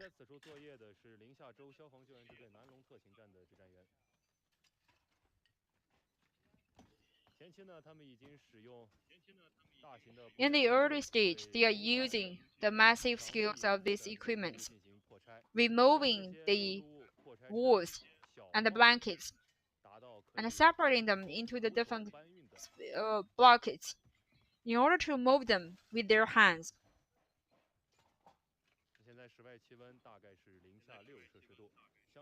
The temperature is -6 degrees centigrade. Compared with last night, with the rising of the sun, the temperature resumes. This is also providing more impetus to the firefighters.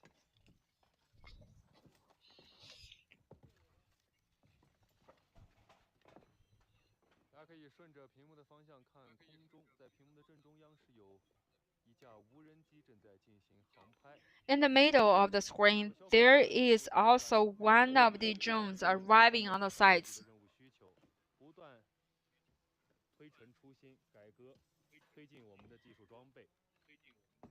The firefighters has also upgraded our equipment.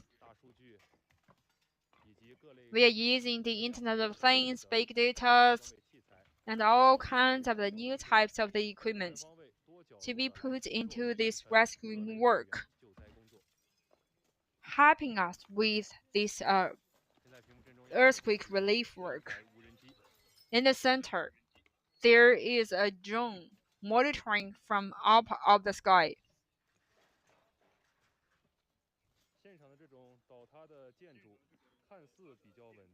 The collapse of this building used to be very stable, but the internal structure, nobody knows about the internal structures. And with no single, if there is any consequent events,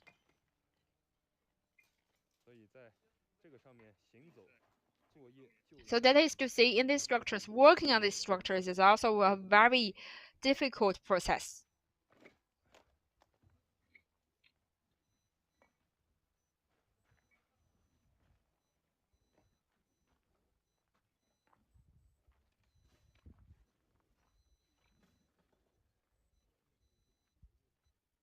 在这里原本是停有一辆私家车，现在已经由于墙壁的倒塌， There used to be a car parking here, but the collapse of this means that the vehicle has been buried.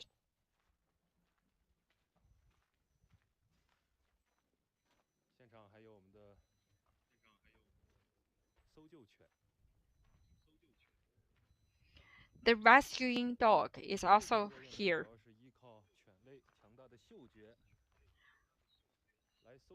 Dogs has a very strong smelling power.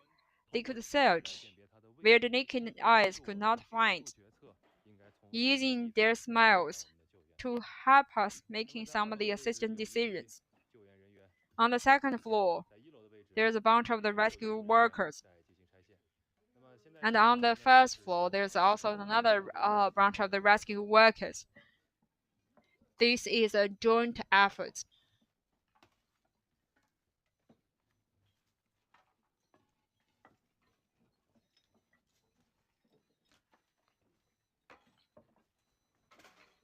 此次受灾区域为宁夏回族自治州积石山县大河家镇大河家村。 The epicenter located at the Dahejia town of the Jishishan County. There's no high rises, locally speaking. The majority of it is the rural houses.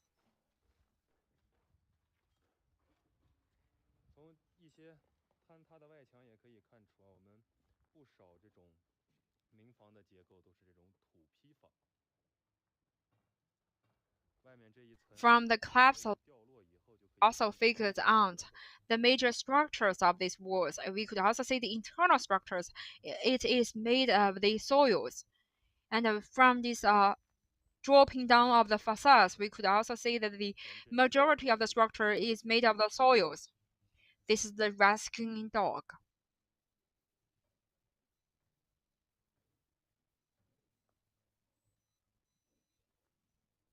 可以看到我们搜救犬脚上都穿有特制的鞋子，因为在这种地震救援的废墟当中。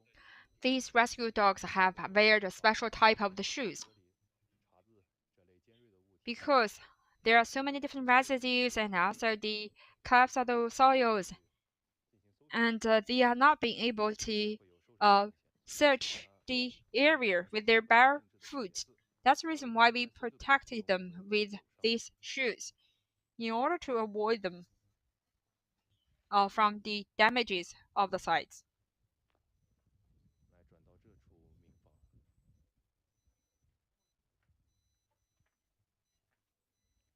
你看到这边有一个简易的钢结构顶棚，因为地震。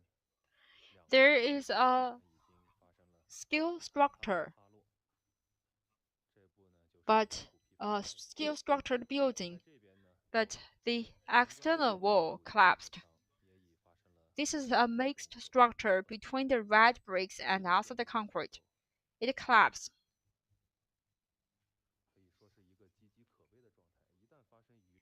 The building structure, the building is also in the bridges, in the edges of the collapsing. That's the reason why they try to retrieve.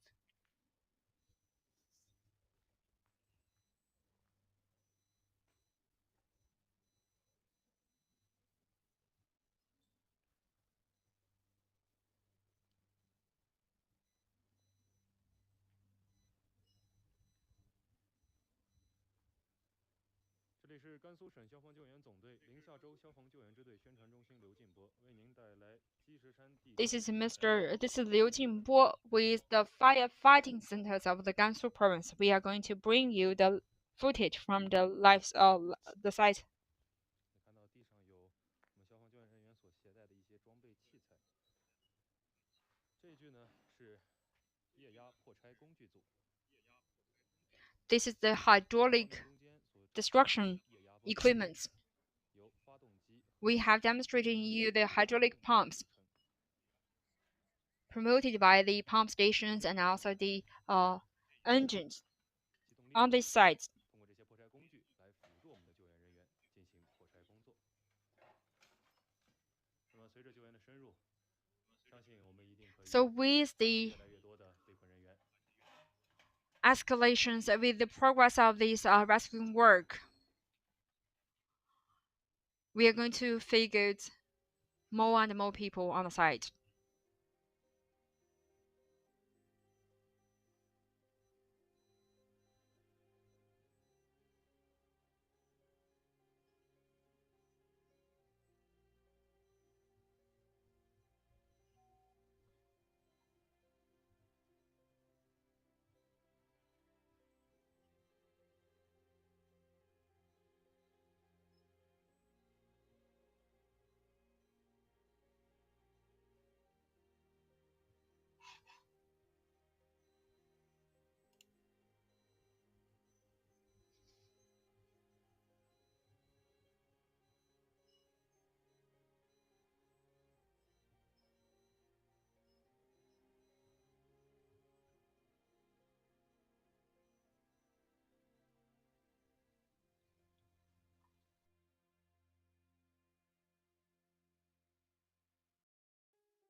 甘肃省4类消防总队救援人员挺进地震受灾区积石山镇、积石山县石岩镇、锦衣村。该村受地震影响，大面积房屋受损。我大队奉命在该村小学内搭设帐篷，目前已搭设帐篷30余顶。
现在来到的呢是积石山县的人民医院，这里也是在地震发生之后收治患者最多的医院之一。那么这个是为了维护这个积石山的现场，所以这里有很多。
坚守到几点呢？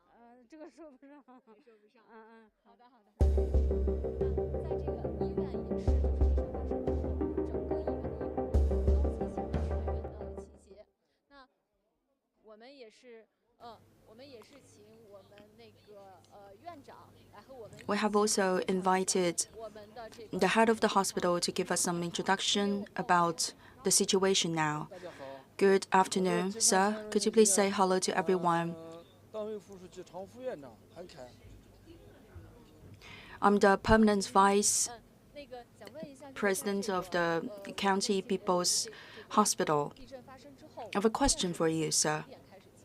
After the earthquake, since when you have started the treatment for the patients and for the injured people? Since 30 past midnight, we have mobilized the whole members. Everyone is on duty. More than 600 people, they are on duty now, and they have been divided into different disciplines, departments, as well as working teams.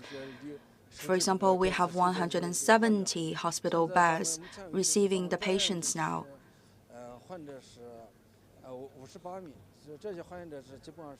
And we have received 58 patients. They are in severe conditions. And some other mild cases, they are in a number of 340 plus, 340 mild cases. And for the severe cases, we have 11 cases and 1 critical case. In which discipline did you receive the greatest number of the patients? First of all is the Department of Emergency. We receive the patients first of all in this department, and then we will give a decision on whether they will be categorized as a mild case or as a severe case. Should they be hospitalized or not? For the mild cases, we will send them to the designated department. For example, whether they need a treatment of the bones or the treatment of the gynecologists or to other departments of treatment. Here you can still see the patients, but the pressure is not so tense now at noon. After almost 12 hours of hard work and also emergency reaction. Now the patients visiting the hospital, they are mostly the mild cases, and there are barely no critical cases. And we have also witnessed a diminishing number of the cases visiting the hospital around this moment. Many of the patients now visiting the hospital, they need the bone treatment. For example, they have the broken arms, broken legs, the injuries of their body parts.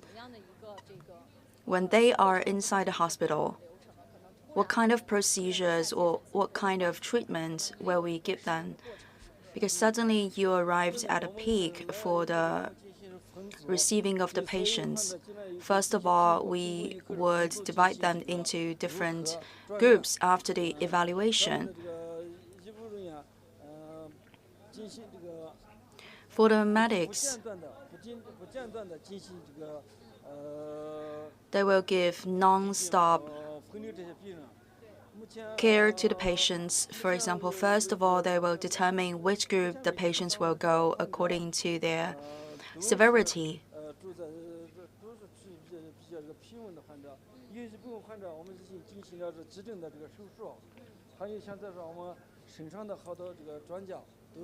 And many of the patients, they are from poor families.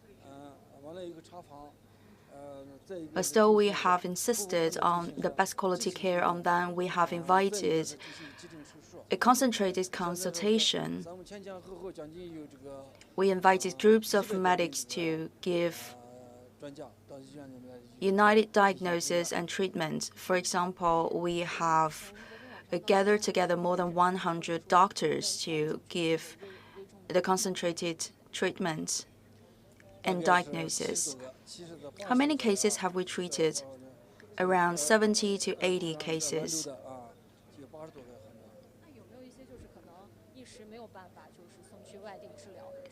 And for some of the patients, they cannot be transported outside to other hospitals. Then what can we do about them? We will do the surgery on the spot here. Some of them have been transferred to Lanzhou, to other hospitals, but for some others, we have to work against the clock, and we have to race against the clock so that we can save more time and save their lives. And for the shortage of medical resources, what can we do to deal with that? For the surgeons as well as the other nursing personnel, we have to make very good arrangement of the personnel.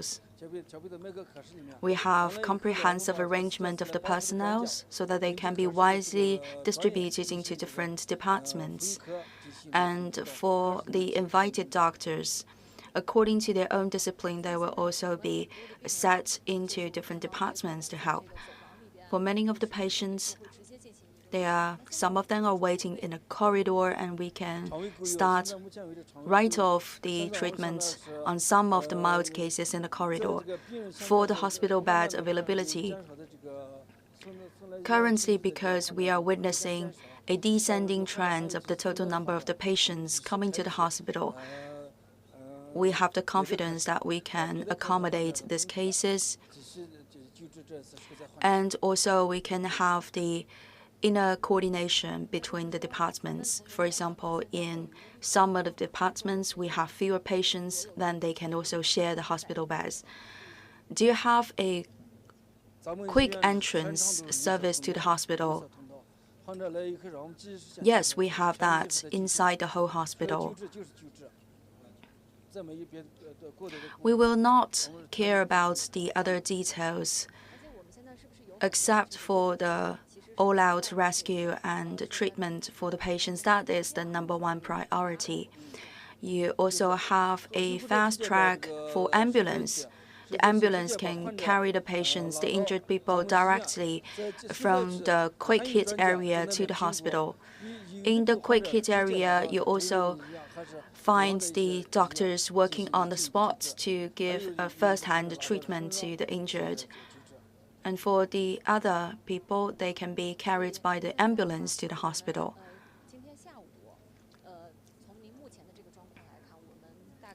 And this afternoon, what is the focus of the treatment in your estimation? I think that for the mild cases and also the severe cases, we have to keep a close eye on their development of the case, and also we have to develop the plan for their diagnosis and treatment. Some of the cases, they could be discharged on the day, and how many are they?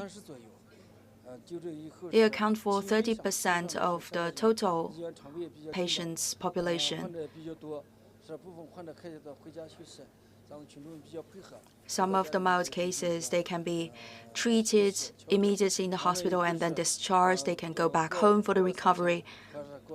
Like that, we can also save up some resources, for example, the hospital beds here. And for those people going back to their house, they can come back later for the follow-up visits. And our medics are still carrying some more injured patients into the hospital, and maybe we can go inside one ward to have a talk with the patients. How are you doing now? I'm in shock. Do you have any bruises or injuries? For my neighbors, they passed away unluckily during this catastrophe. Their house has collapsed. What about your family members? All of them are doing well. You're from which village? We're from the Chen family, the Chen village. The whole family is doing well, luckily. So where are your family members? Where are they now? What are they doing now?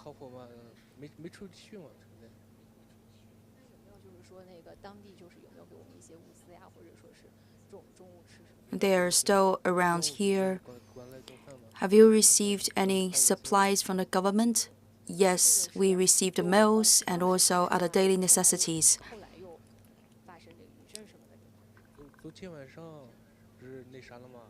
Did you get hurt during the major earthquake or in aftershocks?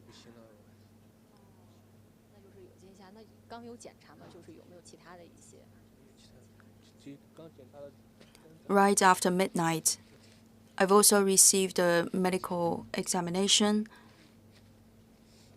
I have also my medical records here. So all the family members of yours, they are doing very well. Yes, thank you.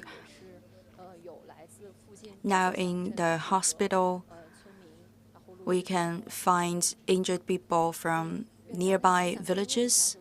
They have been rushed to the hospital for further treatment. So, sir, after the earthquake, have you dispatched any medics to the quick hit areas?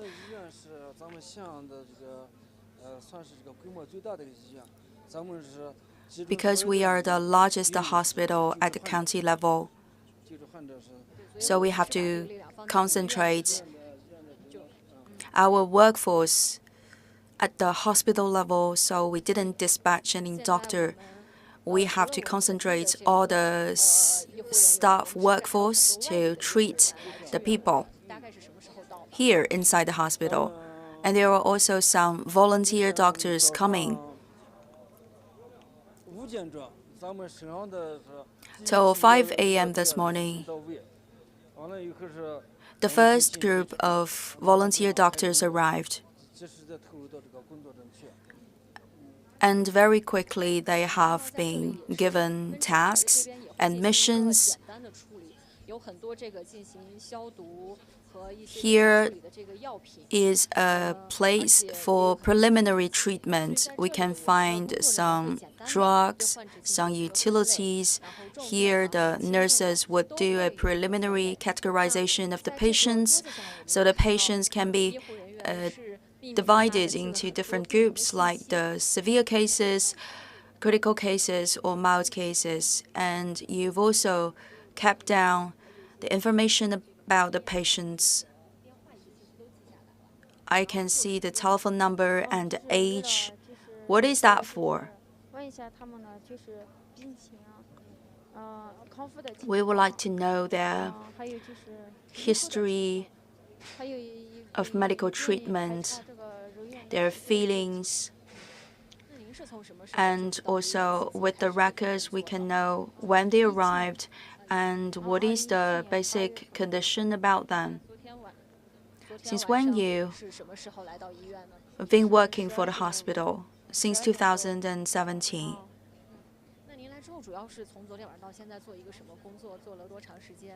Last night after midnight, I was called back to the hospital.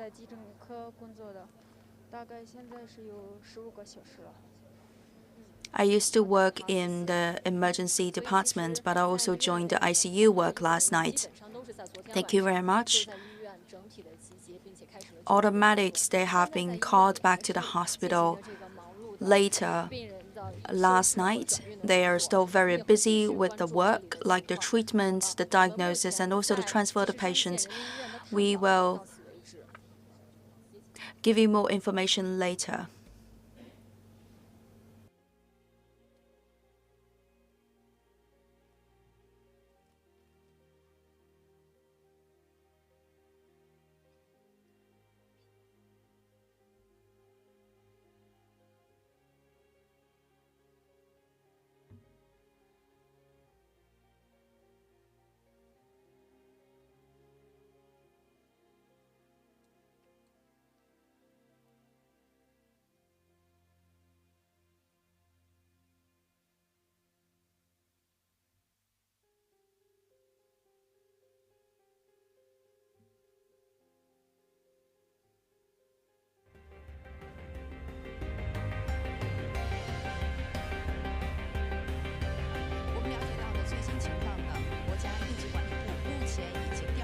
灾区周边的中央企业工程抢险力量，10支队伍280多人组成的这个队伍已经赶赴了灾区进行人员搜救，包括道路抢险以及地震次生灾害的处置等等这样的行动。那么，另外还有2000人组成的中央企业 Rescuers have been sent to the site, and also there are engineers sent by the government as well as the enterprises. They're already in mission, and if necessary, they will be sent to the quake-hit area.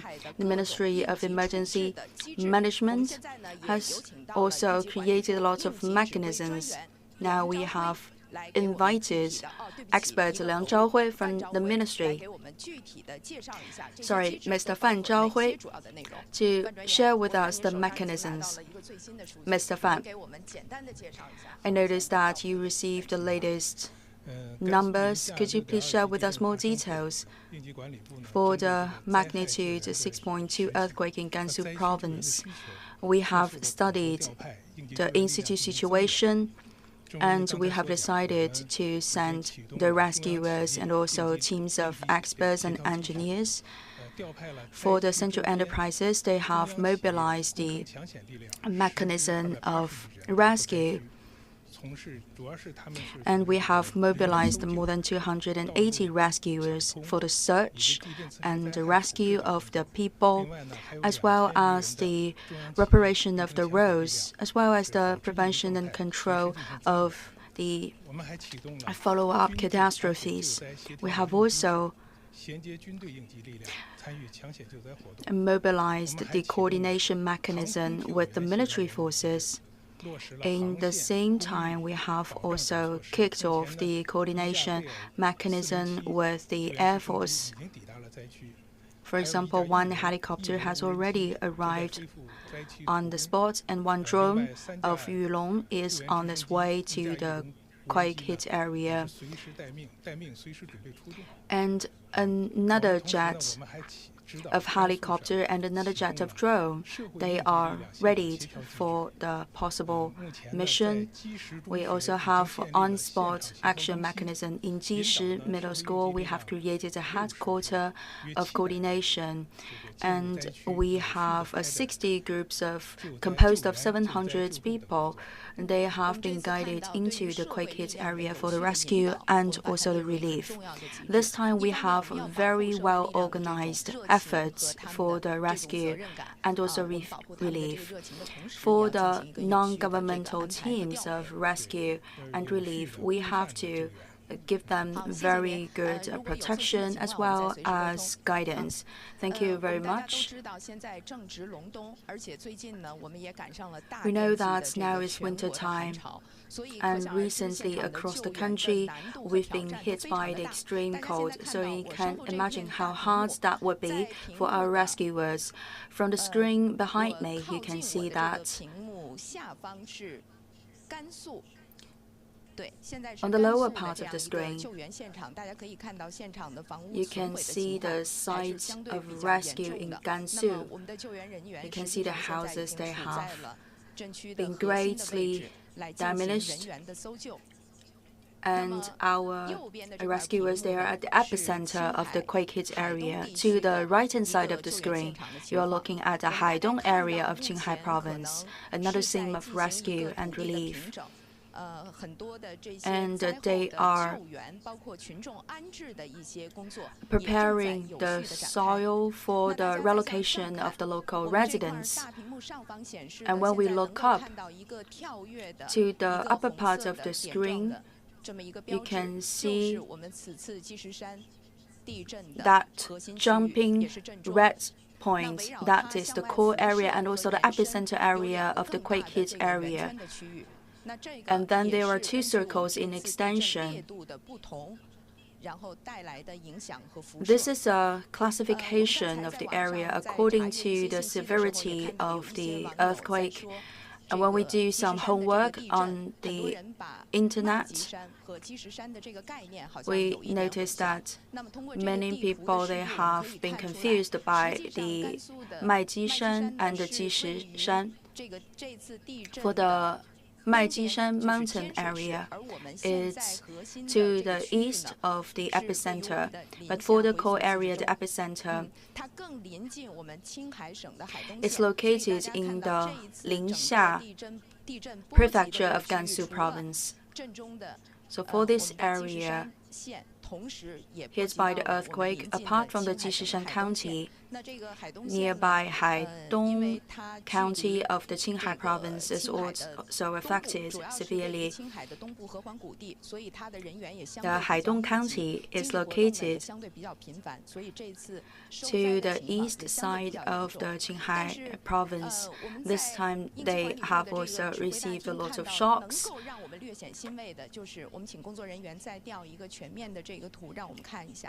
What would be a great relief for all of us is that on the map you can find the firefighters' vehicles marked in red color. They are rushing towards the epicenter.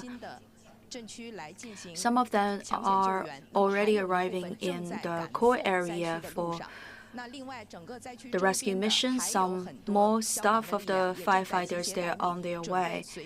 And we are also getting ready more firefighters, and they wait for the command to start their mission.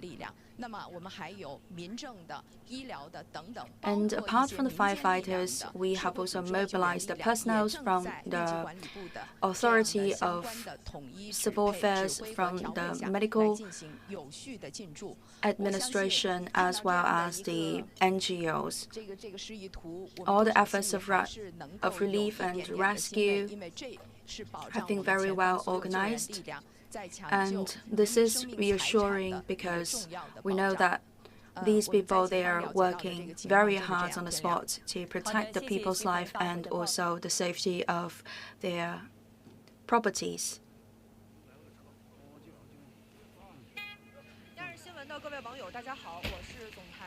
To viewers of CCTV News, my name is Wang Yan, the journalist of CCTV. I'm now at the Ningxia Prefecture and also the county of Jishishan, and I'm at the town of Liugou, which is located in the epicenter of last night's earthquake. And I'm now standing in front of the township government, and people, they are moving around the stacks of daily necessities. Later on, those necessities would be shared among all the affected people, local residents.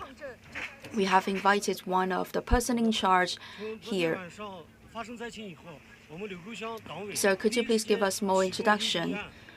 After the earthquake during midnight, we have immediately kicked off the mechanism of emergency response.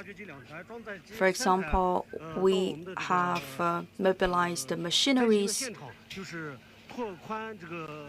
to the spot of the earthquake in order to move away the rubbles and also create a fast track for the life-saving. Earlier this morning, the resources have arrived, one batch after another. We have received 1,000 plus heavy coats, and also we have the tents, we have the quilts. And later on, we have also received 200 plus sets of quilts and heavy clothes for the local people. All those daily necessities and materials have been distributed to the residents from the nearby 9 villages. This is to make sure that they will not suffer from the extreme cold this evening. And we can look further. There are cracks in many buildings. And also, on the major gate of the government, we can also find the cracks. How many people they would be affected, and how many villagers have to spend the night in the relocation spots. Permanently, we have more than 10,000 people. They come from more than 2,000 families. We have made home visits to these people. And we checked the damage level of their houses. Up to 80% or even 90% of the houses of local people have been damaged during the earthquake. So to ensure a safe night for all of them, we have to invite all of them to spend the evening, spend the night in our relocation center. And we are in great need of the daily necessities. And now we are working in a non-stop manner in order to distribute all those materials and the daily necessities among the villagers. I've noticed some figures for the total number of population. For the family numbers, you have more than 2,500 of them, and for the total population is more than 10,000 or 11,000 people. When you distribute the materials, what is the standard for the distribution? We have to give more priority to the elderly living alone and those people that have lost their houses during the earthquake. First of all, we have to ensure their safety and also comfort during the night. For some other families that have a relatively good house condition, then they will be put towards the end of the list for the distribution of the materials. For the key population group, like the elderly living alone And also the family losing their houses, we give them more priority.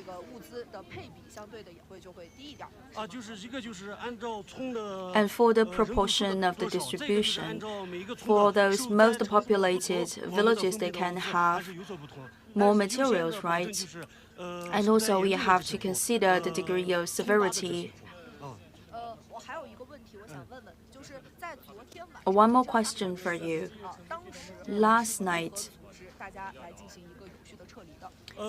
immediately after the earthquake, how have you evacuated the people in a very effective way?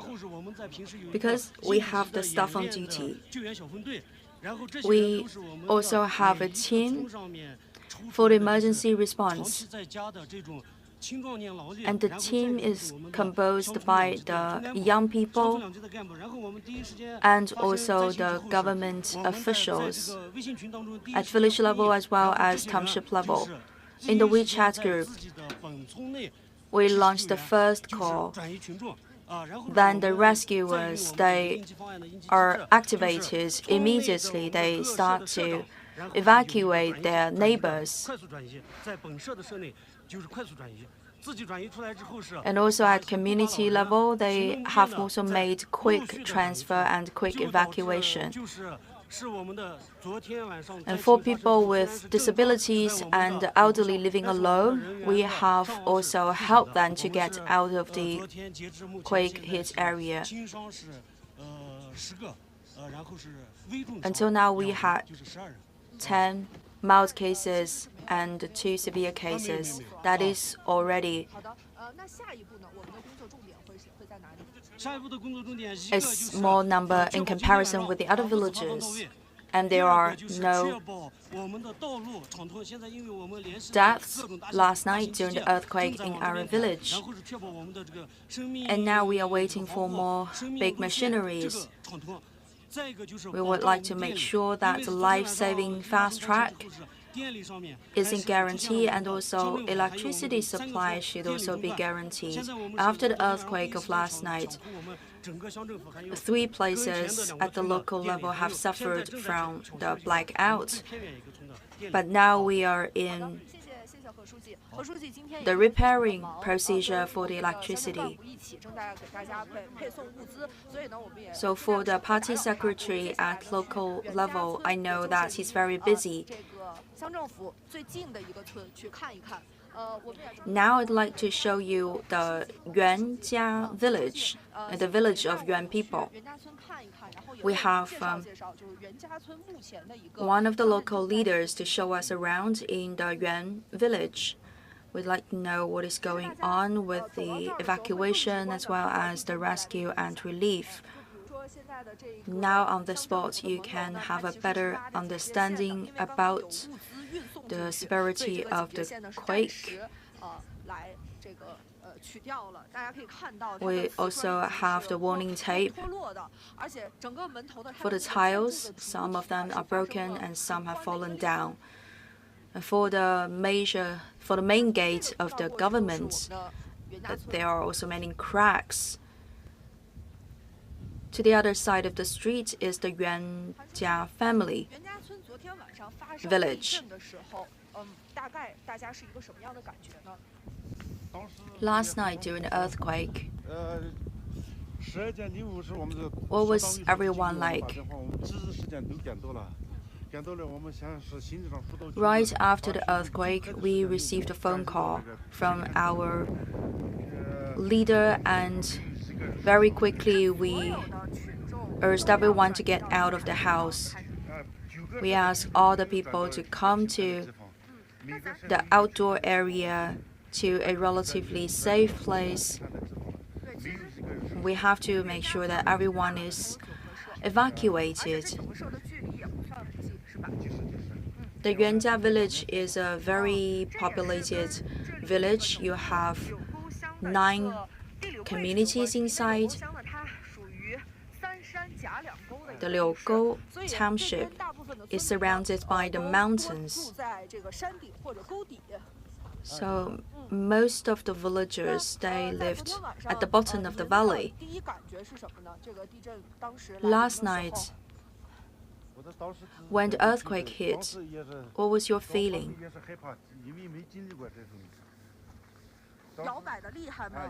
During the first moment, I was also scared. So you felt that strong shakes?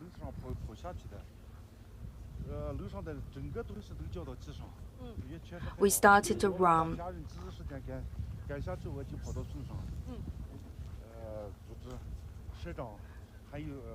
We took all the family members out of the house.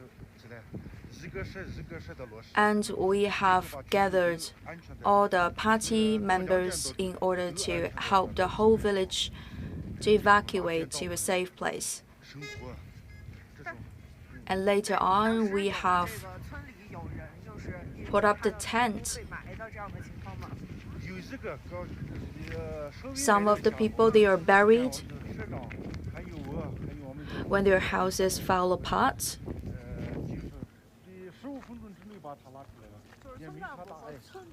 Yes, but we were also very quick in the rescue. In 15 minutes, we get the buried people out. From last night until now, what is the result of the investigation? How many houses are damaged? In total, we have 317 houses. Most of the houses have been damaged.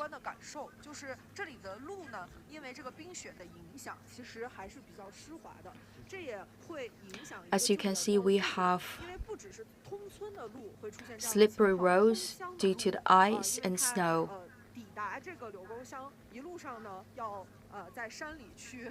For the vehicles to arrive to the spot, they have to take the roads in the mountains. And the roads have been affected by the snow weather. The walls have also been damaged due to the earthquake. The bricks have fallen down, and that is also true with the tiles.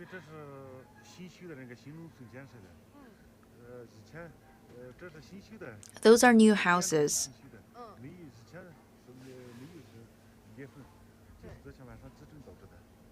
Built during the last 4 years. Some of the villagers told me that they can feel the shocks.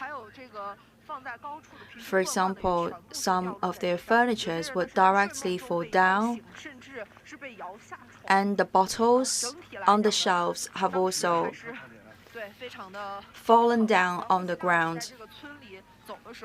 And some of the people have been waken from their dreams when the earthquake took place. You can see on the road surfaces the broken parts of the tiles and also the bricks.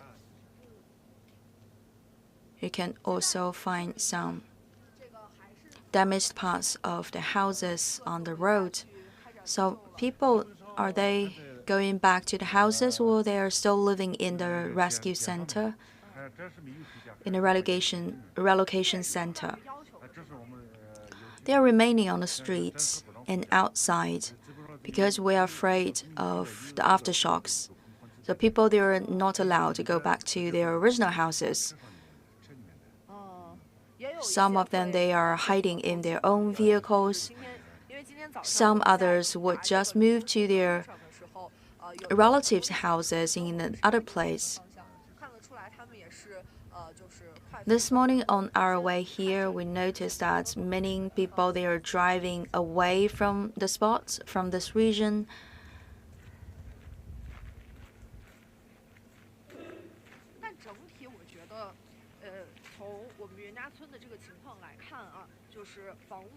For the Yuanjia village, we can see that many houses have been damaged, but the severity level is not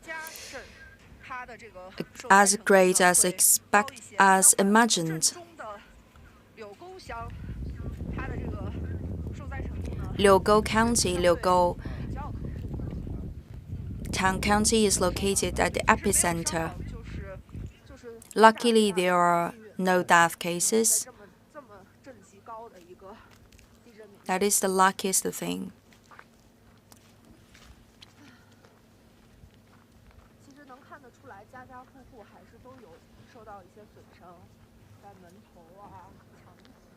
More or less, those houses have been damaged.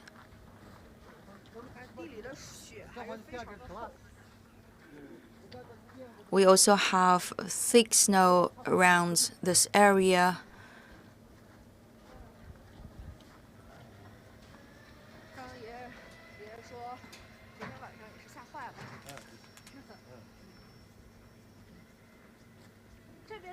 And many people there freaked out last night during the earthquake.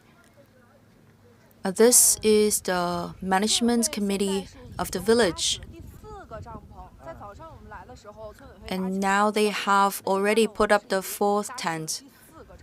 During our interview this morning, they had only 3 of them, but now the 4th one is also put up. And this has been one of the major relocation center to accommodate the people last night.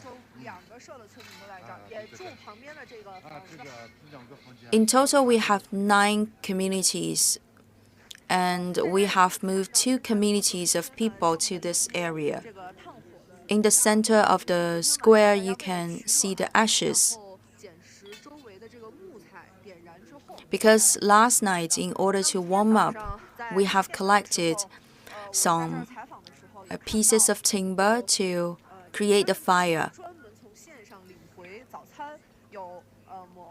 Earlier this morning, the government officials, they have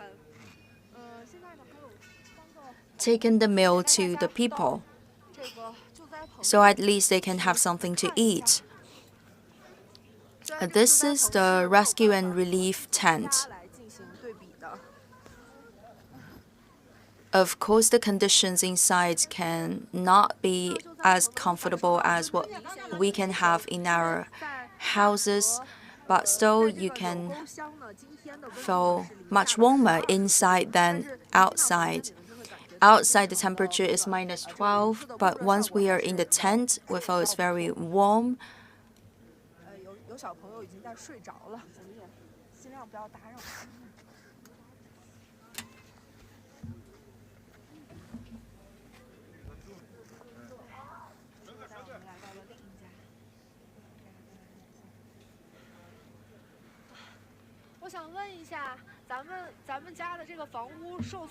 I have a question for you. Is your house severely damaged? Yes. We still cannot go back to our houses. Are you feeling cold here? Inside the tent is okay.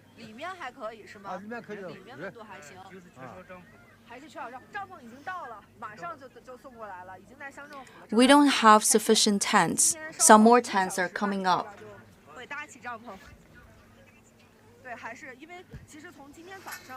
In about 1 hour, you can have new tents. So we can have more tents to help the people. The biggest difficulty for this area is the shortage of daily necessities and materials like the tents, quilts, heavy coats. Those are in great need. But with the efforts of the local governments, we are carrying more and more commodities inside this region. For example, we noticed machineries from the Shiyan city.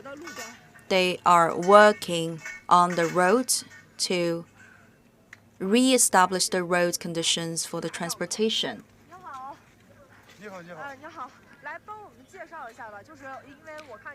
Good afternoon, sir. Could you please share with us more information about the work? I noticed that you are working in one of the rescuers' team. Since when you arrived, and what did you do? We are from the army. After the earthquake,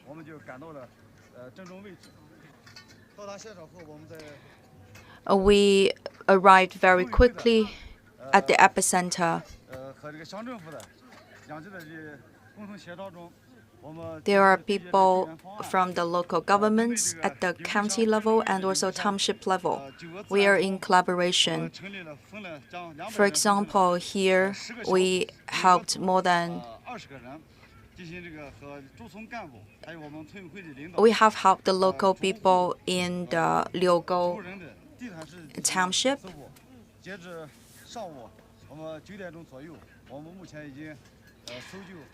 As of 9 a.m. this morning,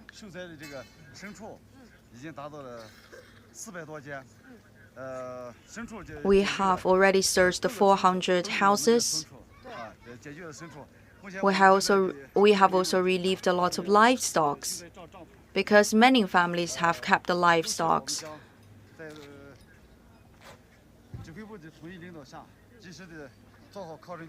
And under the arrangement and direction of the commanding headquarters, we have put the interests of the people on top of our agenda, and we are deeply convinced that we can accomplish our mission. Please don't be worried. Over there, I also noticed that there are some soldiers.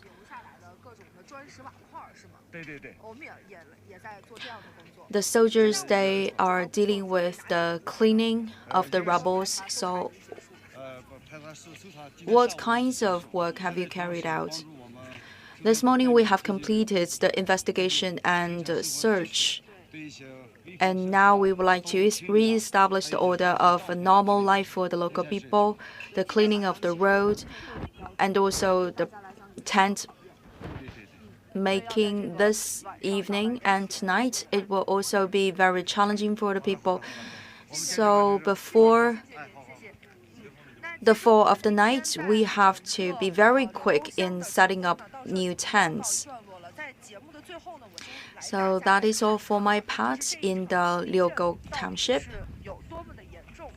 But before closing up, I would like to show how big the damage has been after the earthquake. This one on the ground, this is actually a wall. And the soldiers, they are cleaning away the rubbles. The wall has a total length of 40 meters, and for the width,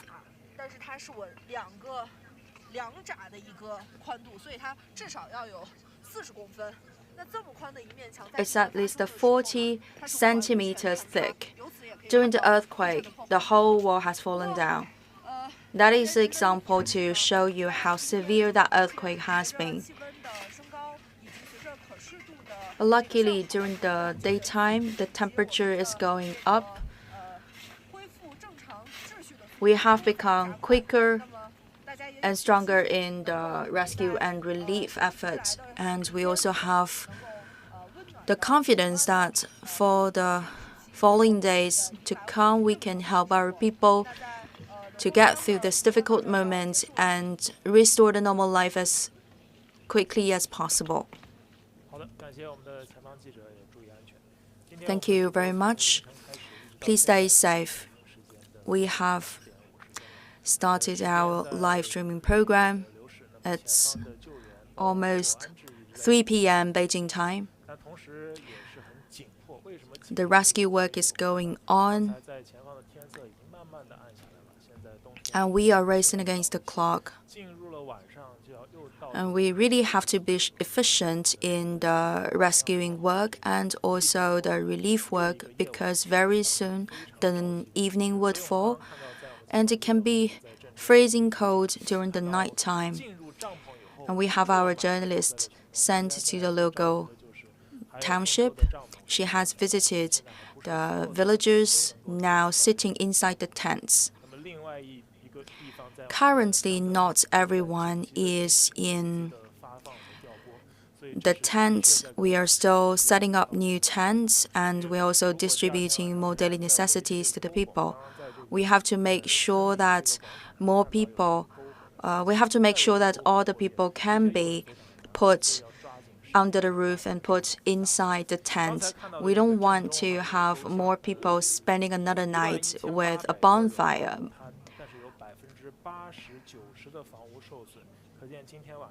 Almost 80 or even 90% of the houses have been damaged, so the majority of the people cannot go back home to spend the night because we are afraid of the aftershocks. And there's also great pressure for the local governments to accommodate all the people. But luckily, in the Liugou township, there's no death case. But in another place, for example, in the hospital, we have interviewed one gentleman. He's in great shock because he has witnessed his neighbors passing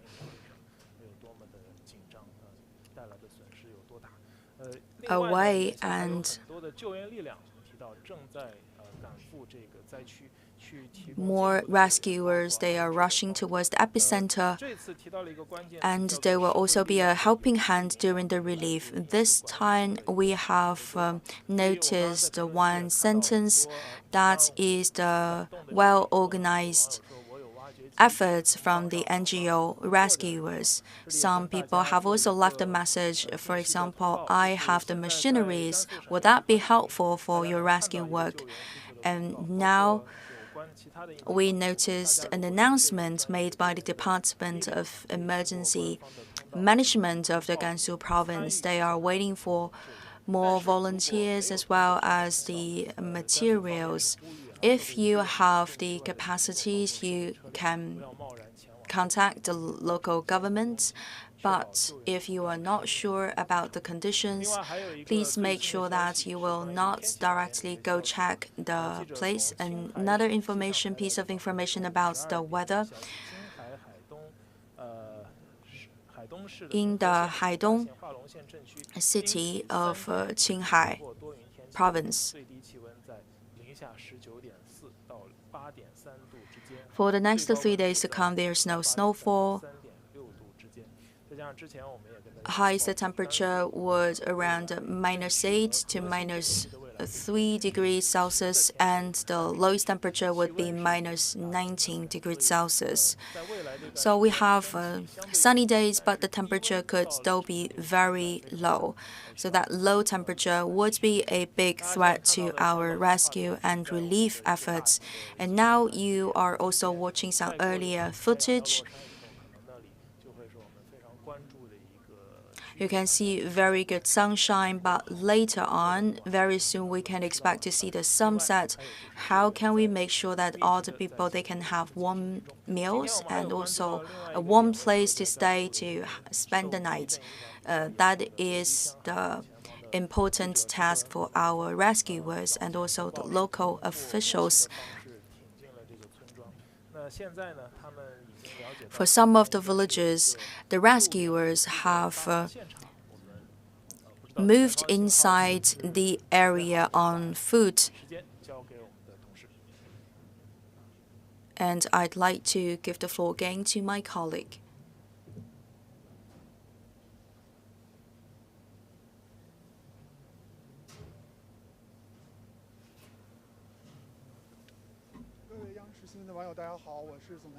Dear viewers, good afternoon. My name is Ma. I'm now in the Liuji township.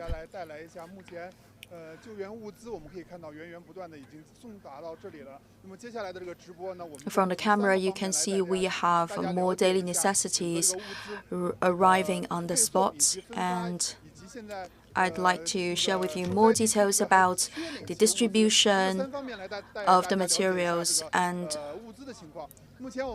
also I will talk about the shortage of some other materials. Just now I talked with the local people. I noticed that they have received some more boxes of shoes, warm shoes, and also the heavy clothes, as well as the quilts. Different sizes of the heavy coats, so that people in different body sizes, they can all have their choices. And here we can estimate that 2,000 up to 3,000 pieces of heavy coats have arrived. We also have the emergency response tents. We also have some beds.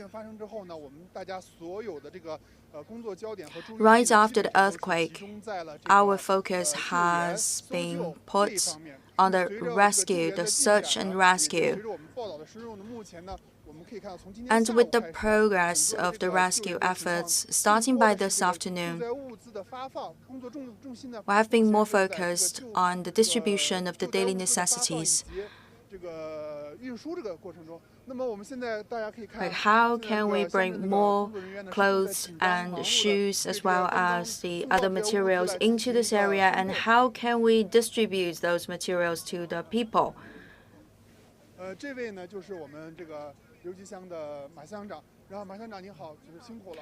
This is one of the heads of the township. So, Man, could you please share with us more information about the commodities received? We received like the instant noodles, heavy clothes, shoes, as well as the quilts. Later on, there are also more supplies coming to this area. This afternoon, we have checked out some of the villages. Some of the roads, they are in function, and some more, they are blocked. If the trucks cannot go into the village, then we will use the smaller ones to make the relay, and we are also catching up with our efforts in repairing the roads. And we will make greater efforts in the distribution of the commodities.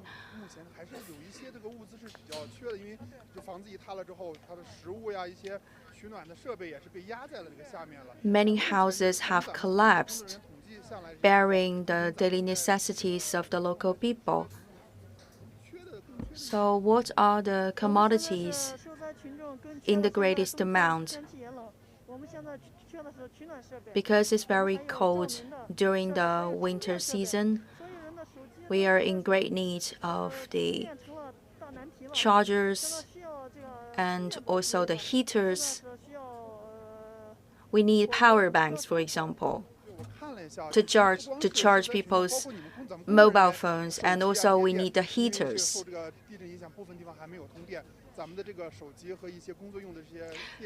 Some of the areas, they are still suffering from the blackout.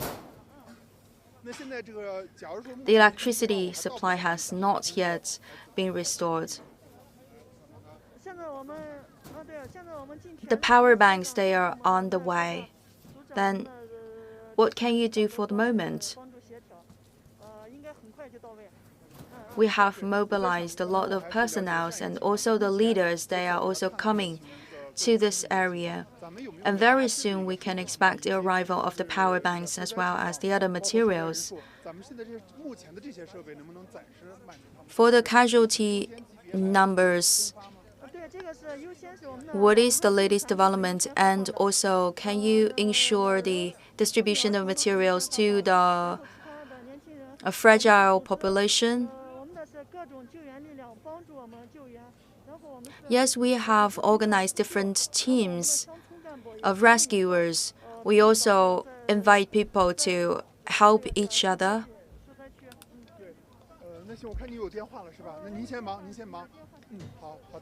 I noticed that there's a call coming in, so I will just leave you alone. And here on the spot, we have not only the government officials, but also the volunteers, and we have the villagers coming from the surrounding area. We would like to coordinate all the efforts so that when there's a new batch of materials arriving on the spot, then they can be immediately distributed. For our reporters, we are also in short supply of electricity. We have started our live streaming reports from early this morning, and maybe now I have to close this part. At the end of my report, I'd like to share with you some more information published by the local authority.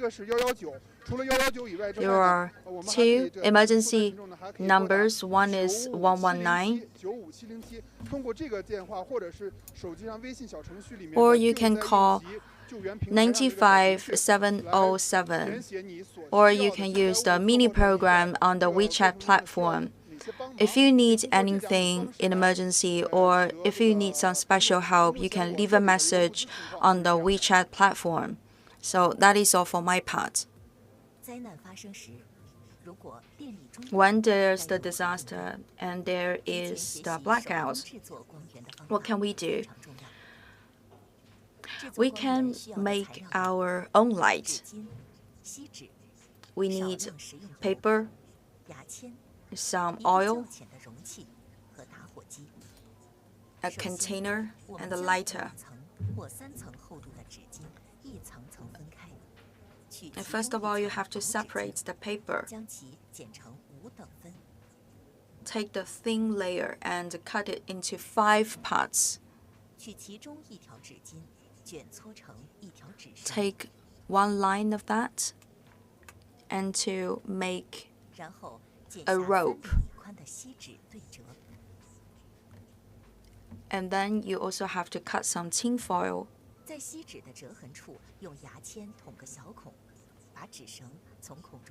Use the toothpick to make a small hole on the tin foil.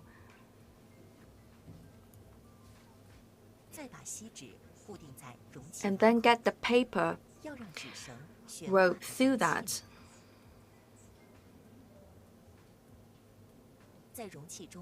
And make sure that paper is in suspension.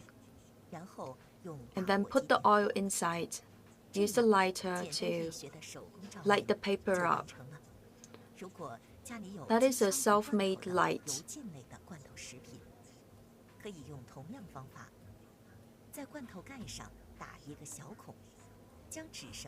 If you have the canned food, you can also make a similar light. You just punch a hole on the bottle of the can, and then you put the paper inside.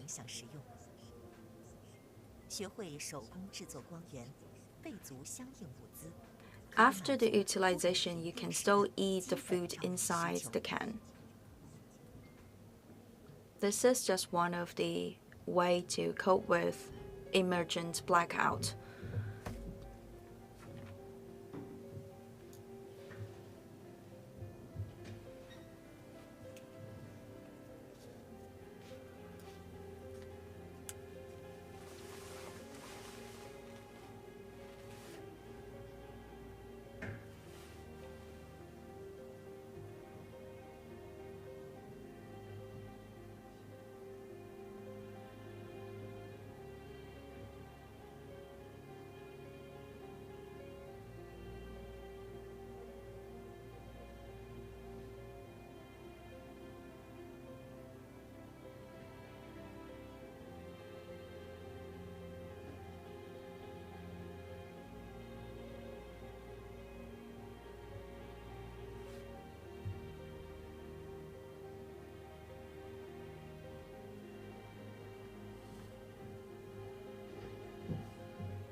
大河家镇康调村，一房屋发生垮塌。消防员对现场进行搜寻过程中，发现一名女子被埋压在墙体下面，身体被重物压住，多处受伤。为确保整个作业区域的安全，消防员将被困女子周围的墙体进行固定，做好保护，同时小心翼翼地清理压在这名受困者身上的重物。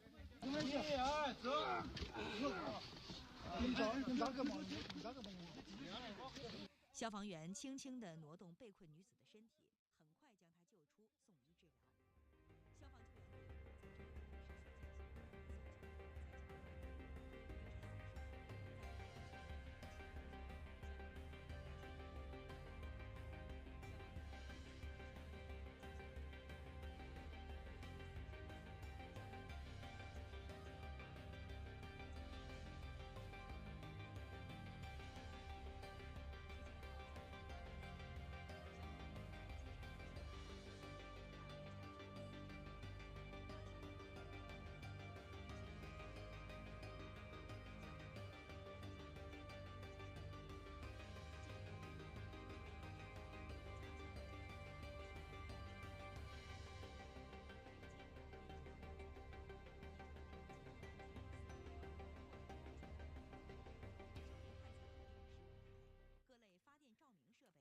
2300台套，单兵帐篷等救援保障装备3000套，皮大衣1000件， power facilities.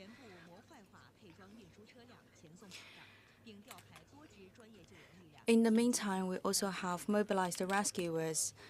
After the earthquake, the Firefighting Rescue Administration at national level has mobilized the professional teams for the rescue and relief work.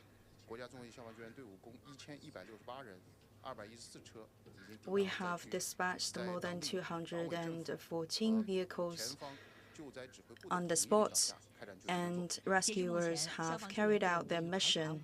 Currently, we have checked more than 500 families, and we have evacuated many people and also saved many lives. The epicenter is located at the Liugou township of Jishishan County.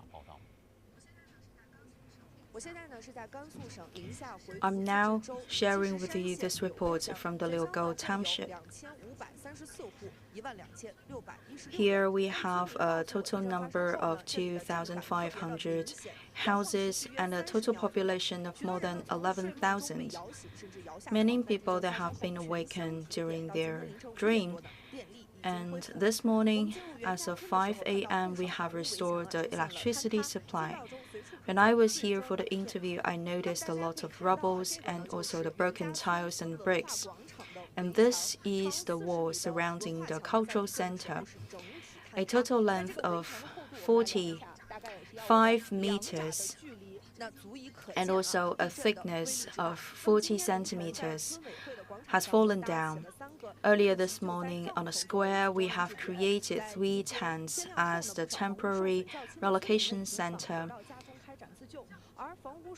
For those people that have a moderately damaged houses, they are allowed to go back to their home to have some self-directed rescue. And for the other people suffering from a more severe house damage, they are not allowed to go back to their home and afraid of aftershocks. And they are still living in the temporary rescue tents. Most have been provided by the local governments. For the severe cases, they have been sent to the hospital. And there are 40 houses that are in severe damage. And we have started the second round of investigation.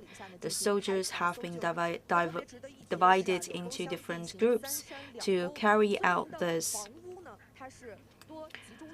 investigation, and most of the houses, they are built in the valley area but in a separatist manner.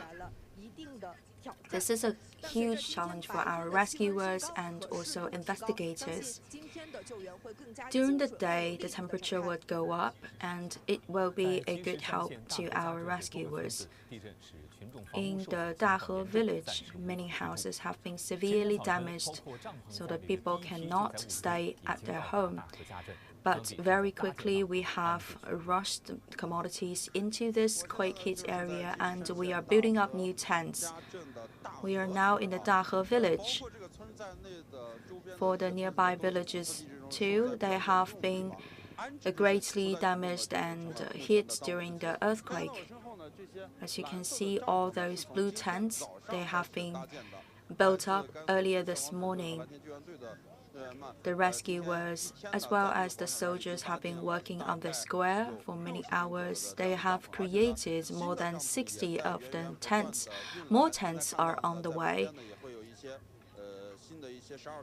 We also have some cotton quilts and cotton tents. We also have the heavy clothes of cotton sent to the area. With the arrival of the commodities, we can keep the people warm in this cold weather.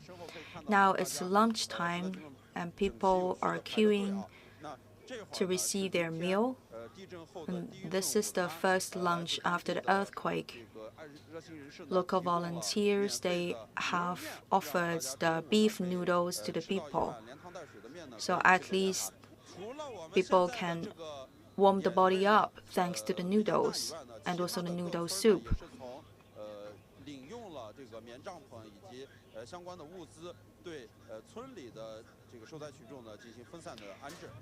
Nearby villages have also had their own tents.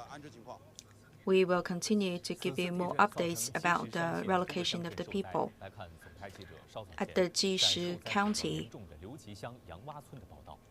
many villages are affected. Let me share with you the earlier reports. I'm now in the Liuji township and the village of Yanghua. This is the courtyard, and this is the northern part of the courtyard. An old couple with their grandson lived here. You can see the rubbles, the bricks fallen down. And also on the bed, the original bed, there are some broken parts of the houses.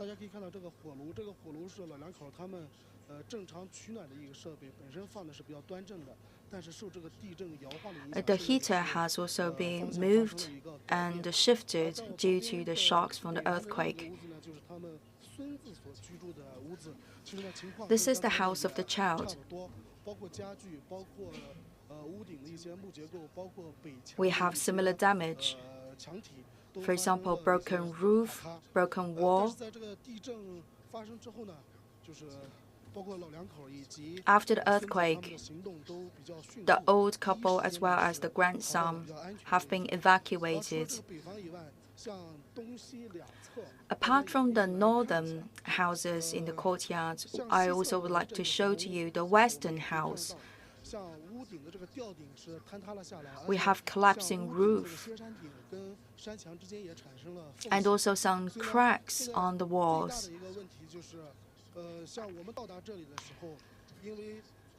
After our arrival here, we were told by the local villagers that the road have been blocked due to the landslide.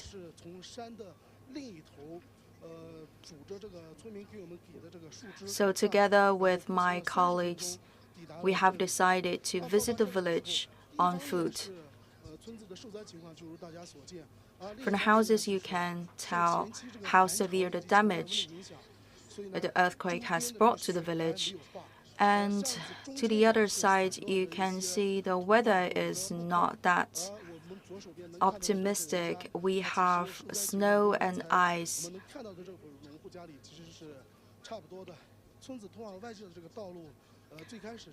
The road leading towards the outside has been blocked by the rubbles. And we are in need of food, heater, But we have one good news now. About 1 hour and 30 minutes ago, we have just cleaned away the rubbles on the road. After the earthquake, more than 130 base stations for telecommunications have been greatly damaged, and the workers are repairing the base station. I'm now by the epicenter. Firefighters are also on the spot. They are gathered here, and we have started the repairing. Currently, we have restored the telecommunication capacity of 34 base stations. After the earthquake, we have kicked off the emergency response mechanism, and we have sent more than 300 people, and also many vehicles for the reparation. Currently, we have restored the capacity of more than 70 base stations. Electricity and water supply, as well as the other facilities, have been greatly damaged after the earthquake. We have also sent the Yilong drone to the quake hit area, and this afternoon this drone would be used for the telecommunication guarantee and also investigation and patrolling. In many other places of the Qinghai province, we can also feel the shocks. Some of the townships and the villages are in damaged situation. In the Haidong city of the Qinghai province, many houses have been damaged. Let's look at the report. I'm now in Haidong city and the Jingtian village of the Qinghai province. Due to the earthquake, many houses have fallen down and greatly damaged. We have the machineries and facilities on the spot to clean away the rubbles and also to save the people. During the earthquake, some of the villages have been buried by the mud.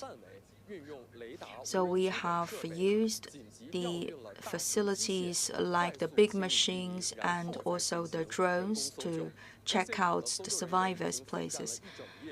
And people have worked during the whole night and also during the day. Many firefighters, they have also been dispatched to the place, and also with the rescue dogs with them. And the National Grid has also sent the experts to check out the conditions of electricity lines. And we have sent more than 400 people and more than 100 vehicles to restore the supply of electricity. Latest updates from the National Health Commission. The National Health Commission has invited volunteer doctors from different hospitals of Beijing City to help the quake-hit area. For example, pediatrics, gynecologists, and others. We would like to make sure that we can deliver high-quality diagnosis and treatment services to the local people. From Sichuan province, we have also witnessed 2 teams of medics.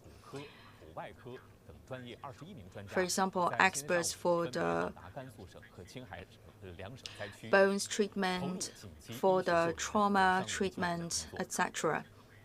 After the earthquake, National Health Commission has kicked off the coordinated mechanism, and they have also kept a close eye on the supply of blood in this area. In the Qinghai province and Gansu province, there's no difficulty in guaranteeing the blood supply. There are also 3 teams for the prevention and control of infectious disease. The CDC will also organize the experts to carry out one immediate evaluation of the risks of infectious diseases for the afterquake region. This morning, the Department of Public Security has organized a meeting. The transportation policemen from the Qinghai province and also Gansu province have also done a great job. In Gansu, the transportation is in good status. Most of the highways, bridges, tunnels are in good conditions. Major parts of the highways are in good condition, but for some broken areas of the highways, they are in repairing status. We have also created a coordinated mechanism around the Gansu province to guarantee a good condition of the transportation. Currently, the rescuing work is going on, and the mining authority has also kicked off an emergency response action. And for the mining enterprises, we have also carried out an investigation work on them.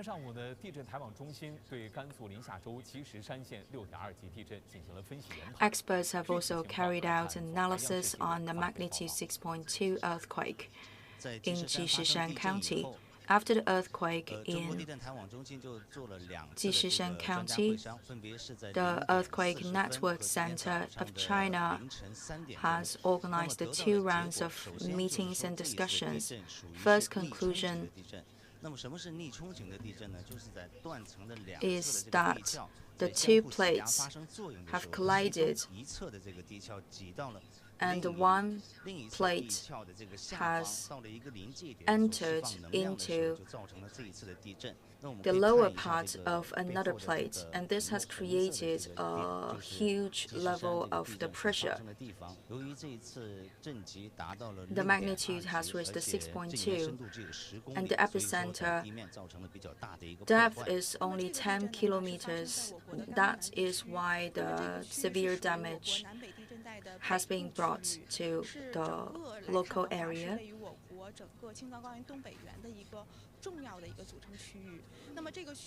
Earthquake area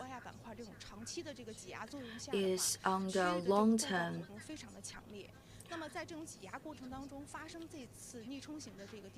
reaction between the 2 plates of the Earth. According to the breaking,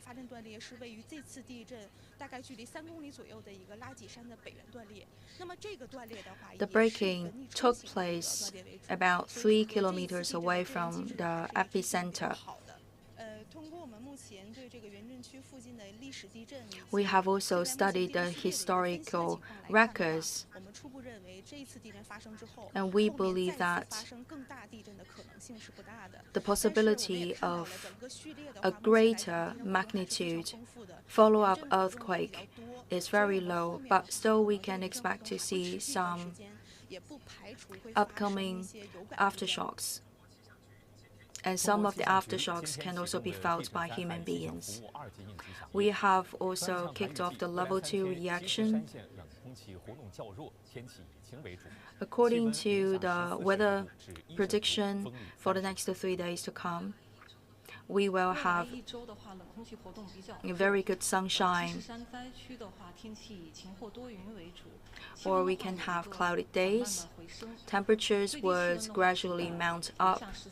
Lowest temperature was between -14 to -10. Highest temperature would be 1 to 5 degrees Celsius.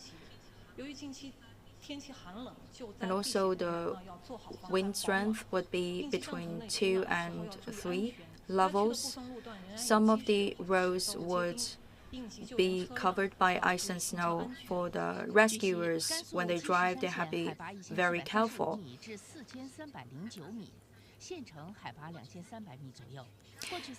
The county is located at an altitude of 2,300 meters. According to the historical records, the lowest temperature around this moment of the year would be minus 17 degrees Celsius. So for all the people now living in this area, they have to pay attention to the self-care, and they have to stay warm.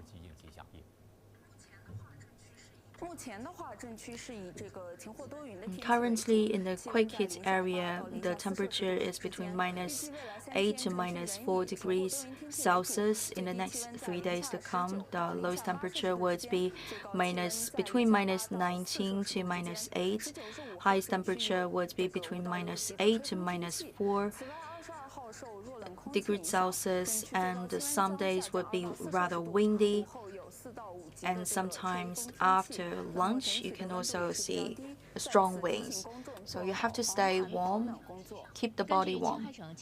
According to the Qinghai Meteorological Services, in the quick hit area, most of the area would have sunny weathers. Sometimes they can have strong winds, which would be a challenging factor for the rescuers.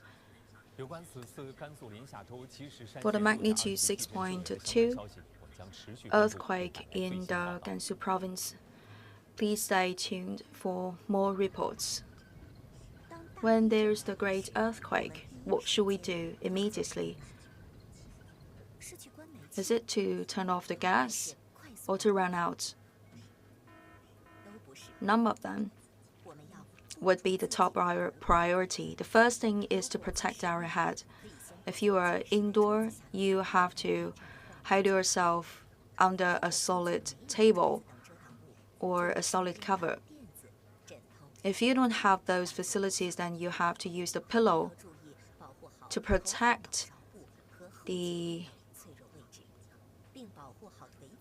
head and especially the back part of that. Find something to protect your head. If you are in a supermarket, then you have to get away from the shelves and you have to use the basket to protect the head. If you are outdoor and you have nothing to protect your head, then you have to cross your fingers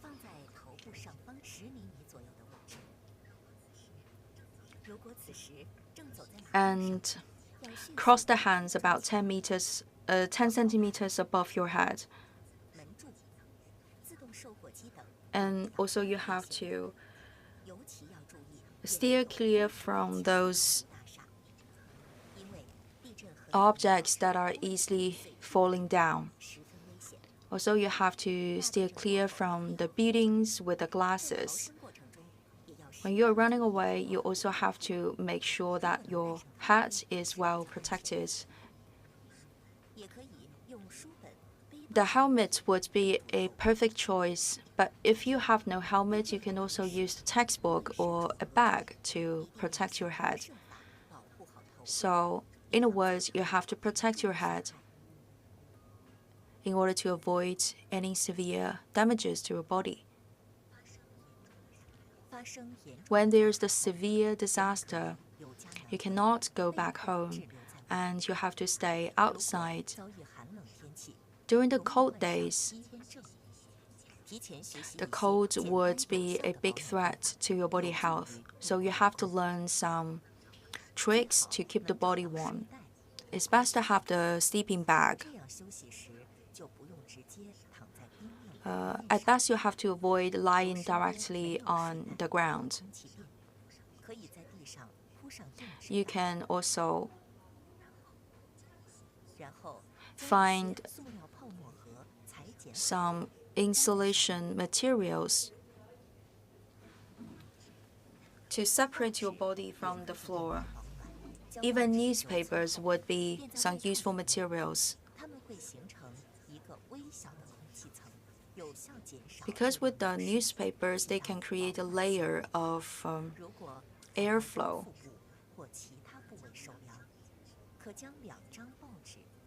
If your belly is feeling cold, then you can use the newspaper to wrap up your body. And then you can use the plastic films or plastic bags to fixate the newspaper. You can also use the plastic bag to keep the body warm. For example, you can toss up the newspaper and put them all in a big plastic bag, and then you keep your leg inside.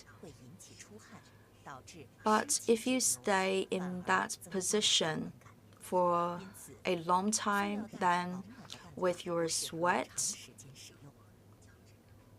it can increase the humidity inside the bag. It can make you feel colder.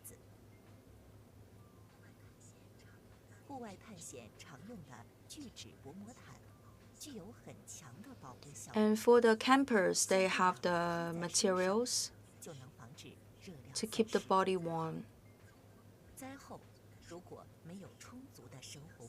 After the catastrophe, if you don't have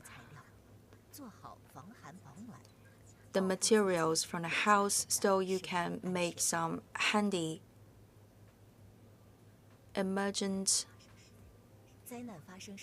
equipment to protect your body.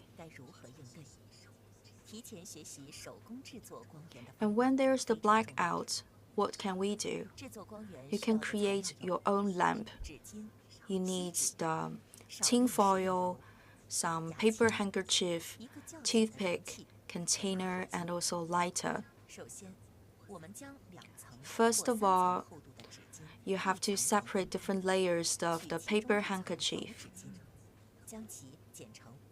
You cut one of the layers into 5 parts, and you roll it up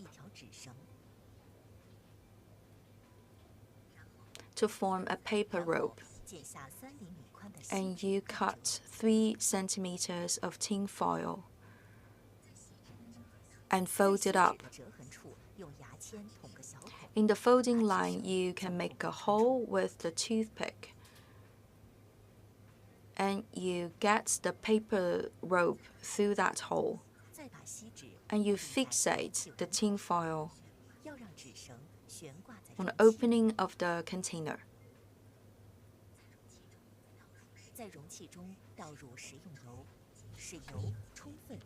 And then you pour the oil into the container. And then you can use the lighter to get the flame. If you have the canned food with the oil inside, you can use the similar way to make a lamp. First of all, you drill one hole on one side of the can, and then you insert the paper rope inside. When the whole paper rope is covered by oil, you can light it up. Later on, you can still have the food. So when there's the sudden blackout, you can use this way to create some light for yourself.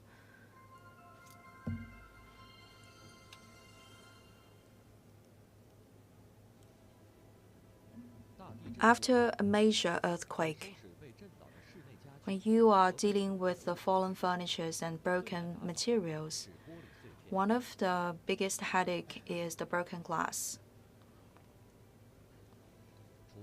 Apart from the glass of the windows, you can also find broken pieces of some home decors, like the mirrors. And the sharp, broken pieces of the glass can be rather challenging. Before the restoration of electricity, you cannot use the machinery to clean the glasses then you have to do it by the hand. You have to put on professional gloves.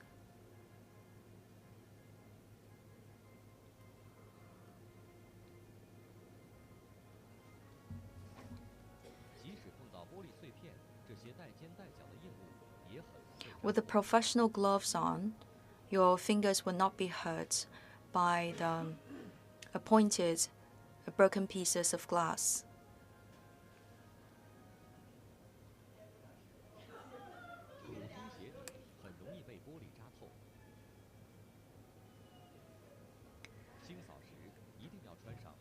And also when you are doing the cleansing work, you have to put on the boots with very thick soles.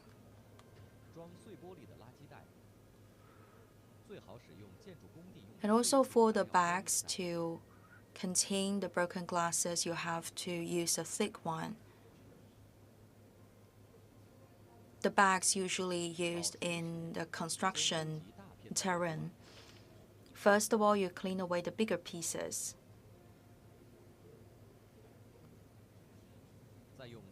And then you use the broom to collect the smaller pieces.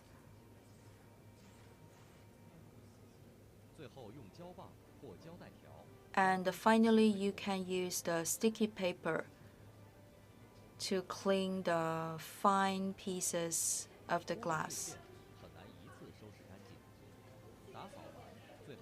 You cannot expect to clean away all the broken glasses once, and after the first round of cleansing, you have to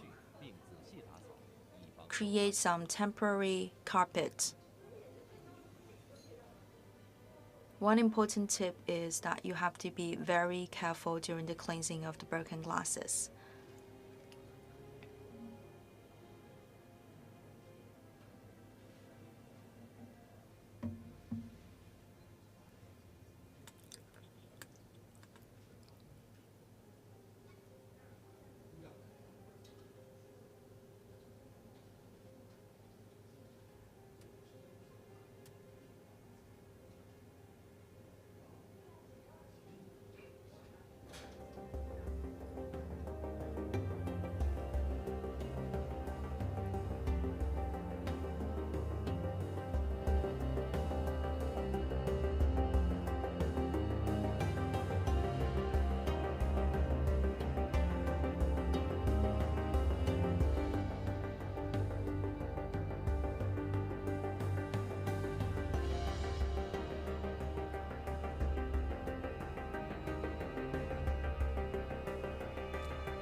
magnitude 6.2 earthquake that took place in county of Jishishan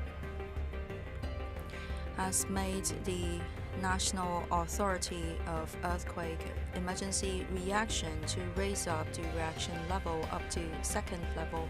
And we have also mobilized a lot of commodities and rescue necessities to the quake hit area. To Qinghai province as well as the Gansu province, we have dispatched the personnel as well as the commodities. We have also sent 200 million RMB as the fund of disaster relief, of which 150 million goes to the Gansu province and another 50 million to the Qinghai province. And we have also noticed the geological disasters, so the Ministry of Natural Resources has activated the Level 3 reaction. National Grid and their branches in Gansu province and the Qinghai province have also taken actions.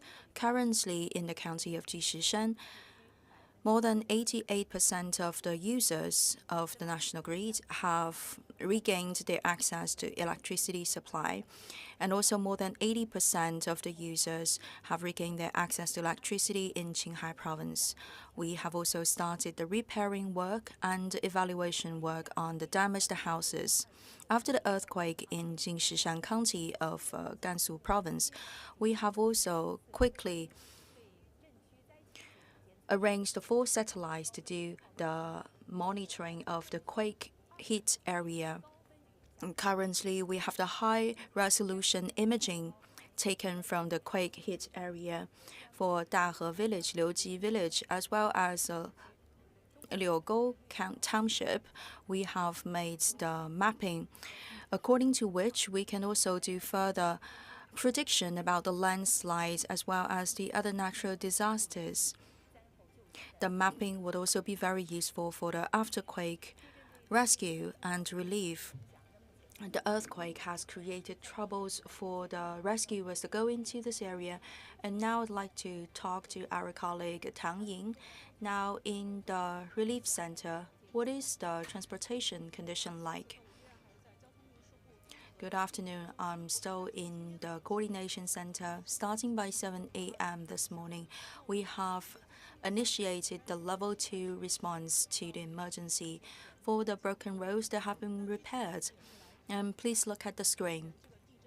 For the network of the road in the quake hit area, for the red-colored section, it's the epicenter of the earthquake. And for the surrounding areas, the road conditions are very good, thanks to our restoration efforts. And for one section of the road suffering from the landslide and collapsing, we have already repaired that to the normal status. For the Xunhua Highway and also one of the tunnel, we have put a surveillance camera there. This is the live picture. You can find some cracks on the wall, but it still allows normal operation. After the real-time image, I'd like to show you something else. The provincial road of Gansu province, number 201.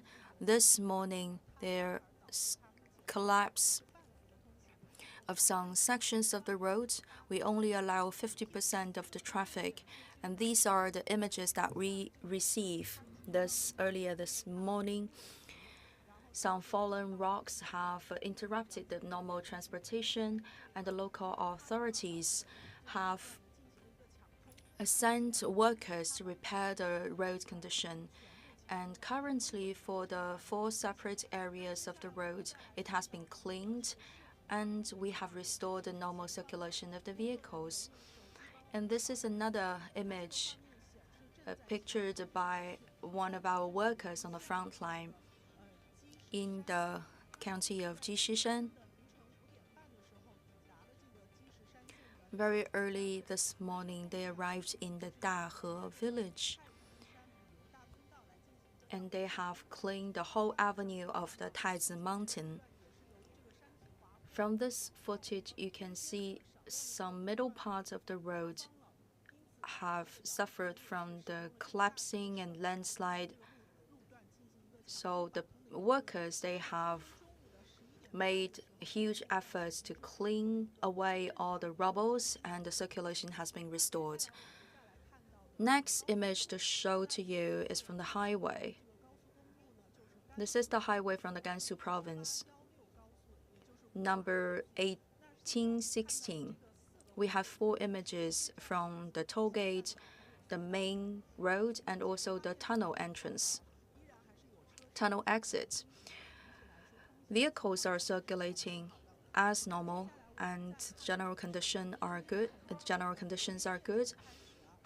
From last night, the Department of Transportation of Gansu Province has kicked off an emergency response plan for the vehicles running to the quake hit areas. For example, the trucks carrying the commodities of disaster relief, as well as the vehicles sending the rescuers and medics into this area. They don't have to pay the fees when they pass through the toll gate. And also, the local authorities have offered free meals for those vehicles going to help out the quake hit area. Next stage, the focus of our work would be explained by Mr. Yang Liang. So, Mr. Yang Liang, could you please share with us what is your focus for the next stage of work? Thank you very much for this question. Moving forward to the next stage, we will continue to keep good conditions of the road, and we will guarantee the good circulation of the vehicles. Currently, we have cleaned away all the rubbles, but we have to keep that good status of the road. That is also very challenging.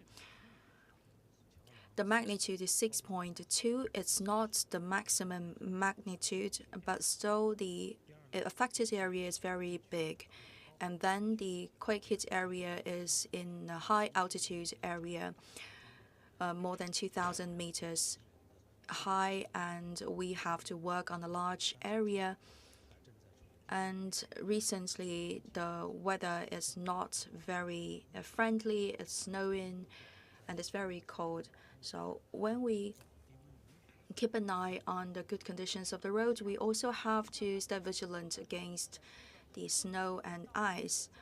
In the quake hit area, on the one hand, we are challenged by the high altitude, and on the other side, we are also influenced by the cold weather. So please stay tuned with us for later information. That is the analysis of the road condition from my colleague. After the earthquake of magnitude 6.2 in the Gansu province, we have taken quick actions. The Ministry of Waterworks have also taken actions. For example, they have initiated a level 4 reaction plan for the emergency to guarantee the drinking water safety for the people, especially in the countryside of the quake hit area. In some of the major water basins, the water situation is normal for the next 3 days. No rainfall, and no rainfall today too. So we are about to carry out an emergent repairing work on the water pipelines. And today, the National Health Commission has invited groups of experts from different hospitals of Beijing to fly to the quake hit area, and they will form a coordinated team. And those doctors from Beijing, they have very good experience in the disaster relief. From the Sichuan province, we have also organized 2 teams of experts. In total, 21 experts are in that team. They are from the ICU units or from the other departments. They will also be blended into that coordination team to give better services of diagnosis and treatment to the injured patients. And we have also monitored the blood supply in Gansu province and in the Qinghai province. Currently in Gansu and Qinghai, the blood pressure is in good status. And we have also dispatched 3 teams of experts for the prevention and control of infectious diseases.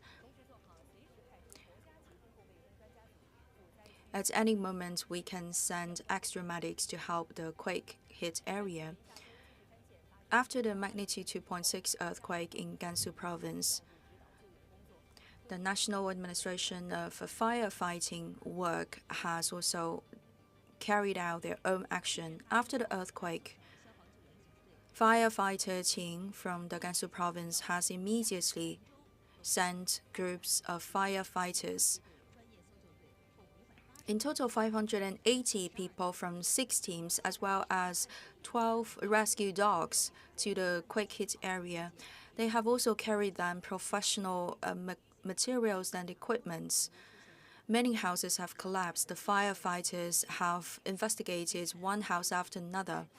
As of 2 a.m. this morning, one house has collapsed. The firefighters, during their search, has discovered one buried woman. She has been badly hurt. The firefighters have first of all fixated the building parts, and then they have helped the woman out. They gently moved the body of the woman and rushed the woman to the hospital. The firefighters have kept on working in the epicenter of the earthquake. They discovered 6 injured people. Immediately, they transferred the 6 people to safe areas in Zhoujia Cun village. They have also helped to evacuate 5 people. Around 8 a.m. this morning, in Dahejia village, they found 2 trapped people, among which one is injured. So the firefighters have transferred the patient with the stretchers. After the earthquake, military forces, upon the order of the country, has sent the soldiers to the quake-hit areas.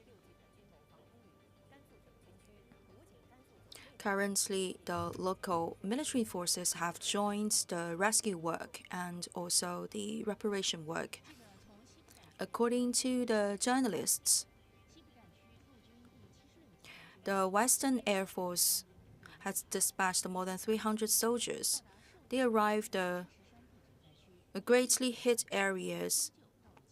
The soldiers are immediately engaged in the road cleansing work.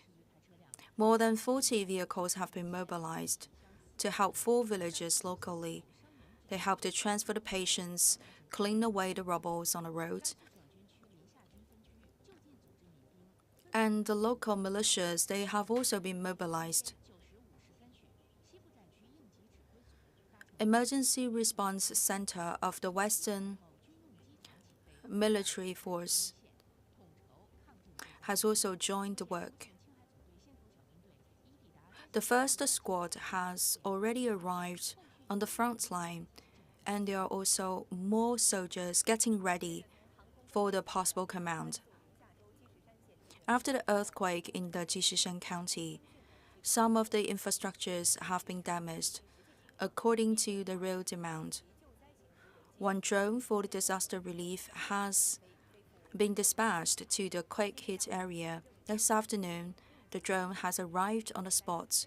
It's used for the rescue guarantee and also for the monitoring. After the quake, facilities of resources supply like water, electricity, as well as the houses have been damaged to different degrees. Now I'd like to talk to Zhang Lei to share with us the latest developments on the spot. Okay, I'm now in the Dahe village. This is one of the most hit villages locally. When we arrived, we noticed many people, they have rushed to the square. This has become a very crowded square, and very quickly people have put up the tents. They are set up by the first batch of the personnel. In the first batch of materials, we can find the pliable beds, the tents, heavy clothes, heaters, etc.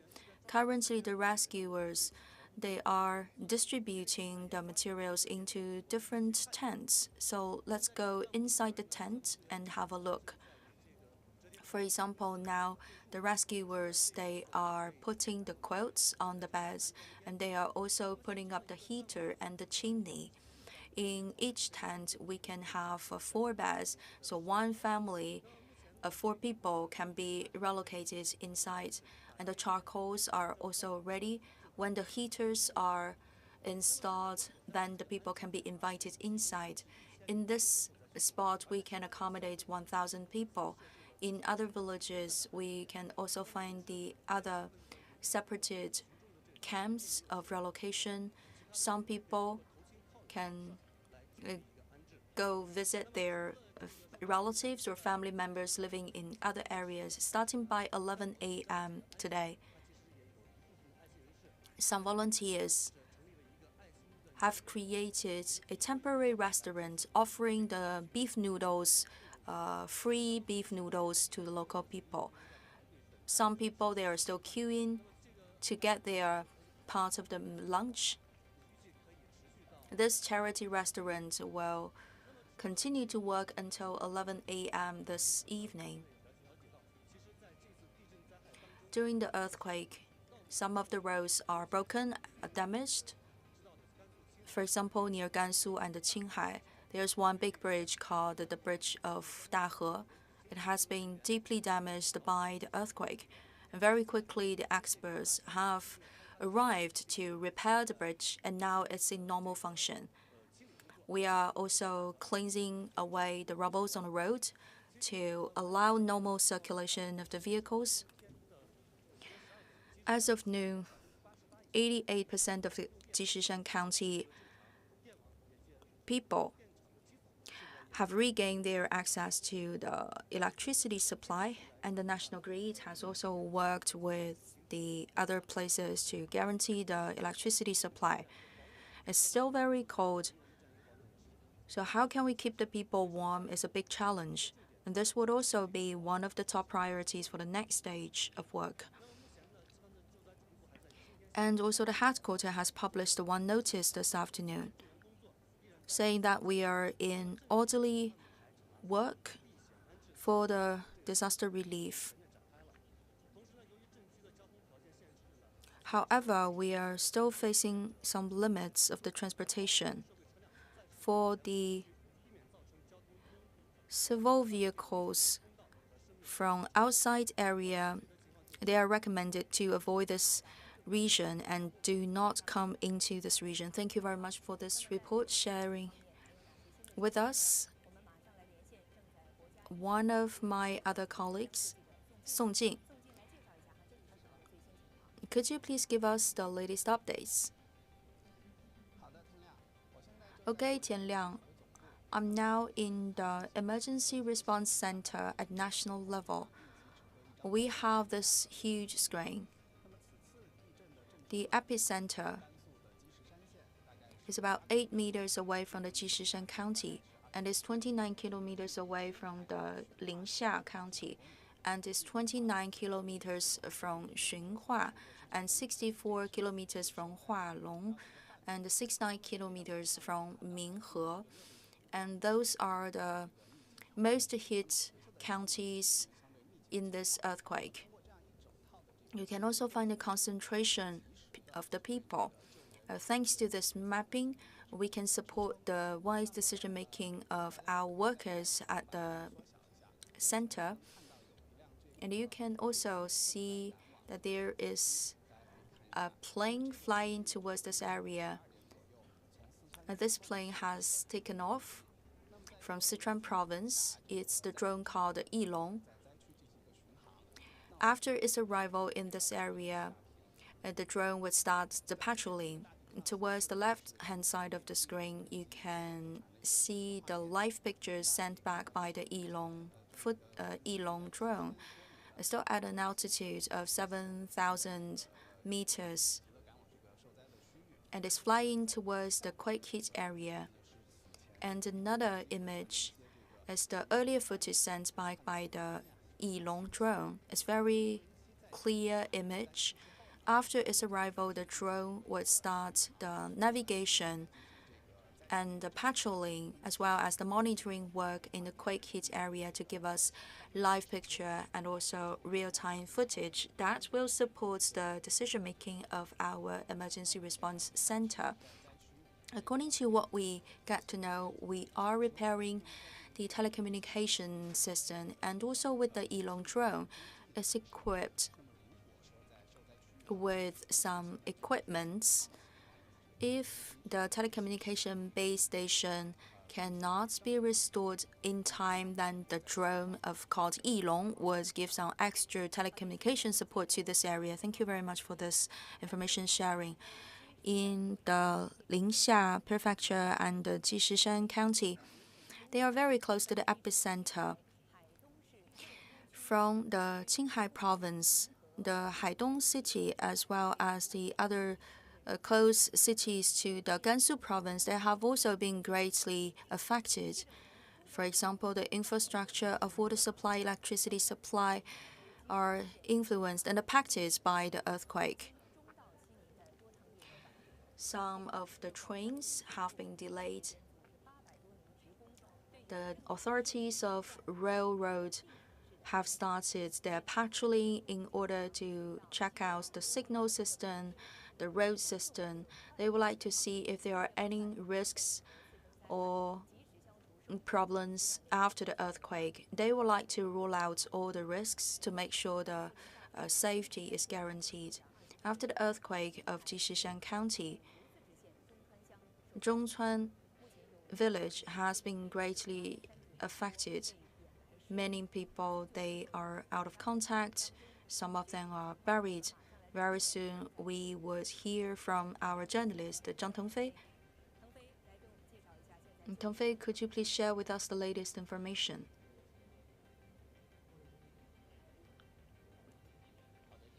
Okay, Tianliang. I'm now at the landslide site. Last night after the earthquake,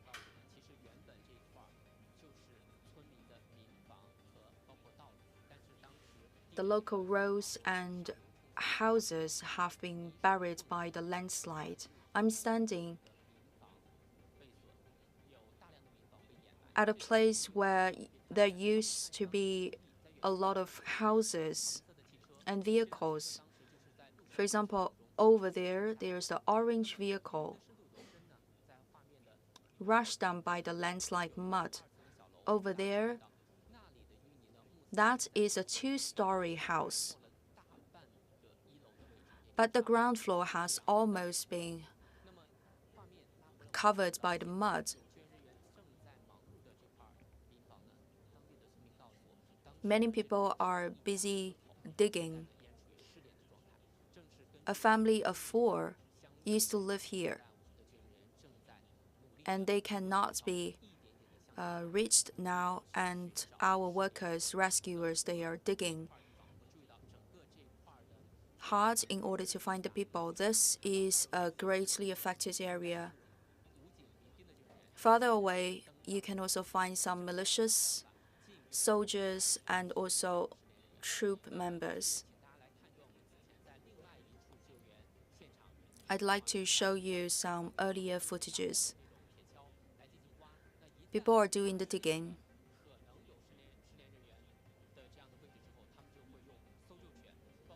If they find some signs, then they would use the life detector and also the rescue dog. They will not leave behind any possible traces of life.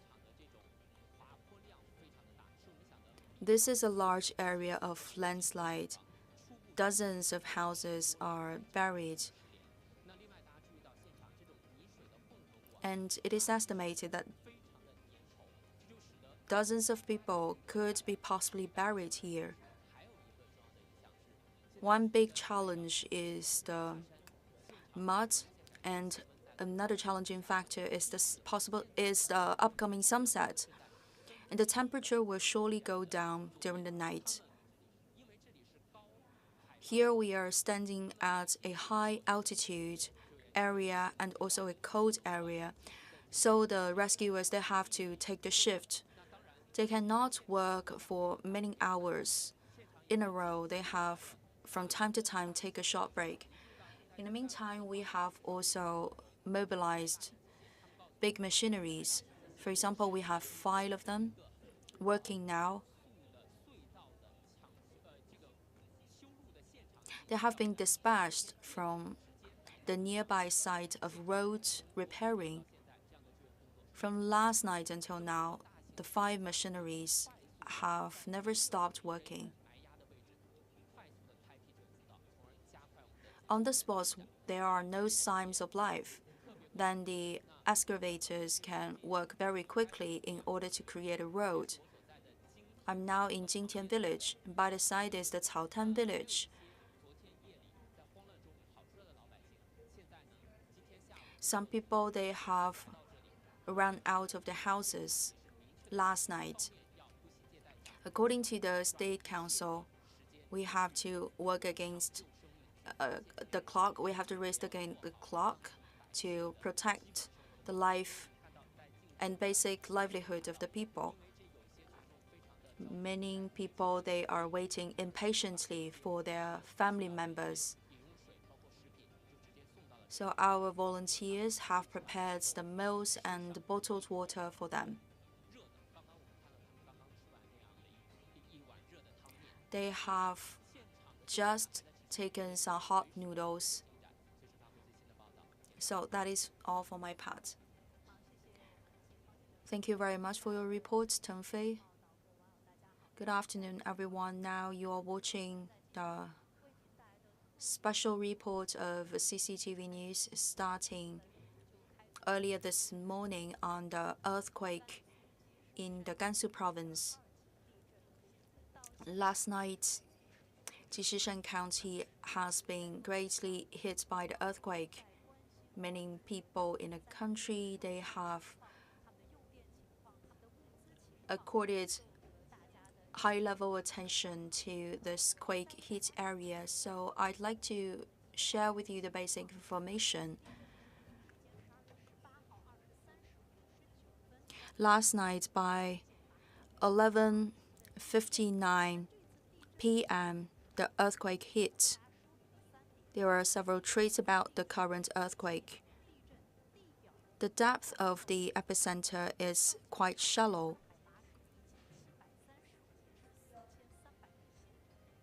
The counties of the Gansu province are standing at an altitude of more than 2,000 meters.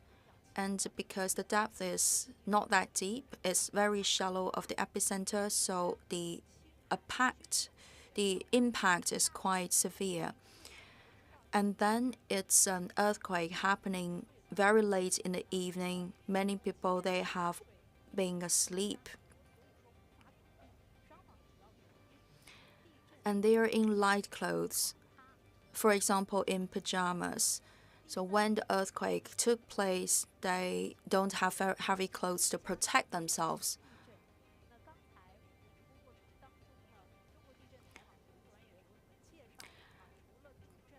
Previously, the professionals have also shared with us the knowledge about earthquake. We cannot rule out the possibility of following up aftershocks after the major shock of magnitude of 6.2.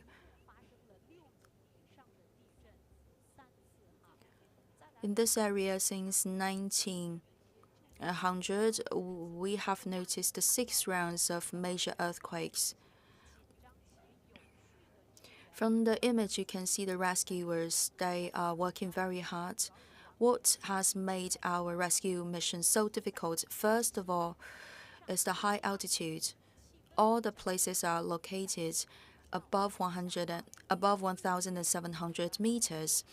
And another thing is the heavy weather, is the cold weather. It's very cold, so immediately we have to dispatch the rescuers and get the buried people out. Otherwise, they would lose their precious life due to the cold weather.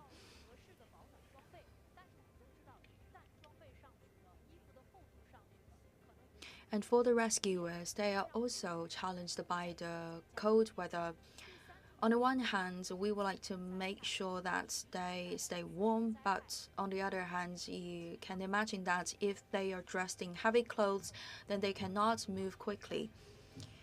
And then for people now living in the tents that are heated by the charcoal, you also have to make sure that the CO is evacuated.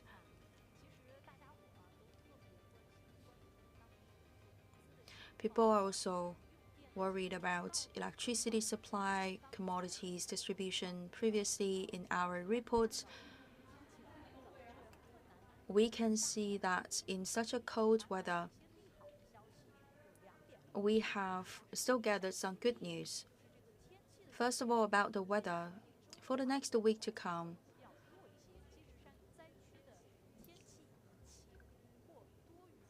we can expect to see sunny days or cloudy days. Temperature will slowly mount up again, and that is a good news for our rescuers. And another thing about the transportation. Just now we heard from the Department of Transportation of Gansu Province. The major roads have been cleaned and restored. Now, how can we use the technology to facilitate the rescue work in snowy days? First of all, we have to use the heat imaging. With the drones equipped with the heat imaging facilities, they can help us to locate those buried people more quickly. And from the images, you can see the workers, they are racing against the clock. And one of our journalists, Liu Jingbo, is waiting to share with us the latest news.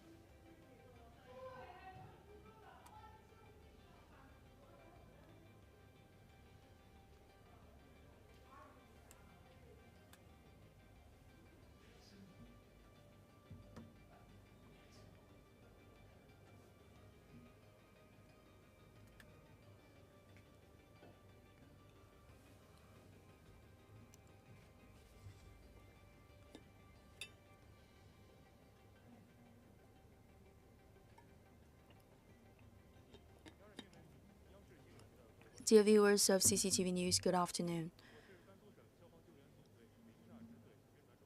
My name is Liu Jingbo.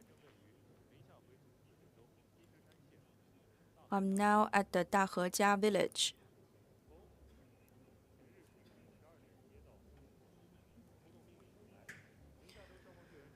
When we received the call at midnight yesterday, until now we have worked for 16 hours. Now it's almost the end of our rescue work for this area, and we will go to the square for the building of the tents. This is the scene of the earthquake hit.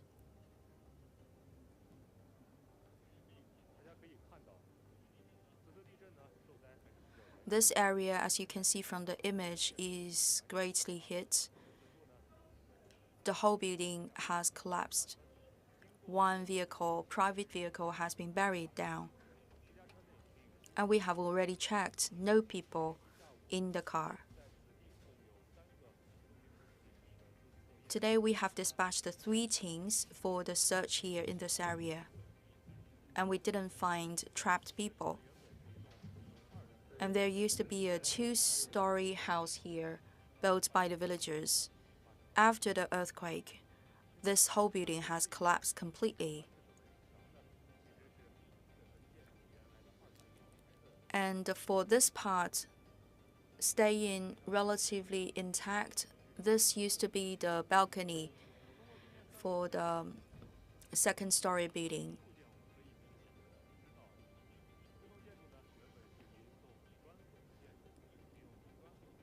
And this used to be a house made of bricks and concrete.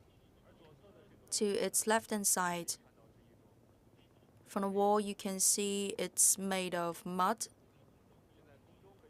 You can see the helicopter for rescue flying.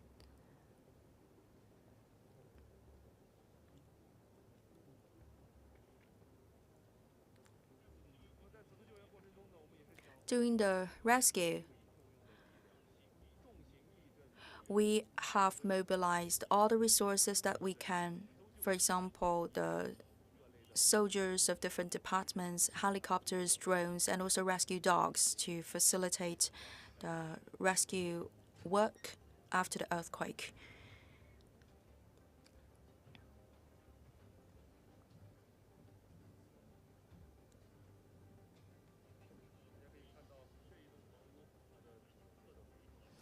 Inside this house, you can see the left-hand side wall is about to collapse. It has also formed an angle of 30 degrees with the floor, and it's already a house in danger. If there are aftershocks, then immediately the house would collapse. When we are carrying out missions in this kind of houses, we would ask one of the team members to be the security guard, and that guard would be very vigilant. This is the nearby house, the neighboring house.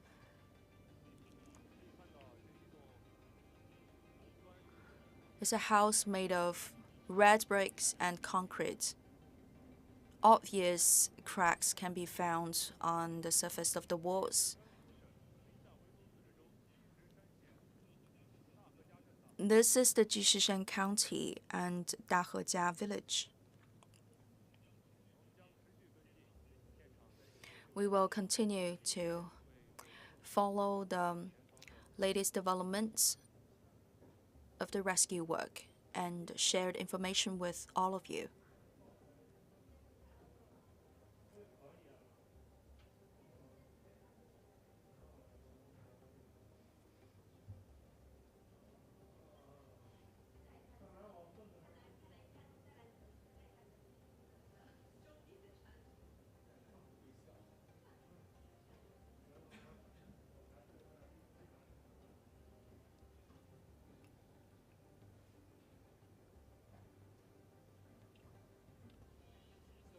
Dear viewers of CCTV News, welcome to the special report of the magnitude 6.2 earthquake in Jishishan County of Gansu province, as well as the relief work. This morning, first of all, we took the flight from Beijing to Lanzhou City together with the other personnel of the State Council, and then we have traveled from Lanzhou to this spot. This is in Qinghai province, though the epicenter is near the Jishishan County of Gansu province. But because the epicenter is very close to the borders shared by two provinces,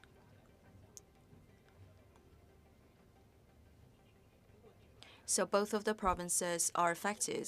I'd like to show to you the map. To my left-hand side is one village called the Jintian. To the right-hand side is called the Caotan village. This is the epicenter. From this map, you can see that we are only dozens of kilometers away from the epicenter, although we are not in the province of Gansu. So after the major shock in Gansu province, very quickly in the neighboring province of Qinghai, we have also felt the heavy quakes. In this place, we used to have a lot of houses. Over there, there's a pole. There used to be a road, but now the whole area has been covered.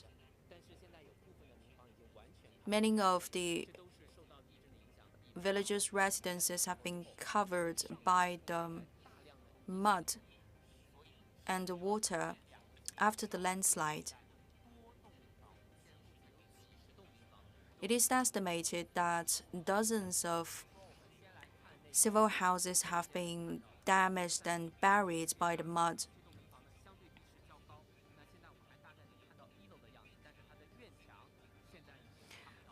For that house, still we can see the basic structure, but the walls of the courtyard have been demolished. Over there is an orange car pushed away by the mud. It's been pushed away from the road to this point. And that is a house of 2 stories, but the ground floor has been buried by the mud. So the depth of mud is expected to reach 2 meters.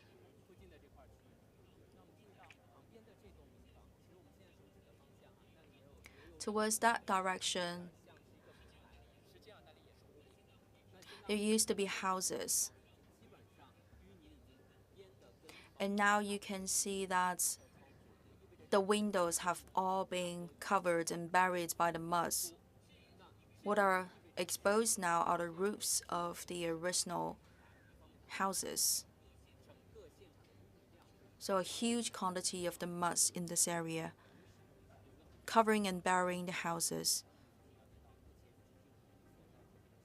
And what has made the situation worse is that more than a dozen of people, they are out of reach.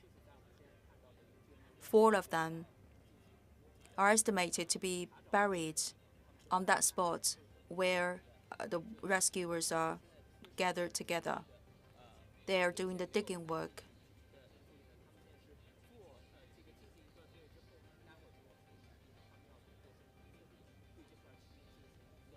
After some moments of digging, they will stop the digging work in order to use the life detector to find some signs of life. This is no easy job for the rescuers, because we are standing at a high slope.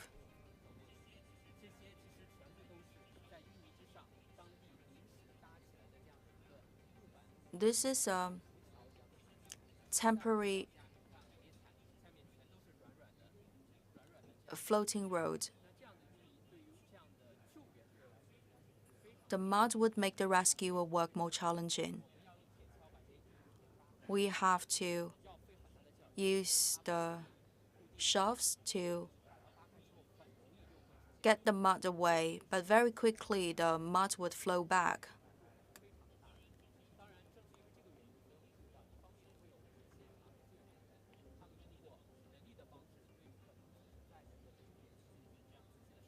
For the areas with possible life signs, then our rescuers would do the digging work, and for the other places with no buried people, then the excavators are doing the work. We have 5 big machines like these, dispatched from a nearby tunnel construction site.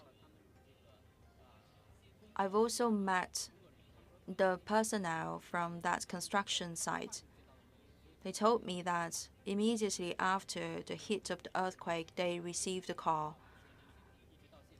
And very quickly, they brought the machine here. Without the big machines, it would be impossible for us to get the mud away. Just under my feet, you can imagine the depth of the mud would be 2 to 3 meters.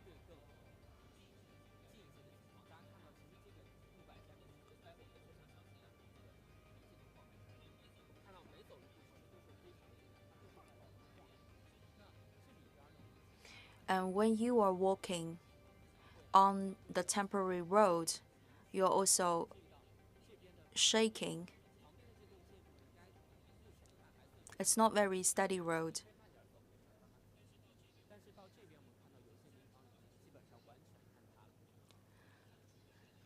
Some of the houses, they have completely collapsed.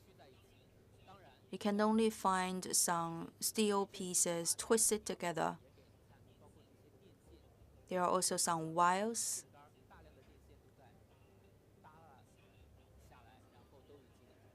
Dropping down on the mud. So this is a sign to show you that the electricity supply is off. People dressed in blue color, they are firefighters. Apart from that, you can also find armed forces and militias, and also the other volunteers working here and rescuers. Over there is another team of the armed forces. They are climbing up the roofs to find possibly buried people.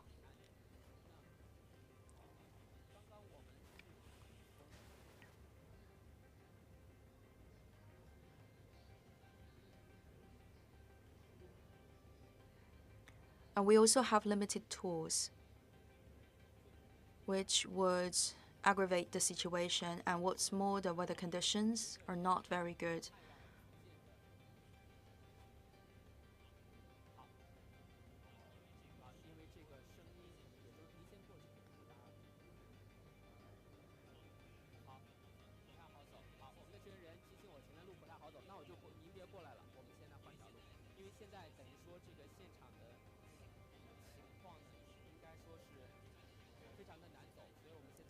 And the road conditions are really bad here, so we have to turn to another direction to continue the report.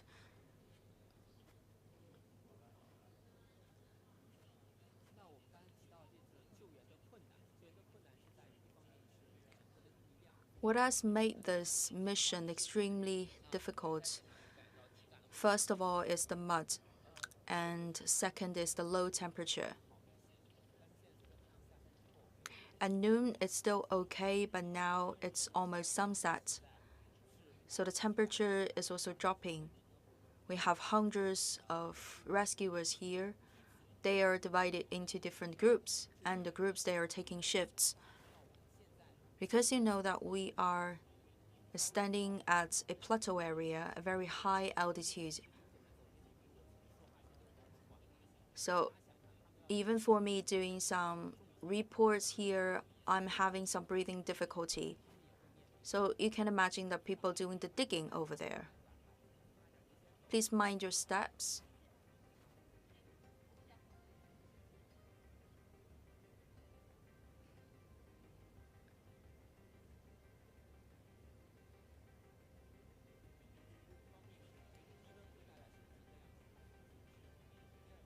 With the low temperature,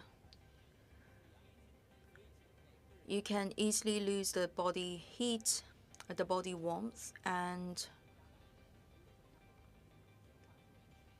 at a high altitude, it's very hard to do the rescue work because you suffer from the lack of oxygen, and also you have to fight against the cold. For each of the rescuers, their capacity of rescue would also be dropping. Last night, the lowest temperature has reached minus 23 degrees Celsius.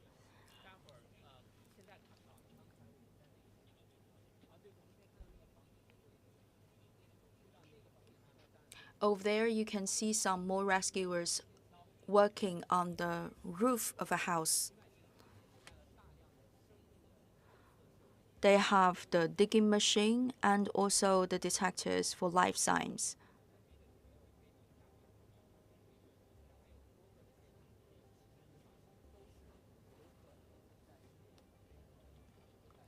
For those areas where we can possibly find some buried people, they are doing the digging.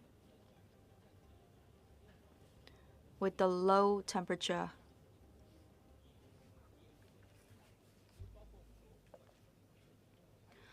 people, they are working less efficiently. And also for machines, their performance can be limited and restricted, like the live detectors. So this has made our rescue mission even more difficult.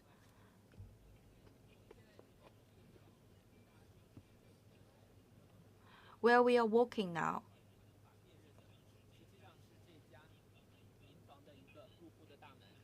is near the entrance of this house. Some parts of the main entrance has been buried under the mud. And some other houses have been completely buried by the mud.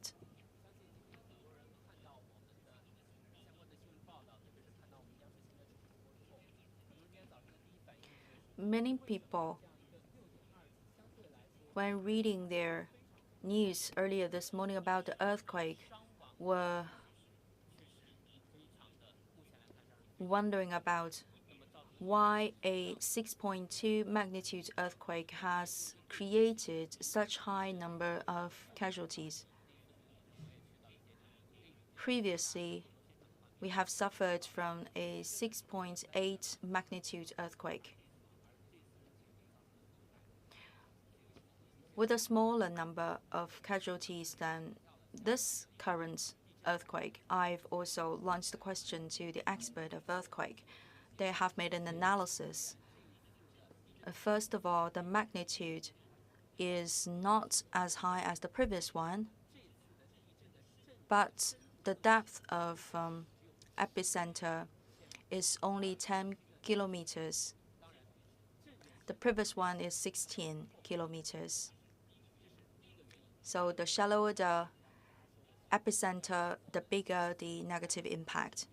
And second, we have to consider the geological conditions. From this image, you can see we have the yellow soil and also the mountains in distance. They are made of the yellow earth. Yellow earth, they are not very solid. When there's the earthquake, the magnitude would be expanded and enlarged.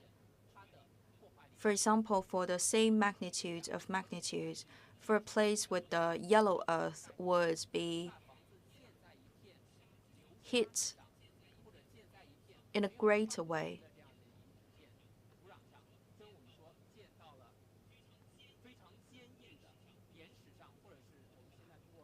Imagine for a house built on loose earth and another house built on a solid rock. When there's the earthquake that is hitting, then the house on the loose earth would quickly collapse in comparison with the other one. Here we have a civil house. You can see very clear traces of the earthquake. This is an old house with the wall made of mud and earth. And when we move up, you can see that the roof is broken and a lot of mud has poured inside that cavity. And because the earthquake has hit at midnight, many people, they are sleeping in a house. Another thing is that we have to consider the resistance capacity to earthquake of the houses. Several years ago, we have started to apply a higher standard of building construction. Since 2016, we urge the newly built houses should reach the level of resistance against magnitude 7 earthquake. That is why after the earthquake, for that newly built house, there are no cracks on the wall. It's still standing. But for the older house, which is built before 2016, made in old method, they have no resistance against a high magnitude earthquake. So this time we had an earthquake of magnitude 6.2. Many old houses have suffered a lot and collapsed easily. For the new standard of the locality,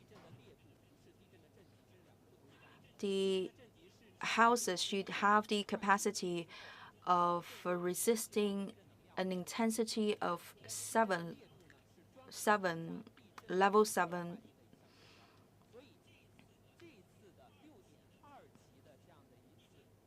This time, the magnitude of the earthquake is 6.2.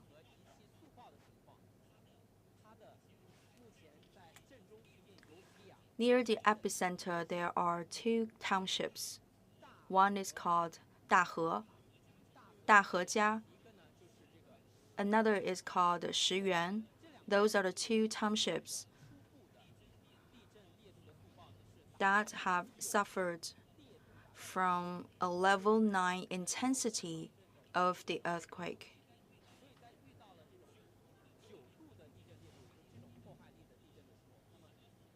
Because the houses are built to resist maximally a level 7 earthquake, but this time the intensity level has reached 9, so many houses have not survived.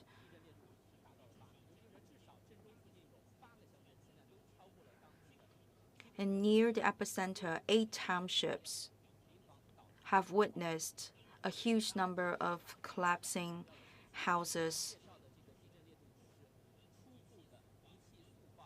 And currently, this level 9 of intensity of earthquake is an estimated result. It's a preliminary estimation.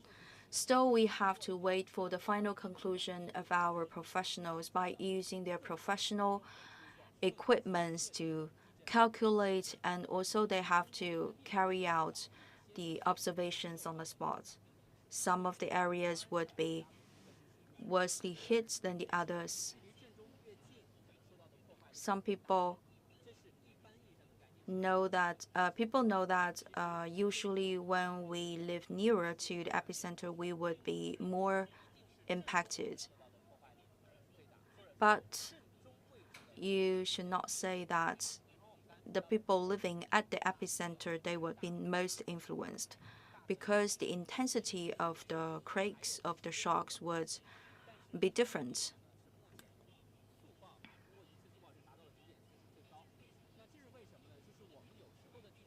Sometimes the destruction made by the earthquake cannot be strictly correlated with the distance to the epicenter. According to our observation of the aftershocks, there is a movement from the epicenter to Dahejia village. So if you are at the belt of breaking, even though you are still at a distance from the epicenter, you will be deeply impacted.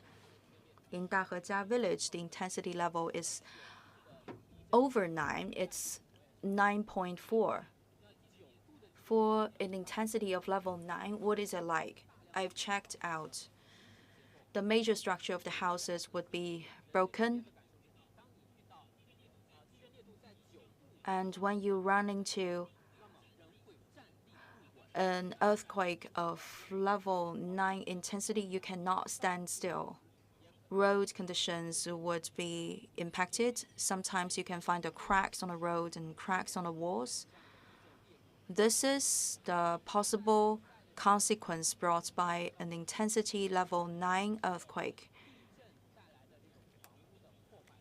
And currently, the earthquake has not only created the house collapse, but also the other related negative impacts. And the high altitude has also made our rescue work even harder.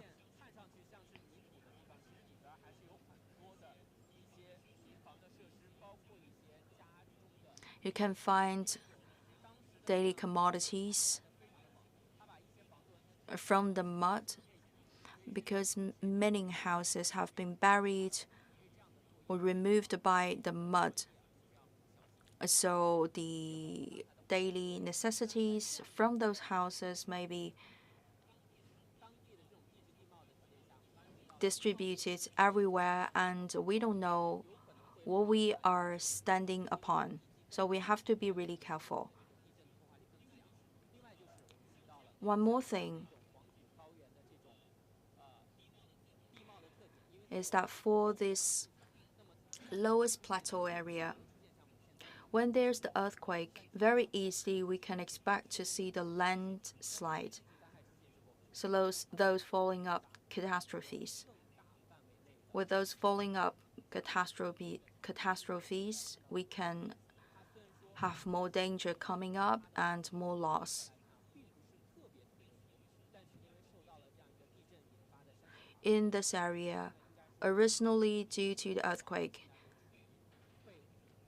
collapsing houses are not in great number, but later on the landslide has buried a lot of them, and also people.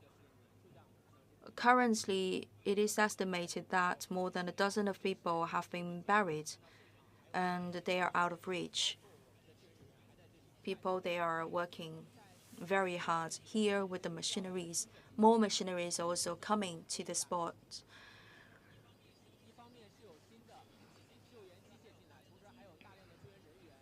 Machineries, equipments, and people are on duty. Now you can see they are creating the tents. From the tents, you can tell that the missions cannot be closed very quickly. And we also made this kind of bonfires. After sunset, immediately the temperature has dropped. The rescuers would need to quickly warm the body up so that they can go back to the workplace. This is a militia organization. They are making the tents.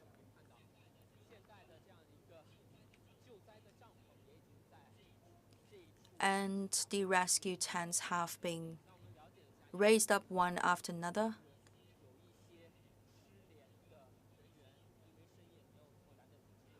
Some people, they didn't have the luck to get out of their houses immediately after the earthquake.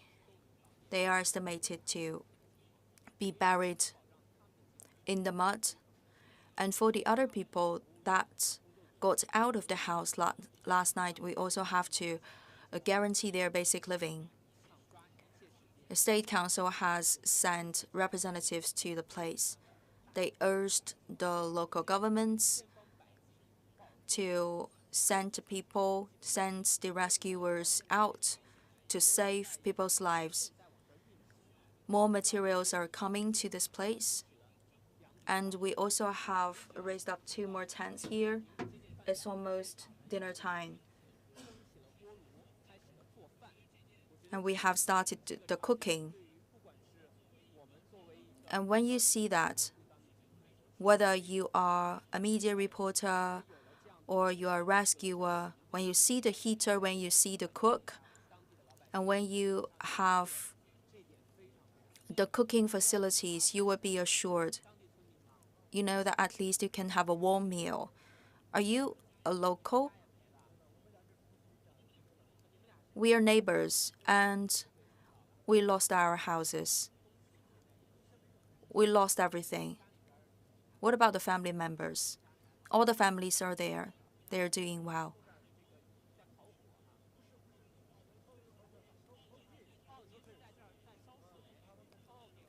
And I'm boiling the water for the people. What about last night?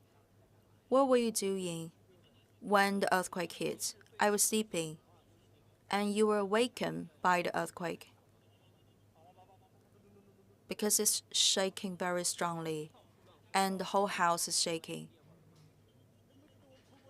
Have you noticed that in cracks of the houses, we didn't have the time to notice because immediately we were running out of the house.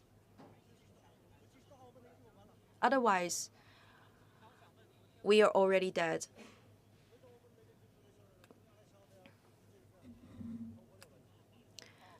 And last night, in order to warm up, we had a bonfire. So last night, because we didn't have all those rescue materials, we only made some bonfires. But today, with all the tents, the situation could be easier for you during the night.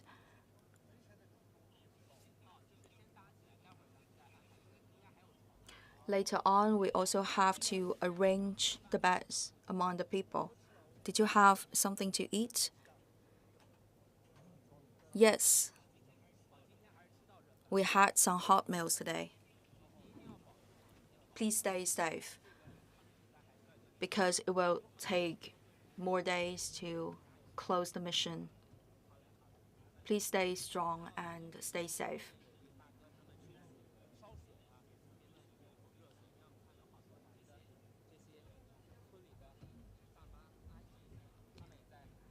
Some old ladies, they are also helping out. This is for the dinner, right? What will you make? Where did you get the vegetables and meat?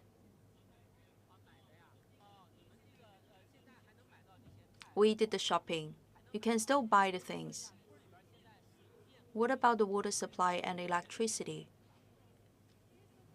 So there's no electricity.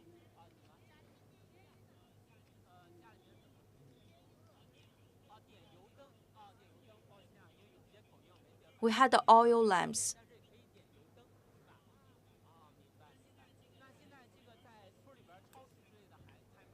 Is the supermarket working now? We have the small shops.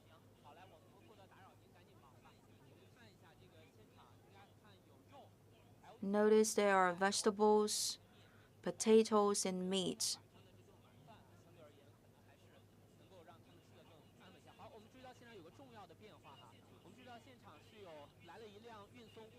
A big change here. There's a big truck carrying the commodities to this area. We can find the quilts and also the tents. And one more thing. This is the power generator. Earlier today, we heard that people are in great need of the power generator. So now we are dispatching the power generator from other areas to send to the quake hit region. Now, since we have the power here, we can light up this whole area and we can do the rescue work 24 hours a day, and we can also guarantee the meal for the people. We can have the warm meals for everyone. At least as a kind of relief. This is the noodle for tonight. And you also put the mutton inside.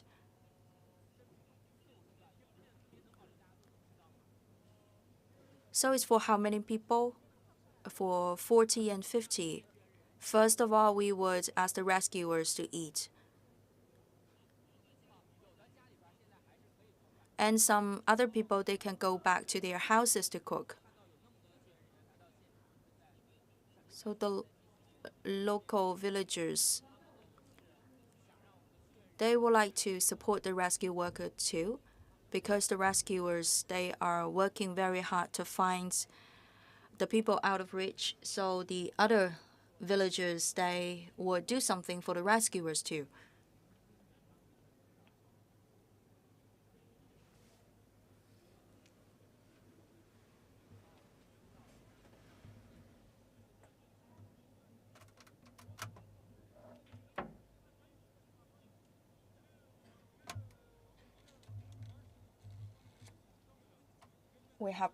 We have prepared some tents. We have 177 people from 36 families.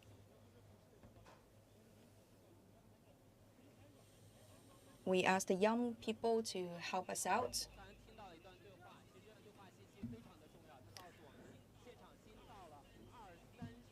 Currently, we are receiving 20 to 30 new tents, instant rice meals, and we have all the commodities and daily necessities to guarantee basic living for dozens of families here. So gradually, we are improving the living conditions of our local villagers.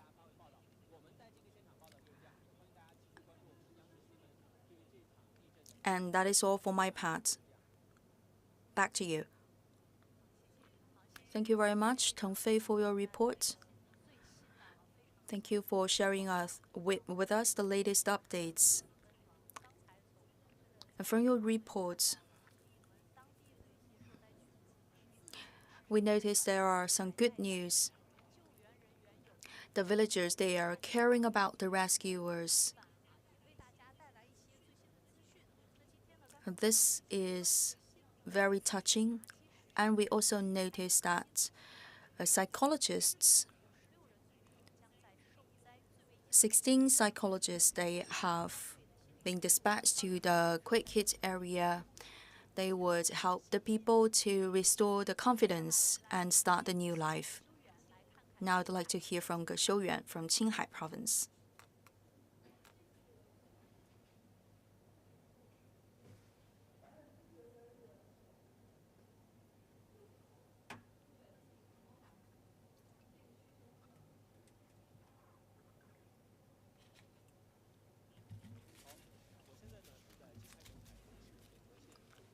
I'm now at Zhongchuan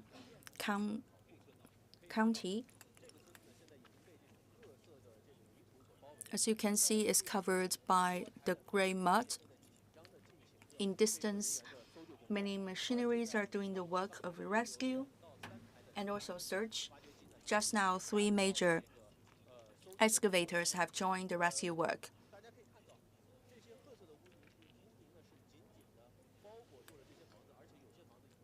As you can see that the houses have been surrounded or even buried by the mud. Where does the mud come from? I'd like to show to you some drone images. Last night after the quake, on the upstream of the river, there has been a landslide. The mud and sand with the water has been flushed down by the water. We have also talked with the local authorities. This is a rarely seen geological disaster. Experts are carrying out discussions. They have also taken samples from the mud in order to have the final conclusion. We have the policemen, firefighters, armed forces, as well as the militias gathering on the spot. And many more commodities are also dispatched to the place. Temperature is dropping according to the weather forecast. Tonight, it will also be very cold, which is a big challenge for our rescuers. Tents are ready, and our rescuers will continue to race against the clock in order to seize the golden hour to get the buried people out. And please stay tuned for more information. Back to you.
Dear viewers of CCTV News, let's continue with the special report about the disaster relief.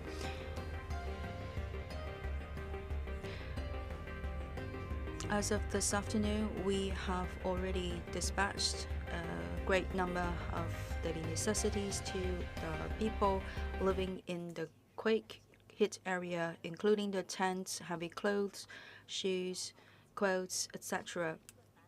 One of the greatest challenges for our rescuers is the weather condition. We're about to hear from Wang Weiyue, an expert of meteorological researches, and experts would share with us the temperature developments for the next several days and also the challenge for our rescuers. Could you please share with us the meteorological development for the next days? There is no significant rainfall for the next few days. It will mainly be sunny days and also cloudy days, but the temperature would be very low. It's about between -20 to 5 degrees Celsius. And back to you. And how long will this low temperature continue? This low temperature would persist for a dozen of days, and it is expected that it will last until the 24th of December. And later on, the temperature will start to go up. One of the most challenging factor is the low temperature for the rescuers. Why is that? For the rescuers or the refugees from the earthquake, the cold temperature would be a big challenge. So we have to protect ourselves and also stay warm. In the tent, people would heat the tent up. When you use electricity or when you use the fire, you also have to pay attention to security factor. In cold weathers, there would be some layers of ice and snow locally. This would partly block the road and make the transportation of materials more challenging and more difficult. So, Madam Wang, just now you have talked about the influence of the cold weathers on human beings and also on the transportation. The next question is about the impact of the low temperature on the rescue spot and how can we minimize the negative impacts. First of all, we have to keep the body warm. Like the refugees and also the rescuers will have to put on heavy clothes and also put on the gloves to keep the body parts warm. And then on the way to the rescue spot, we can experience some strong winds. So for our rescuers, it is recommended to avoid the windy moments of the day. As is mentioned, for the weather forecast, most of the days will be sunny or clouded, but when we do the heating, we have to care for the security of the fire and also for electricity. This time among the refugees, we can find the elderly people and also children. For different age groups, how could they cope with the cold weather? For elderly people and the children, they are more fragile and their immune system is weaker. So first of all, it's important to keep the body warm, even for adults. When the temperature is always below 0 during the day, often we would feel very cold, and it is recommended that you stay inside the tent and do not stay outside for too long.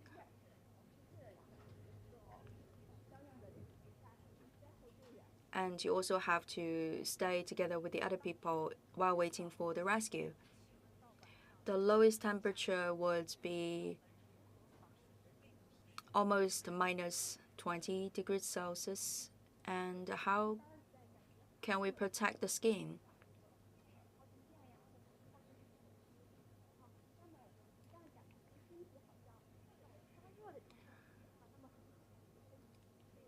Sometimes when you are warming up the body with the heating system,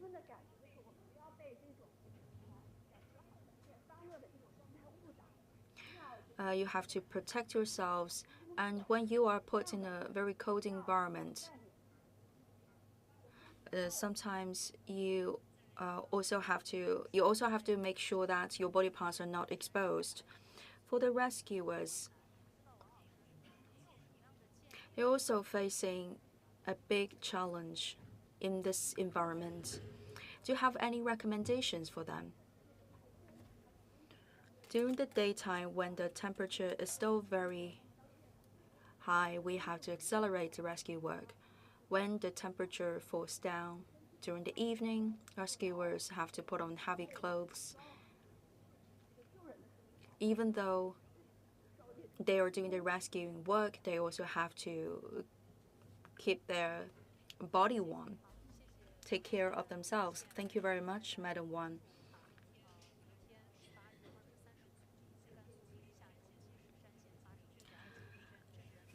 Last night, a magnitude of 6.2 earthquake has hit the Gansu province, and more than 100 people have lost their precious life, and another 20 people, they are out of reach. What about the new updates? After the earthquake, a comprehensive team of rescuers has been dispatched in the province of Gansu and in the province of Qinghai. We have mobilized the local firefighters, and more firefighters and rescuers, they are getting ready. As of 2 p.m., 2:30 this afternoon, we have mobilized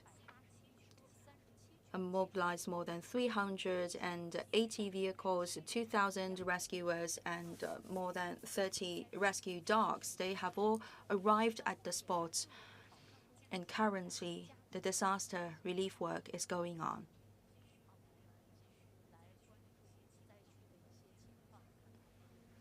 So let's go back to the images collected in the quake-hit area.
Just now in the footage, we have noticed firefighters, they are putting up the tents for the local refugees.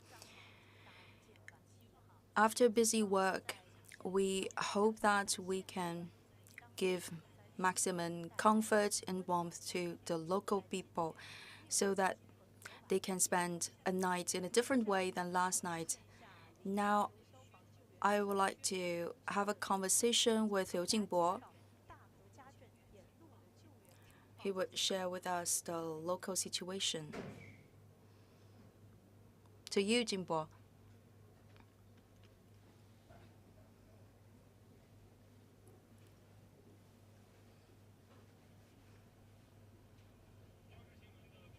Dear viewers of CCTV News, good evening.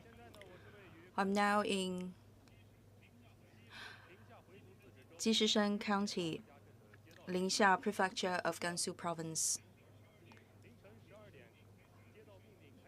From midnight last night, we received a command, and until now, we've been working for 17 hours, and we would make a break for our rescue work in this area for the rescued people that have left their houses. We have to relocate them.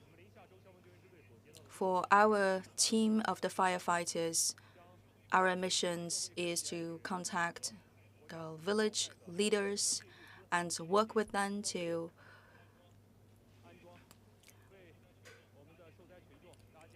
distribute materials we received from the donations and also from the national authorities.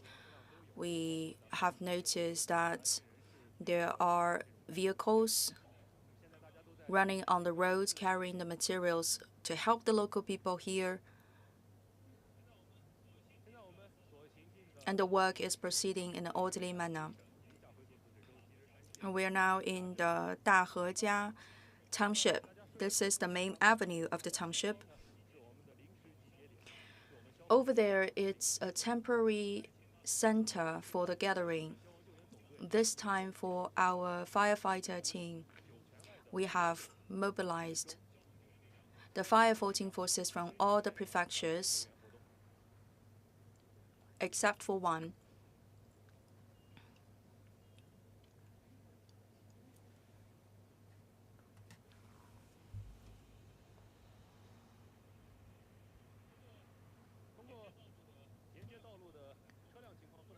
From the transportation status, we can tell that once one place is in difficulty, then the rest of the country would come to its help. After the earthquake, all walks of life have attached the great importance and attention to the rescue and relief work here, and rescue forces have been organized, materials have been sent.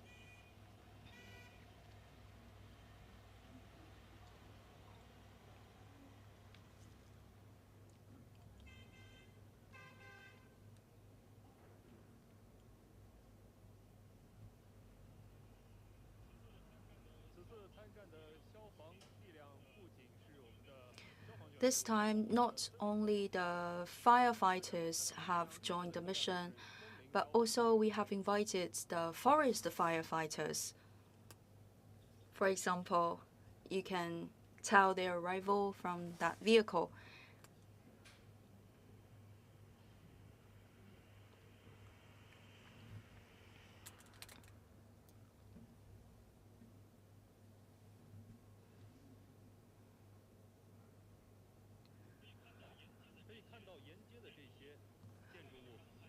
On both sides of the street, the buildings are still intact without any cracks. But behind those buildings, behind those taller buildings, there are also some older houses belonging to the local villages. And those old houses are damaged to a certain degree. For example, you see that X-shaped cracks and some rubbles and broken tiles and pieces of glass falling on the ground.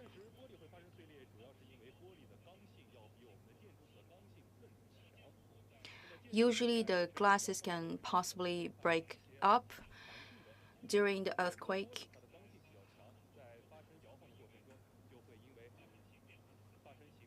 During the earthquake, the glass would have a change of the shape, and then they would easily break into different smaller parts.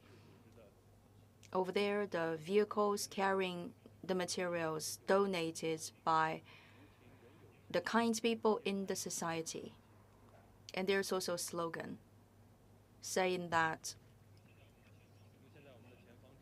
in a disaster of an earthquake, we would demonstrate the love for each other.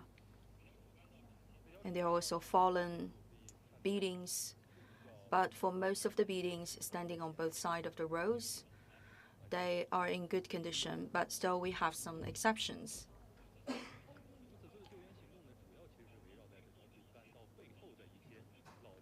So for our mission, we put the focus on the old houses. Again, I'm now sharing with you this footage from the Dahejia township from Jishishan County of Gansu province. Ahead of us, you can see the red vehicles. They are the earliest arriving vehicles after the earthquake.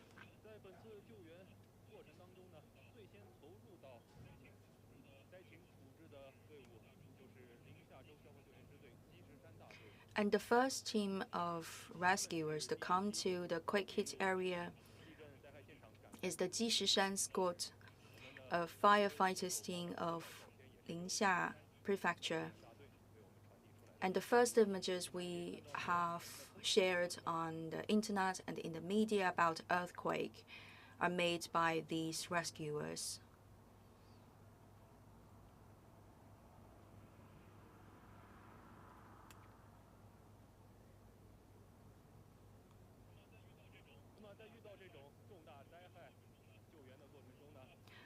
And when we carry out a mission of disaster relief, when we arrive on the spot, we have to create our headquarters.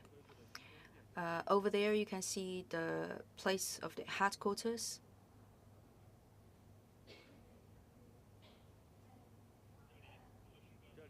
You can see different models of the firefighting vehicles with different functions. For example, for power generating, for catering, for materials, and for cleansing. So each time when we are out for a mission, we would make sure that the mission would be completed.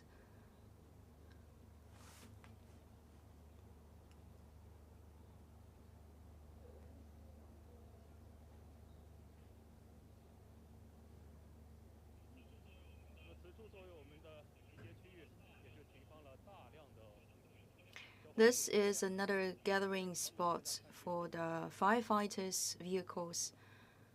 A lot of the vehicles are parked here.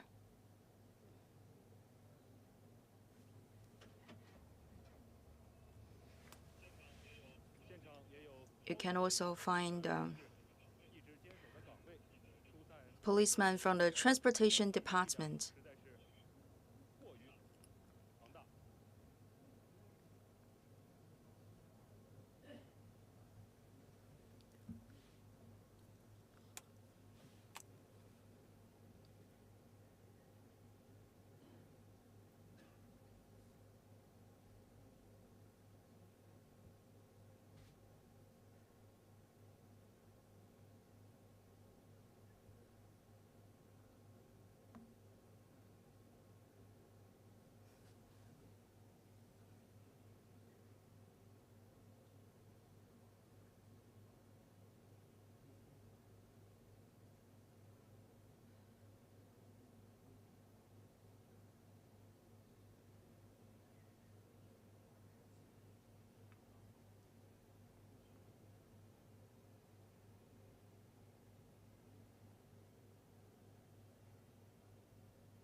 Dear viewers, we're now in the Caotan village of Qinghai province. You must have already heard about the name of this village. After a whole day of rescue work, for the logistics team, we are also getting things together. Now I'd like to show to you what we have prepared for the rescuers. This is the mutton soup from the Qinghai province. Because it's very cold outside, so to have some mutton soup, it can warm your body up. And this is also the specialty of the Qinghai province, and this is the beef and also the steamed buns. Our firefighters are waiting for the start of the meal. Now, I would like to show to you the logistics guarantee work.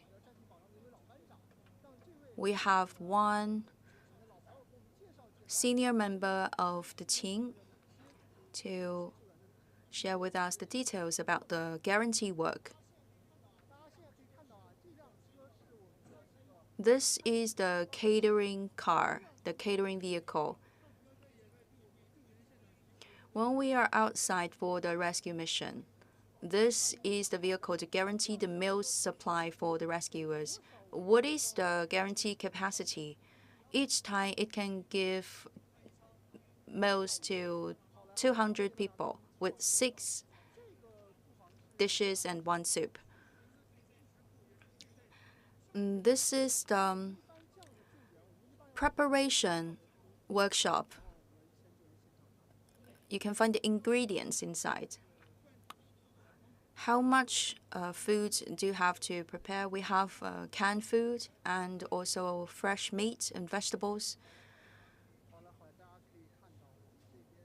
So here you can find canned ham and also some other ingredients. Each time when we have to launch a mission, we also have to keep up with the logistics supply. And that is the sleeping area.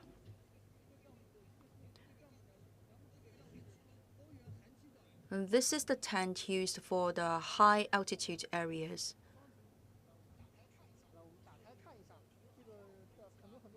We have 2 layers. One layer to resist the cold temperature, and another is to keep the warmth. And inside the tent, immediately you can feel the temperature is up.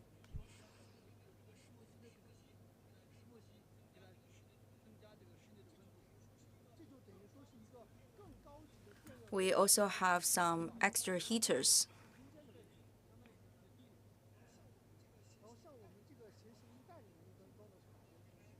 And what is in the bag?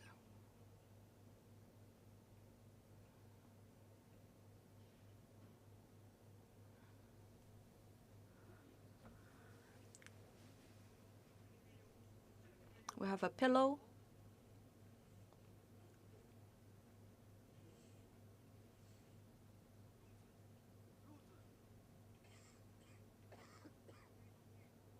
a quilt, and also a blanket.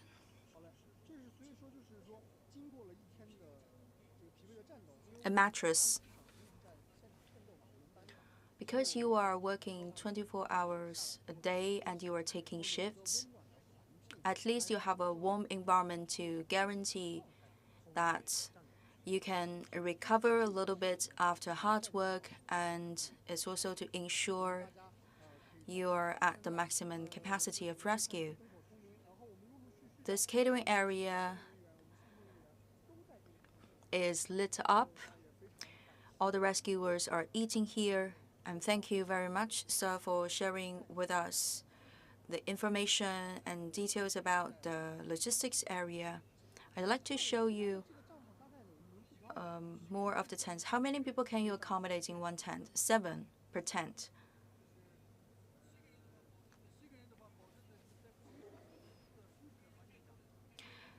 If you put too many people inside one tent, it can be crowded, and you can also suffer from lack of oxygen.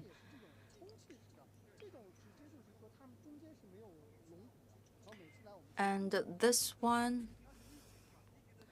it's a whole piece.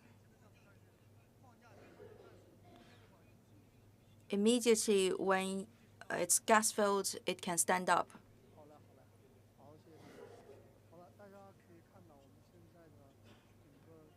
And more people are coming to the dining area. Thank you, Mr. Zhang, for your introduction. And that is all for my parts. Back to you.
Dear viewers, I'm now in the Haidong city of Qinghai province. And more precisely, I'm at the Jingtian village. The rescuers, they are still racing against the clock to carry out mission. This whole area has been covered by the mud. The mud has been washed down from the mountains after the landslide. There are different types of the earths here, different types of soil. After sunset, the temperature is very low. During the daytime, it's very loose earth, but currently it's become more solid. Over there, it's another kind of earth, more like the clay, and it's very sticky. During nighttime, it has also become more solid, making the excavation more difficult. During the daytime, it's very loose. And where did the mud come? We'd like to show to you the footage we have collected by using the drone about 1 hour ago. Between the two villages, there is a river. On its upstream, after the earthquake, there's the landslide. And then the water has brought the mud down to the village site, forming the accumulation, the layers of earth. It's more like the liquid form of the sand and mud formed after the earthquake, according to the experts. The temperature is still dropping, but our rescuers are still working. And tonight, the temperature would fall to -12 degrees Celsius. And every 2 hours, the rescuers would take the shift. And they will keep the rescuing work and digging work going throughout the night. More militias are coming to this area, and the donations, like the materials, commodities, have also been transported this area. And we have also set up the temporary tents and also cooking area. Just now I noticed that many people, they have had a very comfortable meal. It's hot food. It's the noodles. After a whole day of hard work, at least these people, they can have some hot meal. And that is a great relief. The hot meal can also warm the body up, especially for the rescuers. The rescuers will not have too much time to sleep tonight. They will stay on the mission.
In front of the party organization, we have a square, and on the square you can see people there are queuing for their dinner. Our cooks, they are working hard to prepare the meals. More precisely, the noodles, the soup noodles with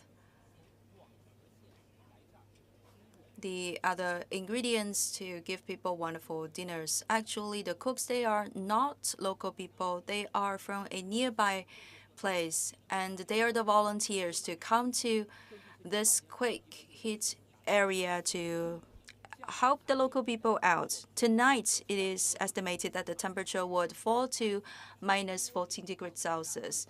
Nearby, also on the square, you can see some more tents. They are provided by the Liberation Army. And I'd like to recommend this to you. This is the heater. We have dozens of heaters like these, and the heaters, they are supported by the diesel. In each of the tents, there would be one heater like this. This is to make sure that people can have a decent night sleeping in the tent. And to the other side, you can find some other emergency response tents we have hundreds of them. If you put 10 people for each tent, then here we can accommodate like 1,000 people. Here we have even created a medical treatment spot. Because it's very cold, many people have already caught the cold. So if they don't feel very comfortable, they can come to the temporary clinic to get some medicine. And currently, you can see the lighting in the service center of the party group of Chenjia village. Currently, for the power supply as well as the water supply, it's all in normal function. That is a very good news to all of us here. More and more vehicles are coming into this area, and they are bringing with them the most needed commodities. At the end of our program, I would like to tell you that we traveled until this place with the experts sent by the State Council. I've also asked them a lot of questions. For example, why this time so many casualties, even though the magnitude is 6.2? Because this time the depth of the epicenter is very shallow. It's only 10 kilometers from the surface. And then, secondly, we are at the lowest plateau, and we have the geological conditions that are exaggerating the negative impact of the earthquake. And for the local houses, their capacity to resist earthquakes is not sufficient. That's why they have been deeply damaged this time after the earthquake.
Dear viewers, welcome back. This is the special program of CCTV News about the after-earthquake rescue work. Previously, we heard from our colleagues in the quake hit area about the rescue work. From those footages, we can notice that already after sunset, the temperature has dropped. But what can be considered as a great relief is that the power has been guaranteed and restored. Meals are prepared and delivered. People, they have been relocated. Tonight, they can have hot meal and they can have somewhere to spend the night. They can have some sleep. But for our rescuers, they are still challenged by this cold temperature. Now, we'd like to hear from Di Xiaohong, an expert from the Lanzhou Meteorological Station. What is it like with the temperature tonight in the quake hit area? Currently, it's -7 to -5, and it will keep dropping. Tomorrow morning, it can reach -14. And what about the difference of temperature between day and night? In the quake hit area, it's about a difference of 10 to 12 degrees Celsius. And that changes of temperature, well, it have an impact on the rescue work. In recent days, the temperature is in general very low.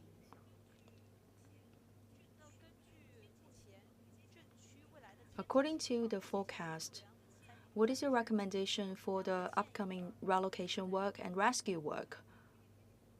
Because it's very cold. So we'd like to recommend everyone to put on heavy clothes, keep the body warm. We also have indicators for the dressing. Currently, it's level 1. So it means that you have to put on your heaviest clothes and also the gloves. Thank you very much, Madam D, for your tips about the weather. Now, I'd like to share with you more information collected from the NDRC. After the quake, the NDRC has launched the emergency response mechanism to guarantee the gas, electricity, and charcoal, and also to arrange the distribution of the materials, and they have also decided to stabilize the price of these materials. And there is the central budget of 250 million RMB used for the disaster relief and after disaster preparation, as well as the reconstruction.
Dear viewers, I'm now in the Jingtian village of Zhongchuan County.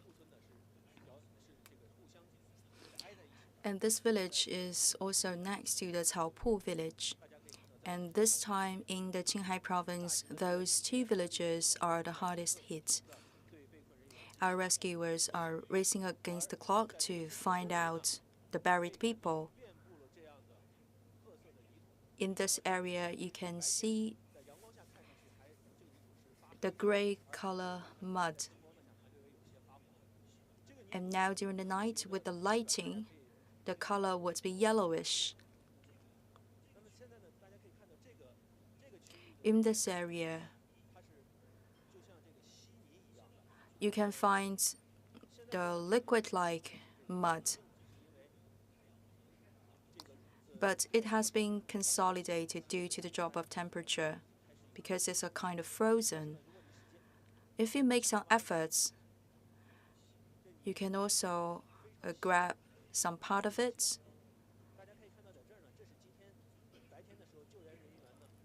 This is a footprint left by one of the rescuers.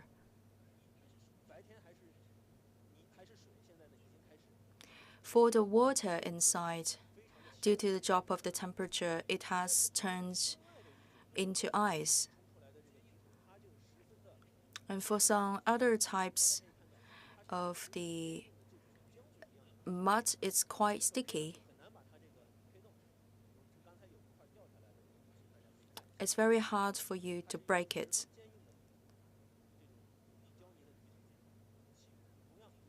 And due to the fall of the temperature, it has become harder and harder. Last night, after the earthquake, these two types of the mud have been washed to this area, and those mud has covered and buried a lot of houses. And where did the mud come? I'd like to show to you the footage that we have collected earlier today. Towards the upstream of the two villages, we have a slope. Due to the earthquake, there's a landslide on the slope. The mud has been brought down to the valley area, and it has been washed out.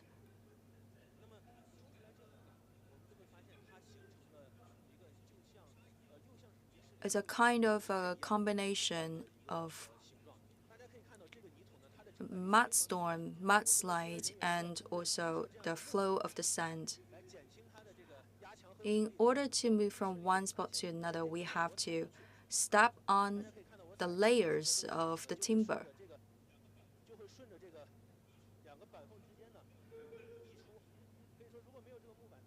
Without the timber pieces, your feet would be absorbed by the mud. And from this image, you can also tell how severe the disaster has been to our village. And we have also dispatched the excavators to the spot. The machineries are working all the time to clean away the mud. And according to the analysis of the experts, this is a rarely seen catastrophe. It's the liquefied sand and mud. To have this form of liquid-like sand and mud. During the daytime, when we were here, we noticed 3 excavators working here. And around sunset, 2 more excavators joined the mission. So in total, we have 5 of them. And here is the plateau. The average temperature throughout the year is around 9 degrees. Tonight, the temperature would be below would be below minus 12 degrees Celsius. But in such a cold environment, our rescuers have to continue with their mission in order to find out the people out of reach. In order to get the mission of rescue sustainable and also make sure our rescuers are in good shape, we have decided to divide those rescuers into 2 parts, and they would take the shift of work every 2 hours. We have also prepared the stretchers. Once we can find any people alive here, immediately the survivor can be transported out of the area. We have all the wood pieces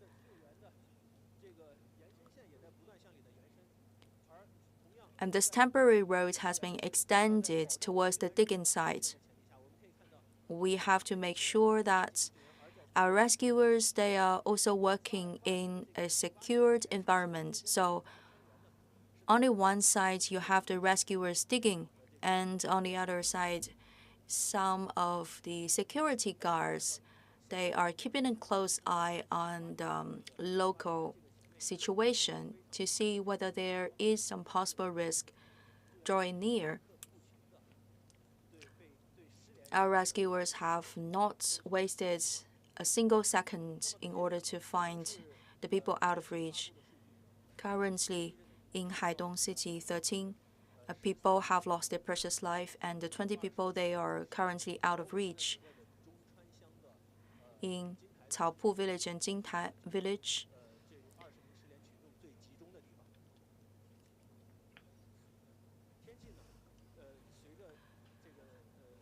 the majority of the 20 people deemed out of reach are located.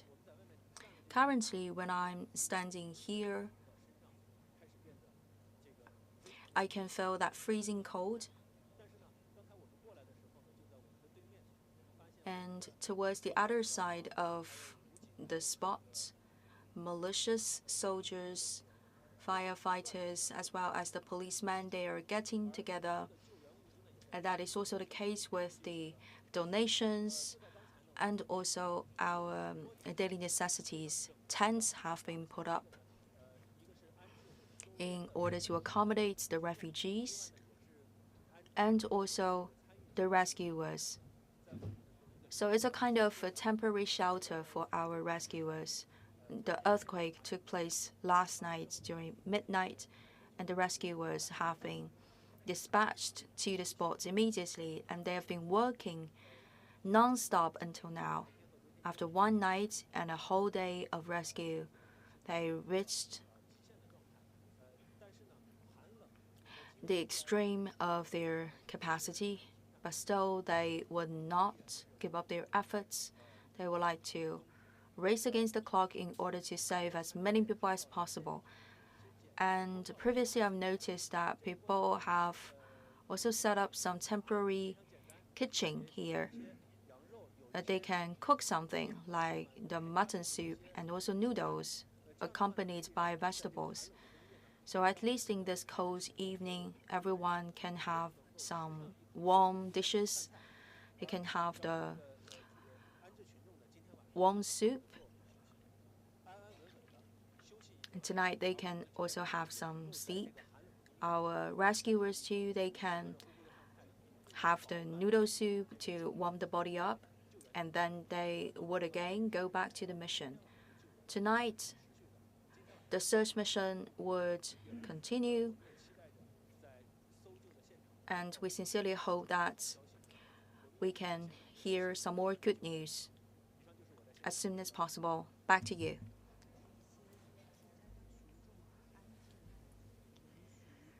On the one hand, we can see the relocated people. On the other hand, it's the rescuers. And there is an obvious line separating 2 areas. We have the solid yellow mud, yellow earth, and also brownish mud.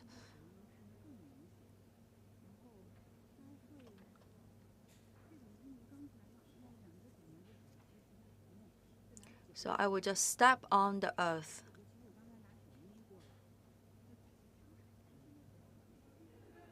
And you can also see the reflection of the light. And you can tell that the mud is watery and the humidity is very high. This is more like the sediment kind mud. When you do the digging, for example, the digging with the shovel, it would be quite challenging. That's why we have arranged the 3 excavators to do the job. And there is also a sad story here. Under this huge surface of mud, 3 houses, including 13 people, are buried.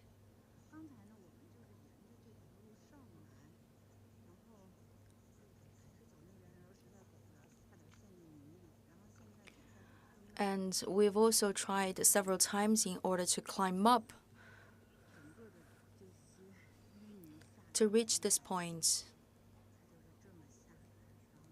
And everywhere it's covered by mud. Over there is the Jingtian village. I would explain. That is the public road.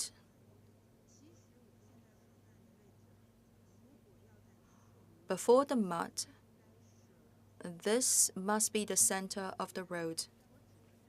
Over there is the gate of fortune.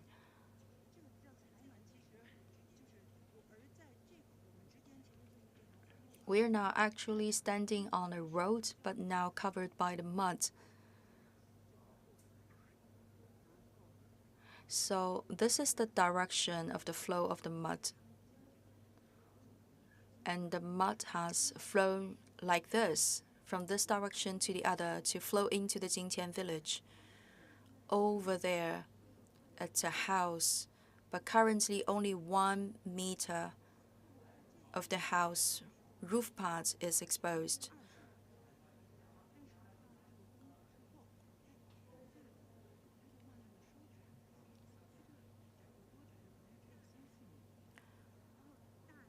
Previously, the mud has traveled through the valley of a width of 20 meters. And then when the mud arrived at the spot with a total width of the road of 3 to 4 meters, then the mud has nowhere to go but to mount up.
Dear viewers of CCTV News, good evening. My name is Song Feijing.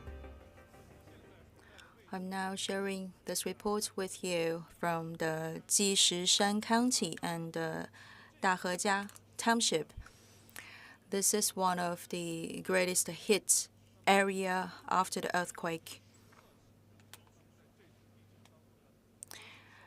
Many of the nearby villages have been deeply hit, and the Dahejia Township has also received most of the help.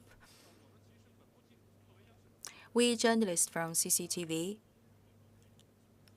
have taken the flight earlier this morning from Beijing. We arrived in this area this afternoon. I'm now in the center of the township. The township is located by the riverside of the Yellow River. As you can tell from the streets of the township, the buildings by the size of the streets, they are not in function, but still some shops are available and there's the lighting inside. This is a proof for you to see that the power supply is sufficient and is stable. And telecommunication is also no worry here. Currently, the magnitude, because the magnitude is 6.2, so the telecommunication network is not greatly damaged. But sometimes when we are inside the mountain areas, the signals can be sometimes lost. We can receive the phone calls, but the telecommunication quality can sometimes be impacted. By the two sides of the street, you can see the firefighters' vehicles. This time from the headquarters of the firefighters of Gansu province, they have created a temporary commanding headquarters in the quake-hit area. Previously, I've also talked with the firefighters. Starting by last night, from the midnight of last night until earlier this morning, they have started the rescue work and search work, and now they have completed several rounds of careful searches, and they have already discovered many trapped people.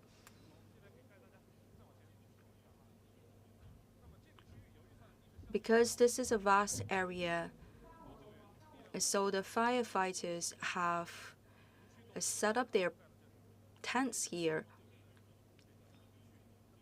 Over there, you can also find the camping facilities of the armed forces, the Liberation Army, etc.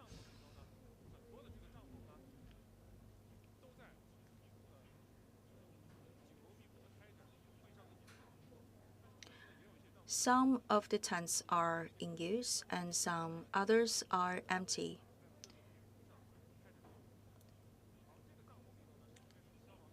This is one of the key parts of the headquarters, and people are having some discussions inside. And for the empty tents, their residents are outside for the rescue work. In front of us, you can see a screen showing us the situation with the relocation spot for the refugees. Tonight, they will keep on searching for the missing people, and they will also check out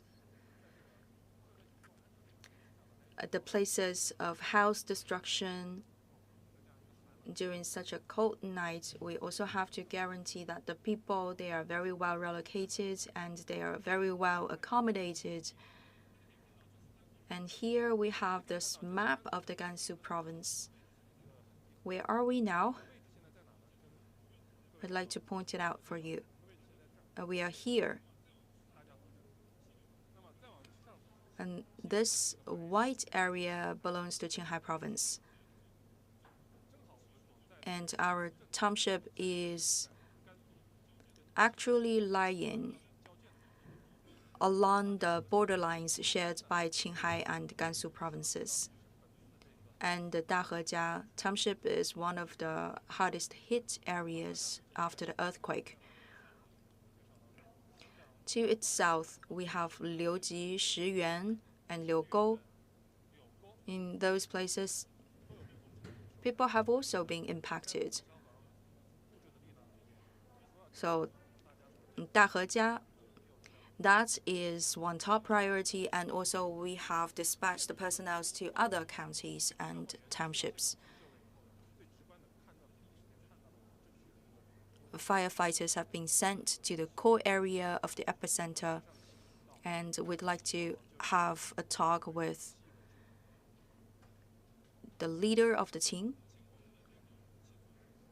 Mr. Qi.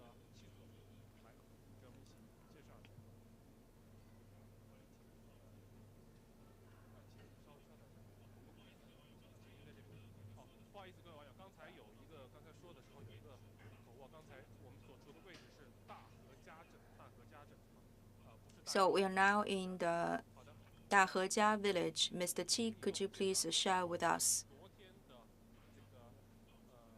starting by last night until now, what has been the focus of our work and what have you witnessed on the spot?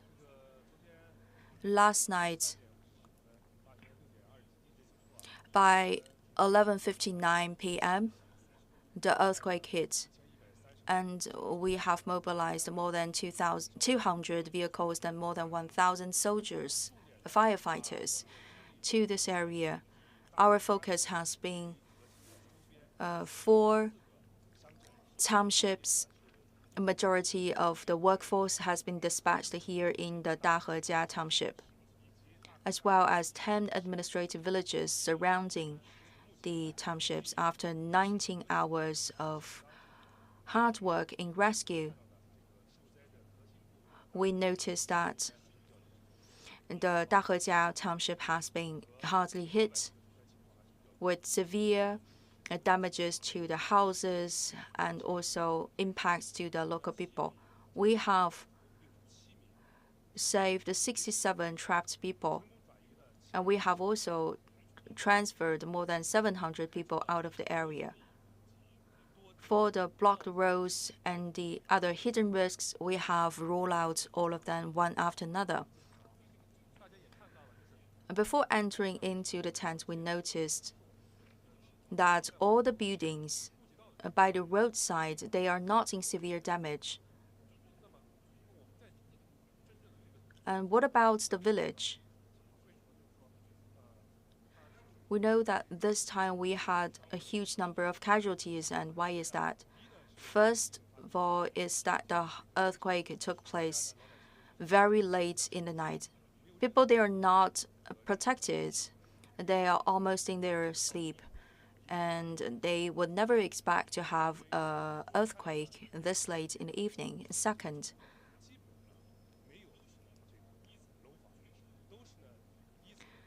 many houses, they are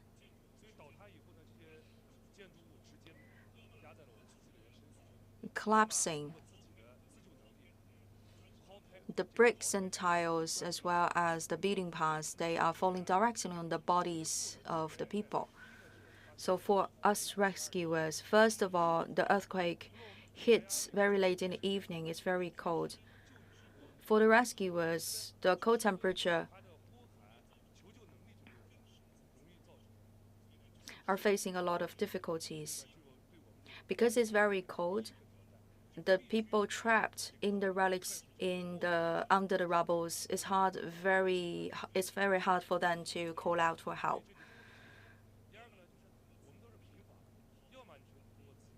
And second, because most of the buildings, they are single story. Houses, some of the people, after the collapse of their houses, can manage to get out of the relics, some others not. And this time we work in a very cold environment, situated at a very high altitude and also on a plateau.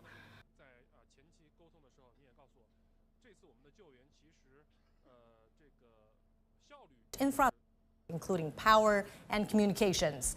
He also emphasized the need to ensure proper arrangements for affected people and to protect lives and property. She also asked for a task force to direct rescue and relief efforts on site. Meanwhile, Premier Li Qiang also made specific instructions on disaster relief work, and authorities have upgraded the national earthquake emergency response to level 2, the second highest. Well, the magnitude 6.2 earthquake hit at midnight Monday at a depth of 10 kilometers. The epicenter was Liugo Township in Jishishan County, and thousands of emergency personnel were deployed for rescue and relief efforts. Relief supplies arrived, including tents, warm coats, and bedding. Authorities have allocated 200 million yuan, or about $28 million in relief funds for the two provinces. And there have been reports of damage to houses, roads, and other infrastructure.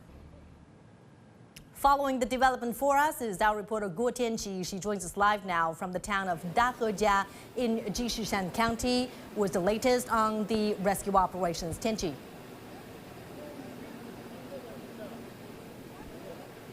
Yes, Mama.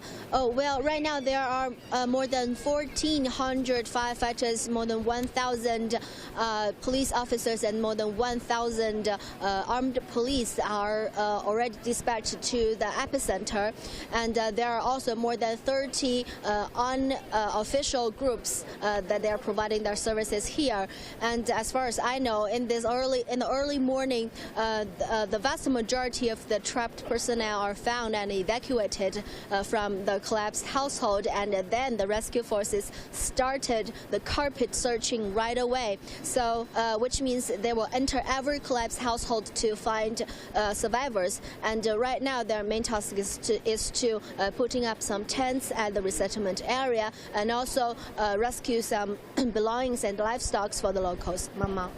Yeah, sure. How are residents there coping after this earthquake? On a cold winter night like this, amid weak infrastructure, what kind of help are they getting? Yes, right now I'm here at the largest resettlement site in the Dahejia town. It's called Dahejia village, and this place is a vast cultural square, and there are more than 100 tents are setting here and providing shelter for more than 900 people. Most of them are the local villagers who already live nearby, but their houses are damaged or collapsed, so they moved here. Yes, as you mentioned, this night is very cold because here is at the high altitude area. The altitude is more than 2,000 meters above the sea level, and right now the temperature after the sun's going down, it's right now it's about 5 degrees Celsius below zero. So behind me you can see all the tents are the very thick winter tents, and every tents are provided with the thick quilts, beds, and some warm clothes. Also, you can see a little bit further, there are lots of vapors and smoke that are floating above the tent. It's because every tent is equipped with a heating stove to heat up the temperature inside. So right now, the temperature inside the tent is bearable. And also, although this is a temporary settlement site, you don't need to worry about to find a hot meal because the field kitchen of the armed police, they are providing Muslim food for everyone for free. They're cooking hot meals and hot steamed rice. And also some volunteer catering groups are also providing help. There are a restaurant that are driving a long way, about 100 kilometers to making beef noodles, rice, and also some volunteer catering groups are also providing help. There are a restaurant that are driving a long way, about 100 kilometers to making beef noodles here on site for the locals, which is a very well accepted Muslim food. It's very hot, spicy, with hot soups, so it's quite popular right now. And also, Just in front of me, there are 4 trucks that are belonging to the Gansu Provincial Hospital, and that is the field hospital located in the largest resettlement site. The 4 trucks, they can provide X-ray services, they can test bloods, test other things, and also provide some small surgeries such as cleaning up the wound and stitching it up. So after the preliminary screening of the patients, the severely wounded patients will be transferred to higher level hospitals. Back to you, Mama. Well, hopefully these relief efforts could help these affected locals get over the difficult time. Thank you so much, our Guotianqi, for us from the affected area. And for more, we spoke earlier with Professor Liu Kai, Associate Dean of the School of National Safety and Emergency Management at Beijing Normal University. This earthquake, more than 100 people were killed, so that's a big number. So I think there are 3 main reasons. First, the acceleration in the epicenter is quite high, reached more than 1 gravity acceleration. So it means the intensity in the epicenter is larger than 8. So second, the period of the seismic wave concentrates in lower than 0.5 seconds. So it influences more the lower buildings. And combined that many buildings in the villages are self-built buildings, and they are very vulnerable to earthquake. So it can cause serious damages. And third, the earthquake occurred in the midnight on Monday. So that's also one reason of big casualties. So I think all these reasons amplified disaster losses in this earthquake significantly. So I think the first priority should be to save more people's lives. And second, I think the consideration of the relationship between cold weather and disaster response is needed to avoid unnecessary suffering.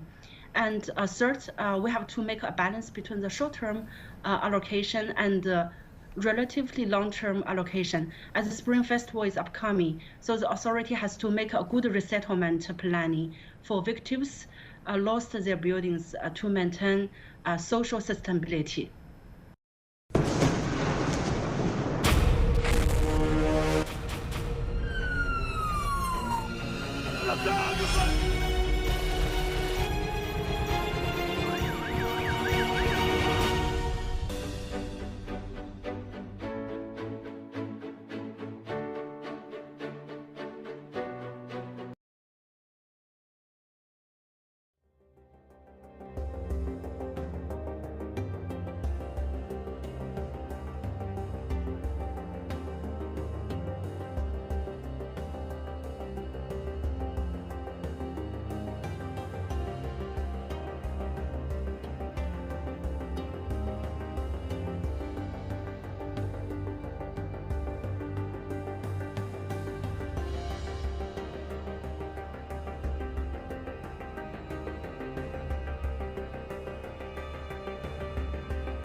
this cold winter. And also there are about 1,400 firefighters, more than 1,000 police officers, and more than 1,000 officers. They arrived at the spot, and they already started the carpet rescuing, because most of the trapped personnel are evacuated and found in the collapsed households. And right now they are searching every household for survivors. And as far as I know, the most thing they're doing right now is to save all the their treasures, their belongings, and their livestock. Well, as for the medical services, there are 4 trucks belongs to the field hospital of Gansu Provincial Hospital, and one is for the X-ray, and one can conduct some simple surgeries such as stitching the wound, clean up the wounds, and the other one is for the testing. So in the field hospital, they can provide preliminary screening of the patients, and after they find some heavily wounded patients, they will transfer them to higher level hospitals. Mama. And Tianqi, I'd also like to know how things are looking right now in terms of essential services like power, transportation, and daily necessities. Well, I want to start with the transportation. Well, this afternoon when we arrive here, no matter the highway or the country road or the townships road are maintained in good condition. And we also saw a lot of reinforcement of the rescue forces. They are coming to the epicenter very smoothly. And also inside the resettlement area, there are lots of the telecommunication, emergency vehicles, and generators to ensure the electricity supply and telecommunication, water, and everything you name it is well assured inside the resettlement area. And also lots of volunteers are helping to distribute the daily necessities to all the survivors here. So right now I ask some of them, and they say they're quite content of the situation here, and they think they can spend a warm night tonight. Mama. Thank you so much, our Guo Tianqi, for us from the affected area.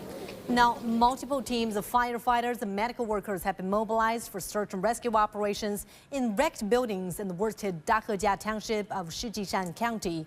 Our reporter Han Lang has the details.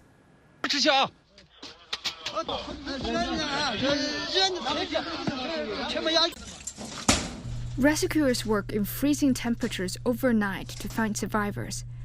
Thousands of emergency personnel and troops were deployed for search and rescue operations. We have 4 emergency ambulances. We are able to do simple surgery in them.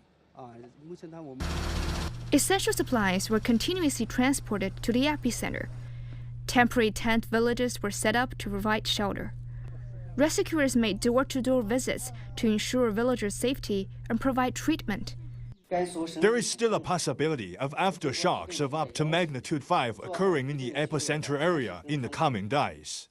We will set up mobile seismic monitoring equipment and continue to track the aftershocks. Freezing weather at high altitude is one of the biggest challenges for the rescue effort. Temperatures are expected to reach -14 degrees Celsius. Emergency authority in Gansu have issued an urgent appeal for another 300 workers to search wrecked buildings for survivors and to join other rescue operations. Hanlan, CGTN. While authorities deployed comprehensive measures in response to the earthquake, electricity substations, power lines, and equipment were quickly inspected and repaired. Power supplies have been restored to 80% of users affected in Qinghai province. Gansu transport authorities worked to repair the Dahejia Bridge. Debris from landslides was cleared from roads, and 24 damaged rural roads were reopened. Telecom companies deployed 362 repair personnel, 95 repair vehicles, and 24 satellite telephones. 79 base stations have now been restored, and various network indicators show no abnormal fluctuations. And now let's get some more insights, and let me bring in my guest. He's joining us on the line, Professor Wang Dun at the China University of Geosciences, who specializes in earthquake observation and geology research. Thank you, Professor, for joining us on our show. The death toll currently is at 126, and certainly I want to get your thoughts on what may be the factors that led to this tragic loss of lives. I mean, 126 lives lost. This is a magnitude 6.2 earthquake, not that strong. What are some of the factors? Well, sad to hear so many casualties during this earthquake. The high temperature and the shallow depth of this earthquake and likely contribute significantly to the casualties. So this can primarily be attributed to the fact that the building in the earthquake area lack proper seismic resistance. Without a proper anti-earthquake capability, the buildings are highly possible to collapse during the destructive earthquakes, resulting in severe injury or fatality or many casualties. So therefore, implementing effective seismic design code is the most important and efficient way to ensure earthquake safety. Additionally, the earthquake occurred during the later hours of the night when many people were sleeping, so making it unfavorable or even impossible for immediate earthquake response, evacuation, and escape. So this might also be one of the other reasons for the relatively high number of casualties. Well, Professor Wang, our reporter just mentioned right now it's sub-zero temperature in Gansu, the affected area, and then it's expected to continue to drop in the coming days. How will the cold weather affect rescue operations? Well, the drop in temperature in Gansu province will indeed have an impact on the ongoing rescue operations. So several challenges and considerations arise due to the cold weather. The first one is the health risk. The cold weather increases the risk of hypothermia and frostbite among both survivors and the rescue team members. So it's crucial to ensure that everyone is adequately dressed in warm clothing and that they have access to the shelter and heating sources. The second one is the transportation challenge. The ice road and snowfall and adverse weather conditions that can hinder the movement of the rescue team and the transportation of essential supplies to the affected area. So this may lead to delays in response.